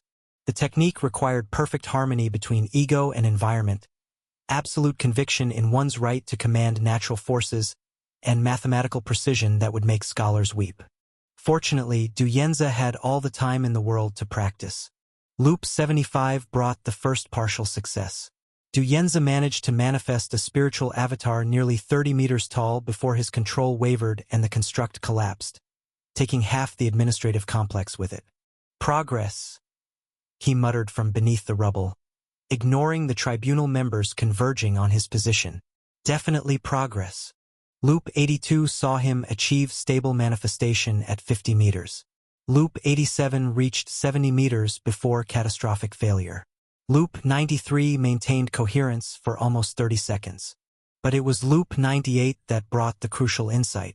As Du Yanzi studied his latest failure in his throne of will, he realized he'd been approaching the technique wrong. He'd been trying to impose his will on the environment, forcing it to become part of his avatar. Yuan Jin hadn't forced anything. He'd convinced the spiritual energy that it wanted to be part of something greater. The avatar wasn't conquest. It was seduction. Loop 100 began like all the others, with Du Yanzi opening his eyes in the library. But this time he felt different. 60 loops of avatar practice had taught him to see Xian Yi not as fuel to be consumed, but as a partner to be courted. He walked calmly to the courtyard where his allies waited. Little Bloom bounced excitedly at his approach. The Stone Emperor positioned himself as the perfect meditation seat. The ancient oak spread his branches protectively, all of them trusting him, all of them believing he would find a way to protect them, all of them about to die unless he got this right. "Young master," Feng Zhaoyang approached with his usual worried expression. "The scouts report." "I know," Du Yanzi said quietly. 7 tribunal members now, 5 more in 4 hours. Don't worry about the first group. Focus on getting the civilians to safety. He took his position at the center of the courtyard, cross-legged on the Stone Emperor's broad surface. Around him, his allies moved with purpose, not understanding the specifics of his plan, but trusting him completely. That trust was its own form of power. The first tribunal wave arrived on schedule. Du Yanzi defeated them with almost casual efficiency, his 40 loops of pattern memorization allowing him to counter their every move before they'd finished thinking of it. To the observers, it looked like he could see the future. In a sense, he could. Then the sky turned gold, and the real threat descended. 5 world-rich sovereigns, their spiritual pressure crushing the air itself. The leader, Du Yanzi had learned his name was Commander Lu Tiangang, touched down with enough force to crack the courtyard stones. "Surrender," Commander Lu said simply. "Your resistance has impressed us, but this ends now." Du Yanzi stood slowly, brushing dust from his robes. Around him, his allies tensed for battle. Little Bloom's tiny roots emerged from the soil, ready to trip any threatening feet. The ancient oak's branches swayed ominously. The Stone Emperor's surface began to glow with accumulated earth energy. "You're right," Du Yanzi said calmly. "This does end now." He placed his palms together and began to write in the air, his brush strokes powered not by desperation or anger, but by absolute certainty. 99 loops of failure had taught him exactly what he needed to do. Universal Energy Consolidation Matrix. The characters blazed with light that made the sun seem dim by comparison. "What?" Commander Lu began, then stopped as the very air began to shimmer. The avatar that materialized above the courtyard stood nearly 120 meters tall, its form crystallizing from pure concentrated Xian Yi. But where Yuan Zhan's construct had worn his own face, this avatar bore the features of someone else entirely. Ku Yin's face, rendered in spiritual energy and divine authority, looked down at the 5 world-rich sovereigns with calm recognition. "Divine Mister!" Little Bloom's delighted cry echoed across the courtyard. Divine Mister came back. The ancient oak's branches rustled with joy. The divine being returns to protect us. But it was the tribunal force's reaction that confirmed Du Yanzi's gambit had worked. "Impossible," Commander Lu breathed. his spiritual pressure wavering for the first time. The divine being departed. Our scouts confirmed. Retreat. One of the other sovereigns whispered urgently. If the foreign divine being has returned. The orders were explicit. Another added, fear creeping into his voice. No engagement if the spiritual manifestation was present. They knew that face. Their intelligence networks had recorded since the divine being descended, including detailed descriptions of his spiritual appearance before he chose Du Yenza as a host. The avatar of Ku'in smiled down at them with infinite patience, as if their existence was interesting but not particularly concerning. Run, Commander Lu said quietly. Sir? One of his subordinates asked. Run, the commander screamed, his spiritual pressure exploding outward as he launched himself skyward. But the avatar was faster. Massive hands, each one larger than a building, closed around the fleeing figures. You came to my city, the avatar said in Du Yenza's voice, though it carried harmonics that seemed to echo from multiple dimensions. You threatened my people. You burned children while their parents watched. The sovereigns struggled desperately, their combined techniques flaring against the avatar's grip like candles against a hurricane. And you did this all in the name of purification, Du Yenza continued. In the name of righteousness. In the name of preventing corruption. He raised the struggling figures higher, letting them see the city they'd come to cleanse. The awakened spirits who'd learned to think for themselves. The humans who'd discovered the courage to question their delusions. The tiny sapling who'd taken her first steps toward consciousness. Tell me, the avatar asked, what exactly needs to be purified here? Commander Lu tried to speak, but no words came. How could they argue with a divine being? How could they claim righteousness when faced with power that made their own cultivation seem like a child's game? The avatar's grip tightened, not enough to cause immediate death, but enough to make breathing difficult. I thought so, Du Yenza said softly. The massive hands closed completely. When they opened again, 5 small piles of ash drifted away on the wind. The avatar stood for a moment longer, its presence radiating protective authority over the entire city. Then, with the same gentleness that had marked its creation, it began to dissolve.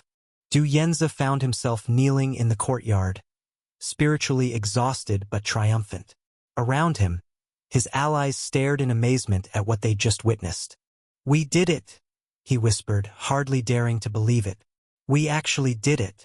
Little Bloom raced over on her tiny legs, wrapping her branches around his arm. Big Brother Yenza, that was amazing. How did you make Divine Mister's face appear?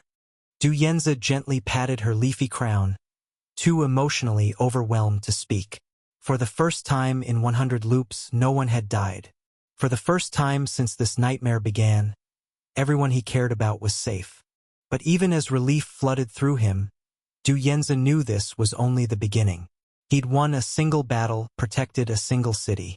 The corruption that plagued this realm ran far deeper than one tribunal attack. The otherworldly entity that fed on the spiritual decay was still out there, still growing stronger. The time loop had given him infinite chances to master this moment. But the real work, curing an entire realm's madness, was only just beginning.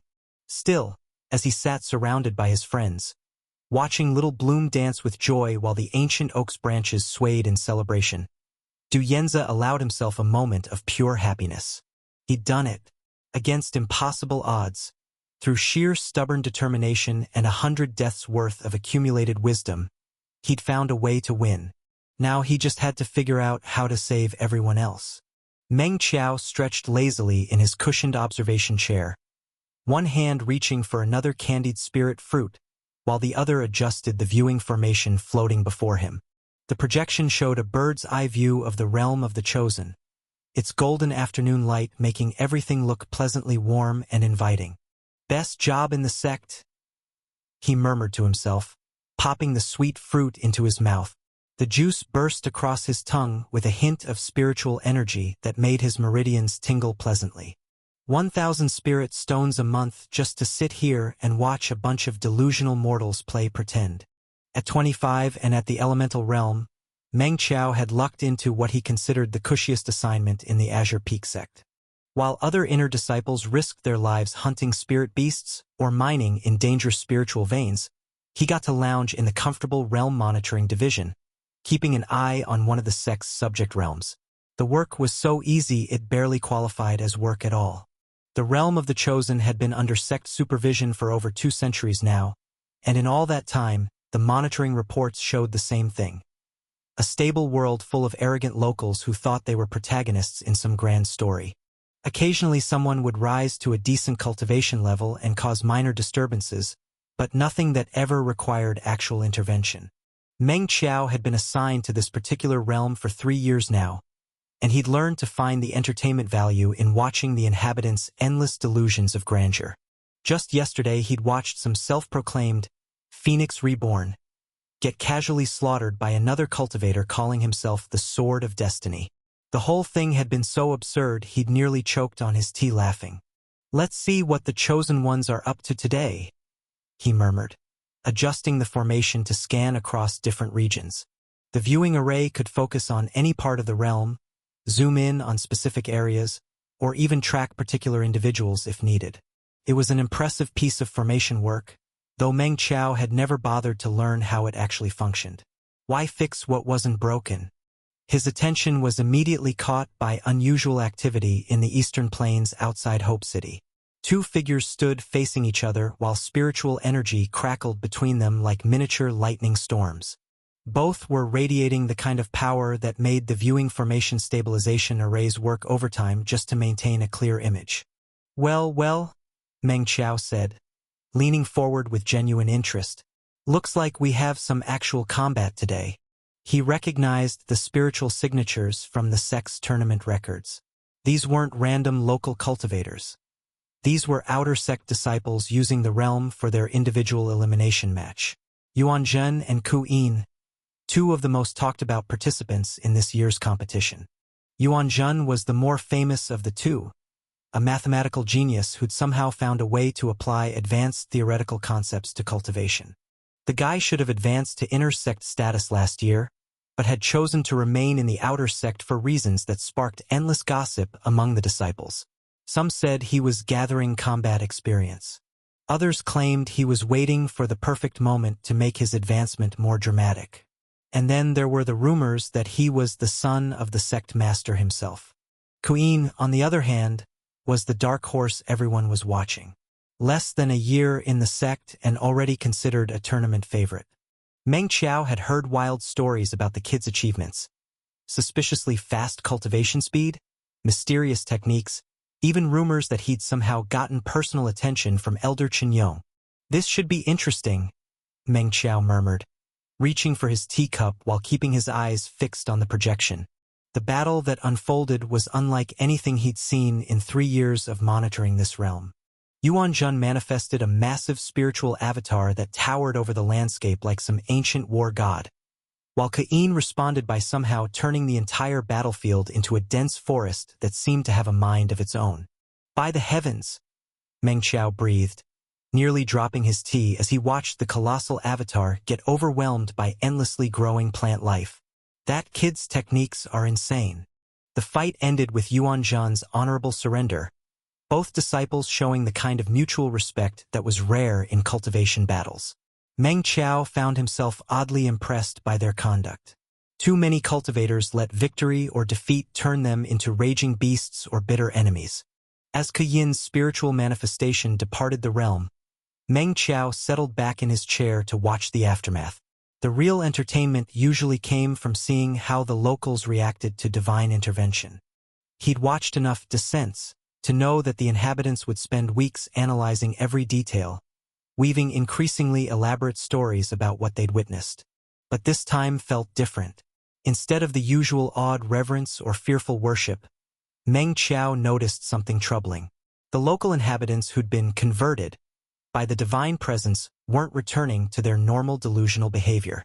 If anything, they seemed to be spreading some kind of rational thinking that was undermining the realm's fundamental nature. "Disbelievers," he muttered, recognizing the term from the folders that were given to him about the realm.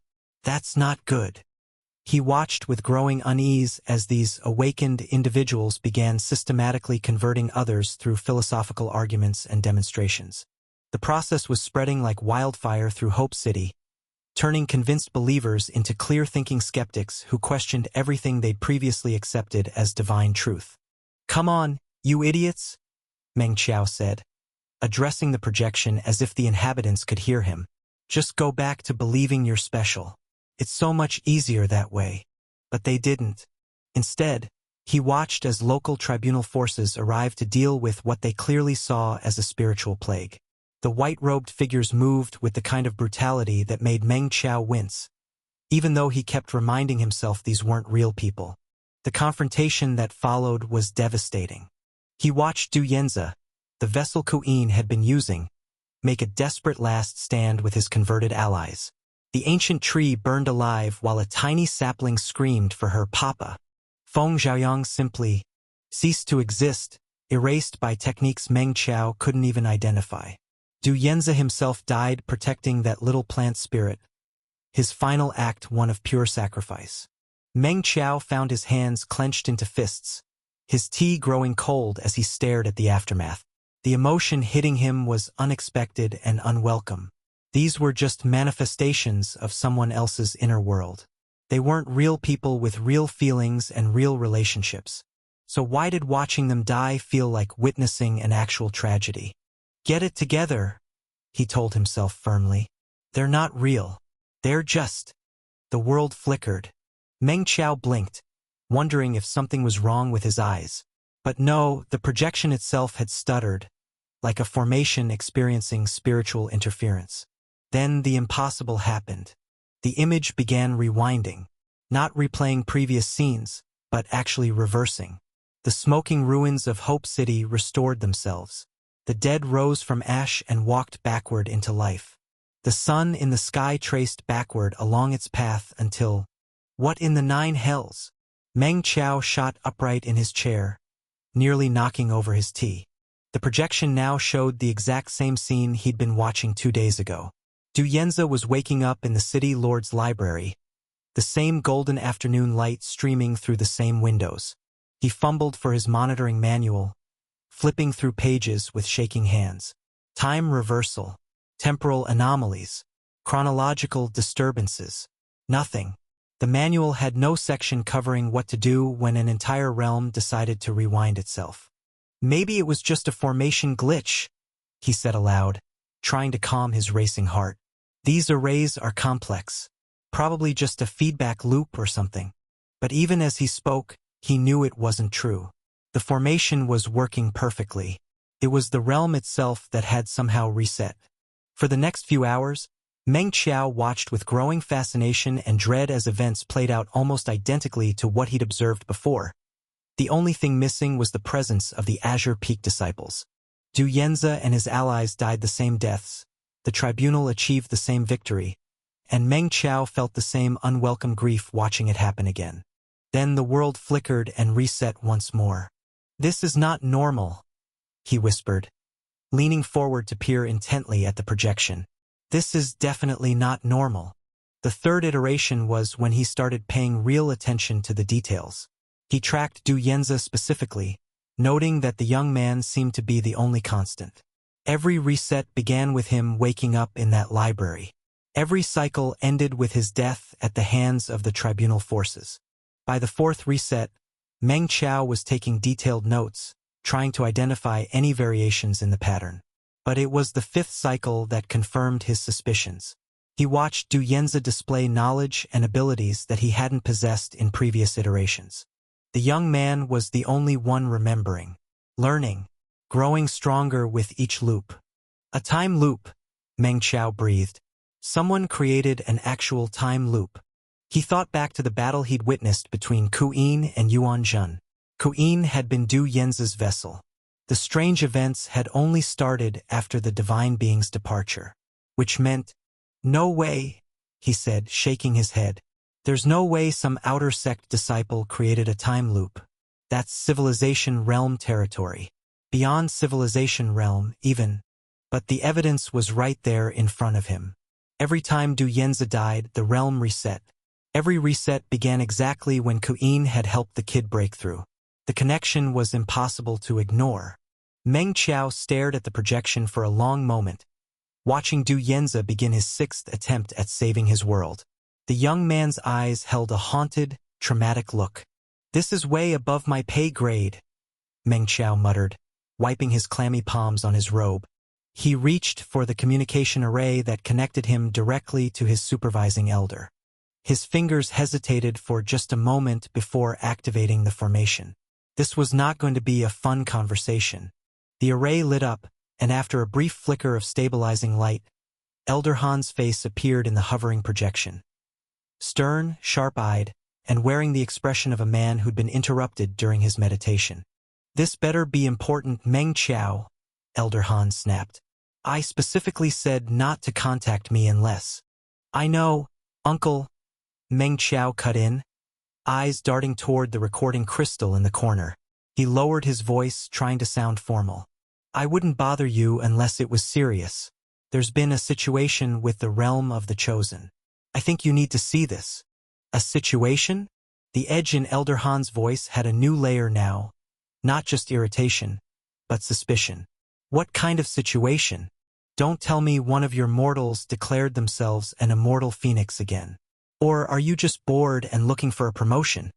Meng Qiao forced a grin, then let it drop. "No jokes. This one's real. The realm is looping, resetting. I've observed multiple full cycles. Each time it starts again from a fixed point 2 days ago, in the City Lord's library. Same events, same people. Except for one variable. Du Yanze. He's retaining memories across cycles. He's learning, adapting." Silence fell like a stone between them. Elder Han's expression slowly shifted. His scowl flattened, the irritation bleeding out of him until only blank calculation remained. "Looping," he repeated flatly. "Yes, Uncle. Sir. Time is literally reversing and replaying itself. The realm resets when Du Yanze dies. I've confirmed it 5 times now. The formation's functioning perfectly. It's not a visual error. It's the realm itself." Elder Han exhaled slowly, gaze drifting to something off-screen. For a long moment, Meng Qiao saw not a powerful elder, but the husband of his mother's sister, the man who had once drunk sour plum tea on family visits and quietly promised to get the lazy nephew a quiet post if he kept his head down. That promise had landed Meng Qiao in the Realm Monitoring Division, a position most sect members didn't even know existed. It was supposed to be boring, safe, dummy work for a not-so-brilliant disciple with good family ties. But now, this isn't just some rare phenomenon, Elder Han said at last, voice low. "You're telling me a controlled realm has somehow developed autonomous temporal recursion. That shouldn't be possible." Meng Qiao nodded. "That's what I thought. I checked the manuals, nothing about full realm recursion. I thought maybe it was a glitch, but it's not. It's real. And it has something to do with Kuin." That got the elder's attention like a slap. Kuin? The favorite to win the Outer Sect tournament? The one the sect master himself forbade the elders from approaching. Yes, that one. Du Yanze was Kuyin's vessel? Meng Qiao explained quickly, realizing from his uncle's reaction that this was bigger than he thought. It started right after Kuin exited the realm. I think he may have done something to Du Yanze, intentionally or not." Elder Han's face went pale. "Don't speak of this to anyone else," he said, all familial warmth extinguished in an instant. "Not even your mother, especially not your mother. Record everything, every loop, every deviation. I'll contact the sect master immediately." Meng Qiao's eyes widened. "You're actually calling the—" But the connection cut before he could finish. Meng Qiao sat back in his chair, heart hammering in his chest, the silent aftermath of the call hanging heavy in the air. He reached for another candied spirit fruit with a shaking hand. On the projection, Du Yanze was sitting cross-legged in the library again. The 7th attempt had begun. Meng Qiao popped the fruit into his mouth and muttered, This might not be the best job in the sect." 8 viewing screens floated in perfect formation around Sect Master Yuan and the elders. Each screen showed a different inner world, A different battle, a different test of character and skill unfolding in real time. The soft glow of the formations cast everything in warm golden light, making the serious faces of the Life Realm cultivators look almost serene. Yuan sat in the center, his attention divided between multiple screens with the kind of effortless focus that only came from centuries of practice. To his left, Elder Chen Yong nursed his wine bottle while pretending to only be casually interested in the proceedings. To his right, Elder Wan maintained his usual scholarly demeanor, occasionally making notes on a jade slip about promising disciples and techniques. The arena below them buzzed with the excited chatter of thousands of spectators. But up here in the Elders section, the atmosphere carried a different weight. These weren't just entertainment. They were glimpses into the sect's future, assessments of which disciples might one day sit among their ranks as fellow elders. I'm surprised we're using that particular inner world for the tournament, Elder Meng murmured, gesturing towards one of the larger screens. Former sect Master Shue's cultivation was unsavory. We're running out of suitable high-level realms, Elder Zhao replied. The really good stuff we're saving for the inner sect tournament. Still, Elder Chun Yong added, taking a long drink from his wine bottle, using the inner world of a blood cultivator feels inappropriate for our disciples, even if the man achieved civilization realm before his methods were declared taboo. On the screen they were referring to, Wu Kongming's 8th stage opponent stumbled backward in obvious terror as crimson entities surged toward them both. The blood creatures didn't distinguish between contestants.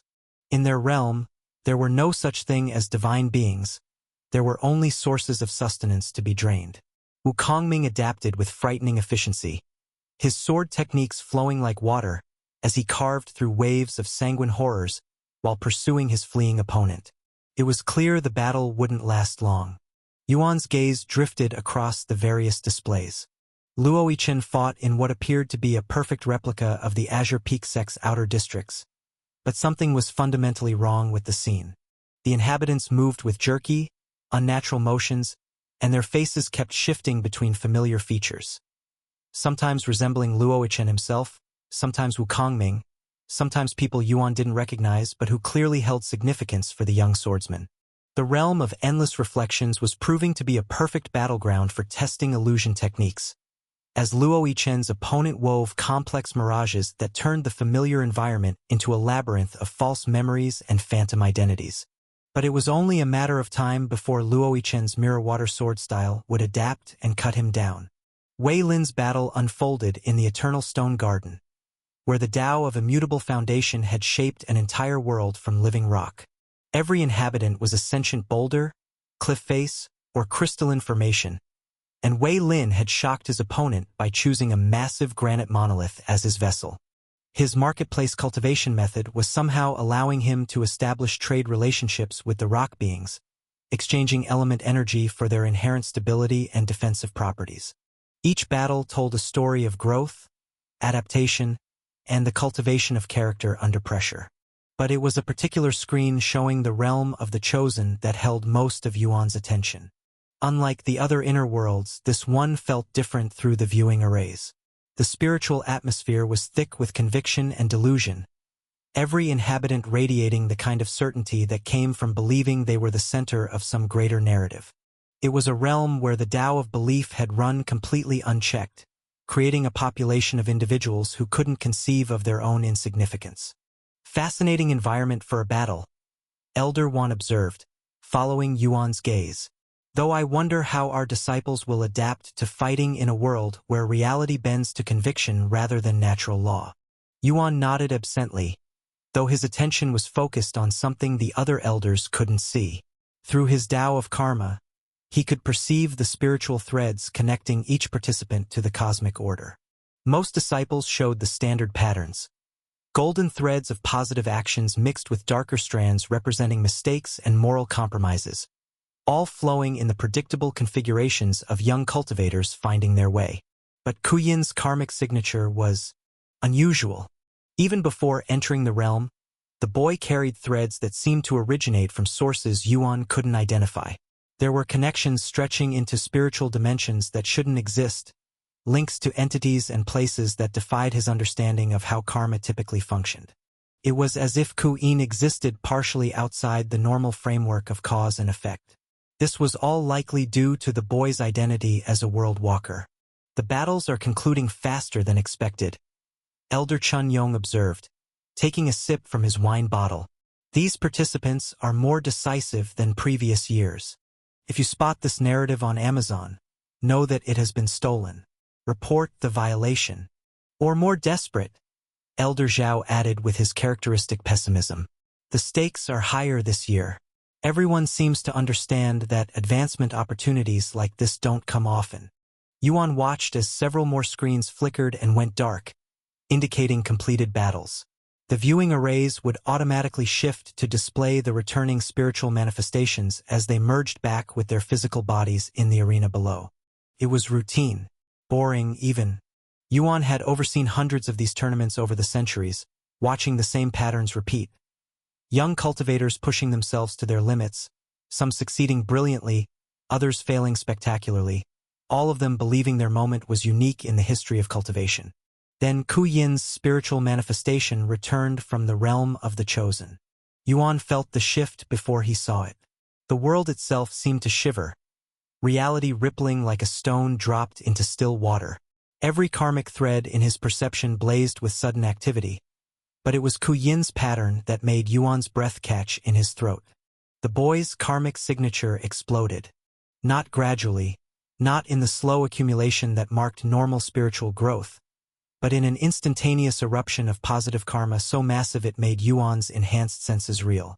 Yuan shot to his feet, his chair clattering backward as shock overrode his usual composed demeanor. The karmic display was unlike anything he'd witnessed in his thousands of years of cultivation. It was as if Ku'in had somehow performed an act of such universal importance that the very cosmos was showering him with rewards. Sect Master. Elder Wan's voice carried concern as he noticed Yuan's sudden movement. Is something wrong? The other elders turned their attention from the viewing screens, their expressions shifting from mild curiosity to worry as they saw Yuan's wide-eyed stare fixed on Kuyin's returning spiritual form. What is it? Elder Meng asked, rising from his own seat. What's happening? Yuan forced himself to sit back down, though his hands trembled slightly as he gripped the armrests of his chair. Around him, the other elders waited for an explanation, but how could he possibly describe what he'd just witnessed? Nothing, he said finally, his voice carefully controlled. Just a slight spiritual fluctuation. It's past now. The elders exchanged glances but didn't press the matter.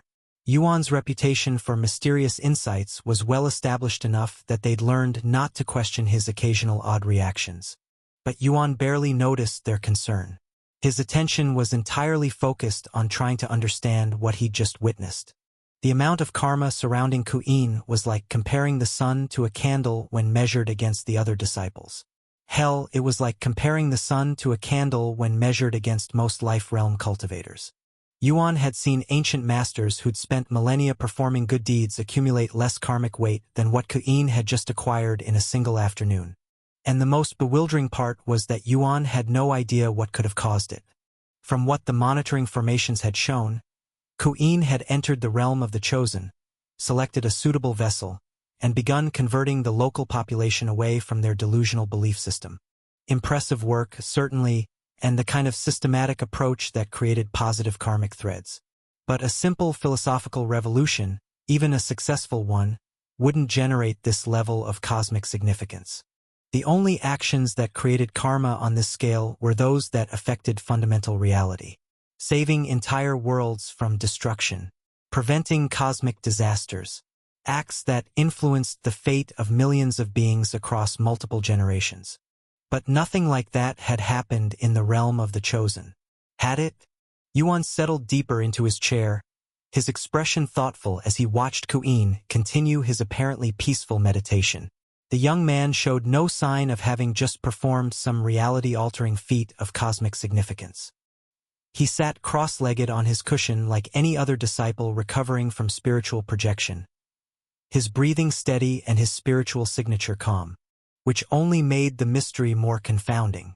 Hours passed. Other battles concluded. The round drew toward its close as the final contestants returned from their respective inner worlds. Elder Yuan announced a rest period before the start of the next round. Through it all, Yuan found his attention repeatedly drawn back to Ku'in. The young man's karmic signature remained blindingly bright, those golden threads of cause and effect reaching out in directions that seemed to extend beyond the physical realm entirely. Whatever he'd done in the realm of the chosen, its effects were still rippling outward through the fabric of reality itself. But Yuan was no closer to finding out what was going on. The soft chime of a communication talisman interrupted his brooding. Yuan glanced down at the jade slip that had appeared in his palm, noting the urgent pulsing that indicated a high-priority message from a life realm elder. The message was brief and troubling. Temporal anomalies detected in subsidiary realm require immediate consultation. Yuan's eyes sharpened. Temporal anomalies were serious business, especially when detected in realms under the sect's supervision. Without a word to the other elders, he simply vanished, his form dissolving into motes of light that scattered on the evening breeze. He materialized an instant later in the Realm Monitoring Division, a section of the sect that most disciples never even knew existed. The building was carved directly into Azure Peak's living stone, its chambers filled with formations that maintained constant observation of dozens of subsidiary worlds. Elder Han Jiwei stood waiting in the main corridor, his usually composed features tight with worry. At 4,300 years old, Han had seen enough strange phenomena to remain calm in most situations. The fact that he'd sent an urgent message to the sect master directly suggested something genuinely unprecedented. "Sect master," Han said, bowing deeply. "Thank you for responding so quickly. The situation is difficult to explain." "Try," Yuan said simply. "One of our monitored realms appears to be experiencing temporal distortion. Specifically, complete resets to a previous temporal state whenever certain conditions are met." Han's voice carried the tone of someone reporting facts they didn't entirely believe. The monitoring disciple claims to have observed multiple iterations of the same events, with one local inhabitant retaining memory across resets. Yuan felt a chill run down his spine. Which realm? The realm of the chosen. Of course it was. Yuan maintained his outward calm, but internally he was beginning to understand why Kayin's karma had exploded to such impossible levels. Time manipulation, especially on the scale of an entire world, was the kind of interference that created karmic debt measured in epochs. "Show me," Yuan said. Han led him through winding corridors to a small chamber where formation arrays projected real-time images of distant worlds. At the center of the room, a young outer disciple sat before a complex viewing setup. The disciple, Meng Qiao, according to his identification badge, nearly fell out of his chair when he realized the sect master himself had entered the room.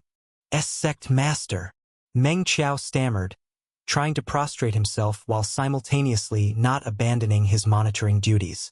That is, I wasn't expecting." "Show me what you've observed," Yuan said gently, his tone carrying enough authority to cut through the young man's panic. Meng Qiao's hands shook as he adjusted the viewing formation. The projection flickered, then stabilized into a crystal-clear image of Hope City in the realm of the chosen. Yuan could see Du Yanze and his allies preparing for what appeared to be a desperate last stand against approaching tribunal forces. "This is the current iteration," Meng Qiao said, his voice steadying as he focused on his duties. "But I've watched this exact scenario play out 47 times now.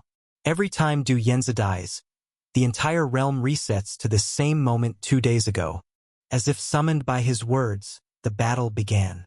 Yuan watched with growing understanding as Du Yanze, clearly carrying memories from previous loops, demonstrated knowledge and techniques that no local cultivator should possess. The young man fought with the desperate precision of someone who died many times before, every movement calculated for maximum efficiency. It wasn't enough. Even with foreknowledge, Du Yanze couldn't overcome the fundamental power disparity. The tribunal forces cut him down, leaving his allies dead and the city in flames. And then the world flickered. Reality stuttered, shifted, and reset. The burning city restored itself. The dead rose from ash, The sun traced backward through the sky until everything returned to that same golden afternoon, with Du Yanzi waking up in the same library where his loop began. 48 times now, Meng Qiao whispered. Yuan stared at the projection in silence, his mind working through implications that grew more troubling with each passing moment. Time loops were among the rarest phenomena in all of cultivation, requiring power that surpassed even civilization realm experts. The fact that an entire inner world had been trapped in temporal recursion suggested forces that Yuan preferred not to contemplate. Elder Han, he said quietly, Disciple Meng, what you have witnessed here does not leave this room. You will speak of it to no one. Not your friends, not your families, not even other elders. And especially not to any of the ancestors. Both men nodded, but Yuan wasn't finished. Swear it, he commanded. Swear by the heavens themselves that you will maintain silence on this matter until I release you from this obligation. I swear by the heavens above, Elder Han said immediately, his voice ringing with conviction. I swear by the heavens above, Meng Qiao echoed, though he seemed confused by the formality. If you stumble upon this tale on Amazon, it's taken without the author's consent. Report it. Yuan felt the oaths settle into place, karmic threads weaving around both men like invisible chains. Most cultivators who swore, by the heavens, thought it was merely ceremony, dramatic words to emphasize their sincerity. They didn't understand that the universe itself bore witness to such vows, that breaking an oath sworn with genuine conviction could bring karmic retribution measured in lifetimes of suffering. The power behind these particular oaths was especially strong, because Yuan had leveraged his own karmic weight to enforce them. Anyone who broke their word would find themselves facing spiritual tribulations that would make normal cultivation deviation seem like a pleasant afternoon nap. It was harsh, perhaps, but necessary. If knowledge of the time loop reached the wrong ears, particularly certain ancestors who viewed unusual phenomena as resources to be exploited, the consequences could be catastrophic. Yuan departed the monitoring chamber with his mind churning through possibilities, each more disturbing than the last. Time loops didn't occur naturally. They required the active cooperation of the realm itself, a willingness to sacrifice its own growth and vitality to maintain temporal recursion. And realms, no matter how small or subsidiary, never made such sacrifices lightly. For the realm of the chosen to trap itself in a time loop meant the realm was facing existential danger. Something so threatening that ceasing all growth and slowly consuming its own spiritual foundation seemed preferable to allowing events to proceed naturally. But what could threaten an inner world badly enough to justify such desperate measures? The answer, Yuan realized with growing dread, was likely something that existed outside normal reality. Something that operated on a scale that made civilization realm cultivators look like children playing with wooden swords. The kind of horror that most cultivators went their entire lives without imagining, let alone encountering. And clearly, Ku'in was aware of this threat, had perhaps even taken direct action against it, which would explain the impossible karma Yuan had witnessed. Creating a time loop to give a realm's inhabitants almost infinite chances to find a solution. That was exactly the kind of intervention that generated reality-warping levels of karmic weight. The problem was that such knowledge made Ku'in incredibly dangerous. Not because of malicious intent, but because of what others might do to acquire his secrets. If the ancestors learned that a mere pseudo-elemental realm disciple had somehow gained the ability to manipulate time itself, Yuan suppressed a shudder. The political bloodbath that would follow wouldn't just destroy Ku'in. It would tear the sect apart as various factions fought for control of what they'd perceive as the ultimate cultivation resource or time. No, better to let sleeping dragons lie, at least for now. The time loop would protect the realm of the chosen for the time being, giving its inhabitants the time they needed to find their own solution. The tournament would conclude in a few more days, after which Yuan could arrange a private conversation with Ku'in away from prying eyes and listening formations. Until then, the secret would remain buried in a monitoring chamber that most disciples didn't even know existed, protected by oaths that carried the weight of heaven itself. Yuan materialized back on the observation platform just in time to see Elder Wan standing up to announce the beginning of the 5th round. No one noticed that the sect master's expression had grown considerably more troubled during his brief absence. Yuan settled into his chair and gazed out over the tournament arena, where 8 disciples prepared for the next phase of competition. Among them, Ku Yin sat in quiet meditation. The young man was a walking paradox, intelligent enough to trap worlds in time loops, yet content to sit peacefully among his fellow disciples, capable of cosmic-level intervention, yet seemingly unaware of the attention such actions inevitably attracted. Yuan sighed, the sound barely audible over the arena's ambient noise. World Tree Sutra cultivators were like that, simultaneously the greatest blessing and the most dangerous curse a sect could acquire.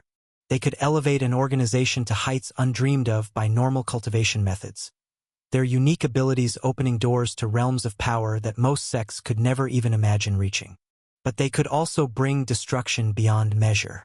Their very existence attracted attention from forces that usually remained hidden, and their abilities often developed in ways that defied prediction or control. The sect's most precious treasure and its most existential threat, wrapped up in the unassuming form of a 17-year-old boy who probably just wanted to advance his cultivation and protect his friends. Yuan closed his eyes and tried not to think about how many ways this could all go catastrophically wrong.